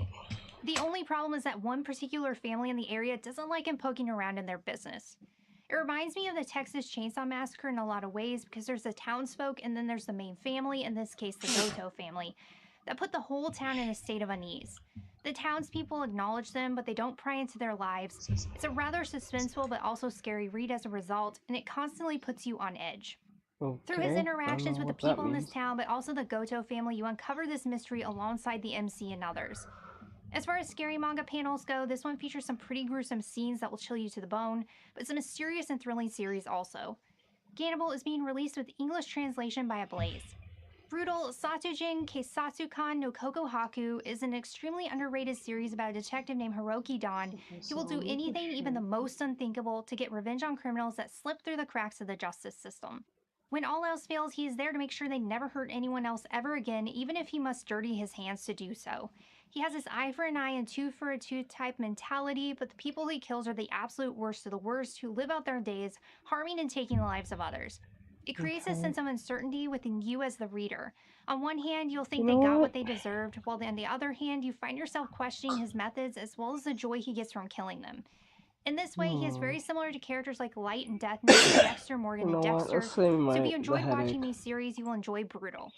Due to the So nature this'll of the do. content in this story, it is very graphic. Seeing Just that thought many of you something. came here for horror, this is Just something make that it most fast. likely isn't of concern, Okay. but it is more violent than most because of the brutal and unforgiving way in which Hiroki kills these criminals. On top of that, some gruesome murders happened in this series. That being said, it is the perfect horror manga if you're a fan of gore. The No. Summer Hikaru Died is one of the No. best new horror series I've read in a while. The story follows Yoshiki and Hikaru, childhood friends from a secluded village. But suddenly Hikaru changes as if something else has taken over him. It dives deep into Yoshiki's turmoil, grappling with the loss and making a tough choice to hold on to this new Hikaru. As far as the setting goes, it's set in an unsettling village in the countryside, which makes it reminiscent of series like Higurashi. There's a palpable tension from hushed conversations to the uneasy atmosphere that exists in this town and the mountainous forests that surround it. There's a subtle yet unnerving horror to this that's town all and the do. Just keep happenings it within simple. it that makes it hard to feel at ease while you're reading. As the village seems to spiral into madness, the story captures your attention not just because it's full of emotion, but because of its eerie and mysterious atmosphere as well. Our MC Hikaru is puzzling. There's an innocence to him which is contrasted by the potential danger that we as readers know he poses. It's partly a mystery, with each volume unveiling more to this story, which I love too. The story and emotions of the characters are expressed well, the art is beautiful, and it's the best new horror manga I've read to date. If you love mystery as well as supernatural horror, you'll want to give this one a shot. Yen Press is releasing the Summer Hikaru Died with an English translation if you'd like to check it out. Higurashi When They Cry is another must-have in this video. It isn't just one of the best horror series, but it's one of the best mystery manga too. It's about a group of friends and their interactions with each other in a small village called Hinamizawa. They have fun together, but dark secrets are lurking beneath the surface that will change their lives as they know it for good. I enjoyed Higurashi because it has a lot of interesting elements in its story. I will say that it starts off feeling a lot like a slice of life, but it introduces some unexpected horrors as the story progresses. It is very psychological and it has supernatural elements as well, so there's a little bit of everything in this story. There are gripping plot twists, unexpected developments, and more. Higurashi When They Cry is a great horror series because its story is engrossing and mysterious. It starts with an idyllic setting, but things slowly start to unravel, and this is where the story gets even more interesting. If you're looking for a new horror story to read, Higurashi is one you'll definitely want to check out. If you're into visual novels, I also recommend that as well. Battle Royale is a classic death game series. It is a series that has inspired everything from film to video games as well as a genre. Death game series have increased drastically in popularity thanks to series like Netflix's Squid Game, but Battle Royale has been going strong since the early 2000s, and to me, it is the quintessential death game series. In this one, a class is chosen at random to be placed in a deserted area where they must kill each other to survive. In a class's graduation trip, they discover that they have been chosen to participate in a kill or be killed game called The Program. The series was released with English translation by Tokyopop and singles in the Ultimate editions, but they are both out of print. Battle Royale is one of the most thrilling, gory manga I've ever read, and the gore in this series is drawn with incredible detail. It keeps you on the edge of your seat, but the thing I love most about Battle Royale is that it gives its characters backstory. This is also the main reason why it shines so brightly in comparison to other survival manga. You see the best and worst of humanity in this series, and it's impactful as a result. If you've yet to check out the film directed by Kenji Fukasaku, I highly recommend it as well. It's one of my all-time favorite movies, so I had to shout it out. What I love so much about this next one, Frankenfran, apart from its absurd body horror, is its humor and how it perfectly blends comedy with horror. I love dark humor, as seen with other manga in this video like Dorohedoro. There's a cheekiness to these types of series that makes them as charming as they are mortifying. As DA, Kamala Harris shielded illegal immigrant criminals from deportation. Instead of deporting one drug-dealing illegal, Kamala picked him for a jobs program, a job he couldn't legally. However, I will say that Frankenfran's humor is more so black than it is dark. While the humor is a bit of an acquired taste, the social commentary and the way it explores human nature make it well worth the read. Frankenfran is about a girl named Fran, a soft-hearted patchwork girl created by the notorious Dr. Madaraki, who loves nothing more than helping others. But her idea of help might not be the same as everyone else's. Even when her experiments go according to plan, they often have unanticipated consequences. Playing with life and death can be a messy business. Whether in her lab or making house calls, you can always expect the unexpected with Fran. Frankenfran, it may be shocking at times, but it's full of heart as well. It's one of the best black comedies I've read to date. I know the reviews for this one, which are quite polarizing, scare some people off from checking it out, but I hope more people will give it a shot and see what they think about the series themselves. Jagame Muneyuki Kaneshiro and Kensuke Nishida is an unforgettable sci-fi horror manga. You might know Muneyuki Kaneshiro from his other series Blue Lock. While I'd love to see all of their titles be released with English translation, it's Jagan that I'd love to see most. On the surface, it's easy to compare Jagan to other manga like Gantz and Parasite, but as you dive deep into the series, its unique voice surfaces. Both these series have protagonists who are affected by parasites, and Jagan, creatures called frenzy frogs, morph their hosts into manifestations of their most profound desires, dubbing them fractured humans. Their gruesome transformation paired with Jagan's penchant for violence makes it an edge-of-the-seat read, which makes it similar in the vein of series like Gantz. From the detailed character designs to their lifelike expressions, each panel feels alive and in motion. The fractured humans in particular are both haunting and intriguing, visually representing the host's innermost desires. The art reminds me a lot of the detailed panels you see in series like I Am a Hero and Gantz, so it's visually striking to say the least. Unfortunately, Jagan has yet to be translated into English, but I hope it is soon. Next is Alice in Borderland by Haru Aso, and is one of the best death game manga out there. The story is set in a post-apocalyptic type world where a life-changing game called Borderland forces players to fight for their survival. It hones in on what people would do in situations where almost all they can think about is how to stay alive. What truly drew me in, though, was a series' diverse cast of characters. They come from all walks of life, and watching them grapple with their grim reality is both heartbreaking and relatable. They're not just characters in a story, they feel like real people trying to navigate an unimaginably tough situation. Every time a new game starts, there's this palpable tension. Neither the characters nor us as readers have a clue about what's going to happen next, which makes it unpredictable. Like any good survival story, Alice in Borderland isn't just about the art of survival. It delves deep, making you ponder life, its value, and the lengths we go to find purpose. Out of all the death game manga I've read, it's one of the most unique. It's not just full of thrills and suspense, it's also a journey of introspection and growth. If you like series like Battle Royale or Future Diary, I highly recommend giving this one a read. Dragon Head is one that deserves more attention than it gets because it expertly conveys humans' deep-seated fear of the unknown. Following a catastrophic train accident in a gloomy tunnel, 3 students are plunged into profound darkness, both real and psychological. Their goal is to escape the tunnel, but there's more to the series than meets the eye as it explores their unraveling sanity, but that is just scratching the surface because there's a fair amount of mystery to this one. What sets Dragon Head apart is its masterful exploration of the human psyche under extreme duress and its breakdown of societal constructs. The raw visuals add even more to this series. If a deep psychological horror manga is what you are looking for, Dragon Head is a must-read. Dragon Head was released by Tokyopop a long time ago, but it has yet to be reprinted in English. I really hope this changes soon because it's truly incredible. These next 2 are manhwa, but I had to include them. Killing Stalking is a deep dive into the dark corners of obsession and manipulation. The story follows our main character who becomes dangerously infatuated with someone he believes is his savior from a traumatic incident. But when he takes that obsession too far and breaks into this man's home, he's thrown into a nightmarish world. It turns out he's stumbled upon a sadistic serial killer who not only captures him, but also ensnares him in a disturbingly toxic relationship. Beyond its chilling plot, the strength of Killing Stalking lies in its deep psychological interplay between the main characters. It's intense, gripping, and not for the faint-hearted given its mature and potentially triggering themes. But if you're a fan of intricate horror and psychological thrillers, it's one I highly recommend. You can collect the series now via the Killing Stalking Deluxe Editions released by 7 Seas. Next, I want to talk about Bastard. In Bastard, the story of Jin's son unfolds in a way that's both compelling and chilling. He's a boy living under the shadow of his father who to the outside world is the epitome of kindness. But once you step inside their home, the facade fades, revealing a man capable of unthinkable horrors.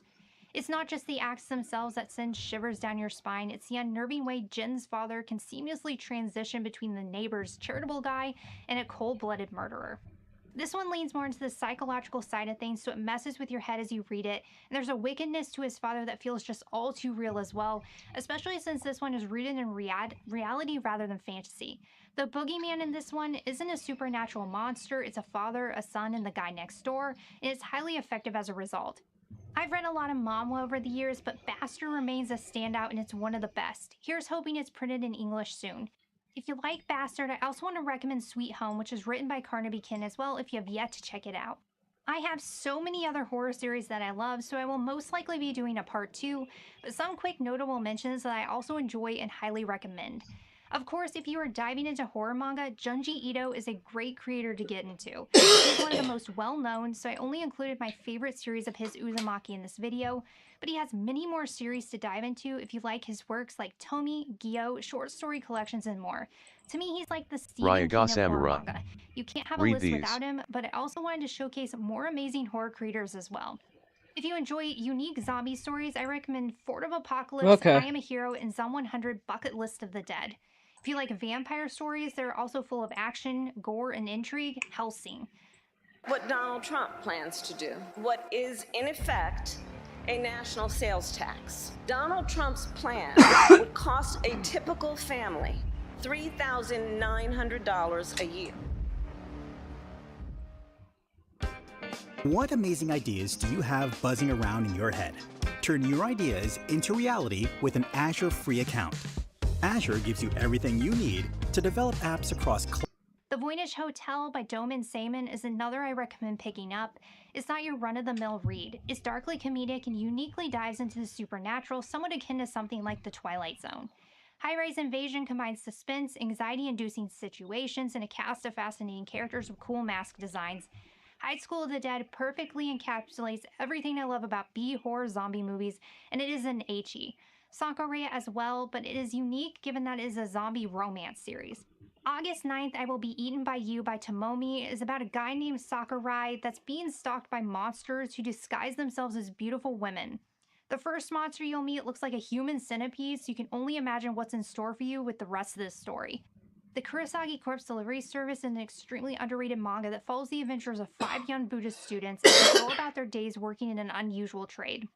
The premise features main characters with supernatural abilities that use their powers to help the dead move on to the next life. What's most surprising about this series is that despite its dark subject matter, it manages to feel light and fun thanks to its quirky characters and black humor.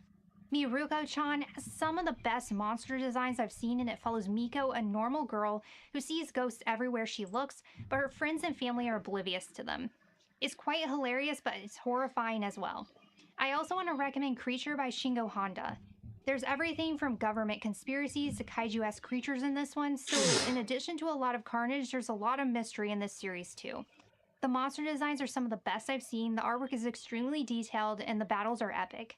If a mystery manga with horror themes that is set in a gothic setting and is full of mystery and suspense sounds interesting to you, I recommend checking out Shadow's House.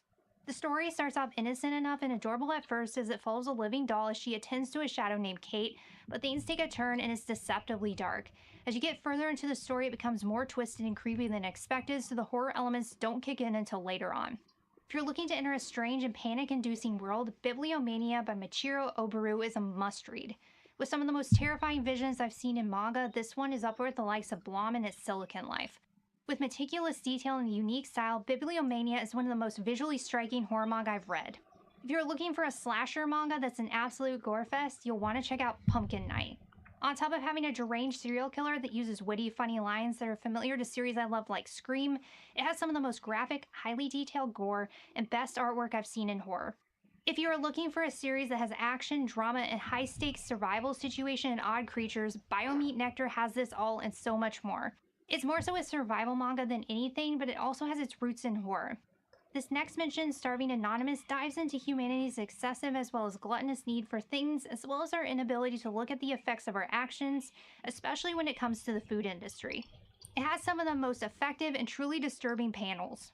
If you are looking for a terrifying manga that has creepy monster designs, check out Jinmin. The monsters in that are absolutely mortifying. Interested in a story about gang warfare and a twisted killer, check out Ichi the Killer, which inspired the film by Takashi Miike. Would rather pick up a collection of short stories instead of a full series, PTSD Radio is the series I'd recommend. Like Cosmic Horror, At the Mountains of Madness, or any of the adaptations by Go Tanabe. I actually just did a video showcasing the new deluxe edition of Mountains of Madness if you'd like to learn more about the series. And finally, if you're looking for a shonen that has horror-like themes, check out Claymore, Hell's Paradise Jigo Karaku, Chainsaw Man, The Promised Neverland, Attack on Titan, Dark Gathering, Dandadan, or Jujutsu Kaisen. Man, I think that's it, but probably not. Horror is one of my favorite genres, so I know there's so much more I can talk about, but I will of course be talking about more horror series I love on the channel in the future. What are your favorite horror series? Let me know. I'm always looking for more recommendations. That's it for the video, guys. Thanks as always for watching, and I'll see you all next time. Alright, so that was it. Sadly I didn't get to get this done as I wanted to. But I'll probably I'll do the rest of it at the after the stream. Because I'll show it off if I can tomorrow. I will. Don't worry, I'll show it off tomorrow for you guys, so so with that said, I'm going to let you guys go early. It is 8:42. It's going to be 9 o'clock. I took forever to figure out what I wanted to do. I didn't want it to look generic as hell. That was what I was trying to avoid, but like it is a Grim Reaper, so she's gonna wear the classic stuff, but like I wanted to put my own take on it, but the more I kept on thinking of something else, something better popped in my head. So that's what happens when character design just takes some time. It's not something you just can just work out over time. Good night, Teach. Alright, have a great night, guys. I'll see you guys tomorrow. Have a great night. Keep safe, guys. And have a great night. I said that twice. And be a little bitch. And push those big-headed hoes out of the way. So that said, I'm out, guys. Laters.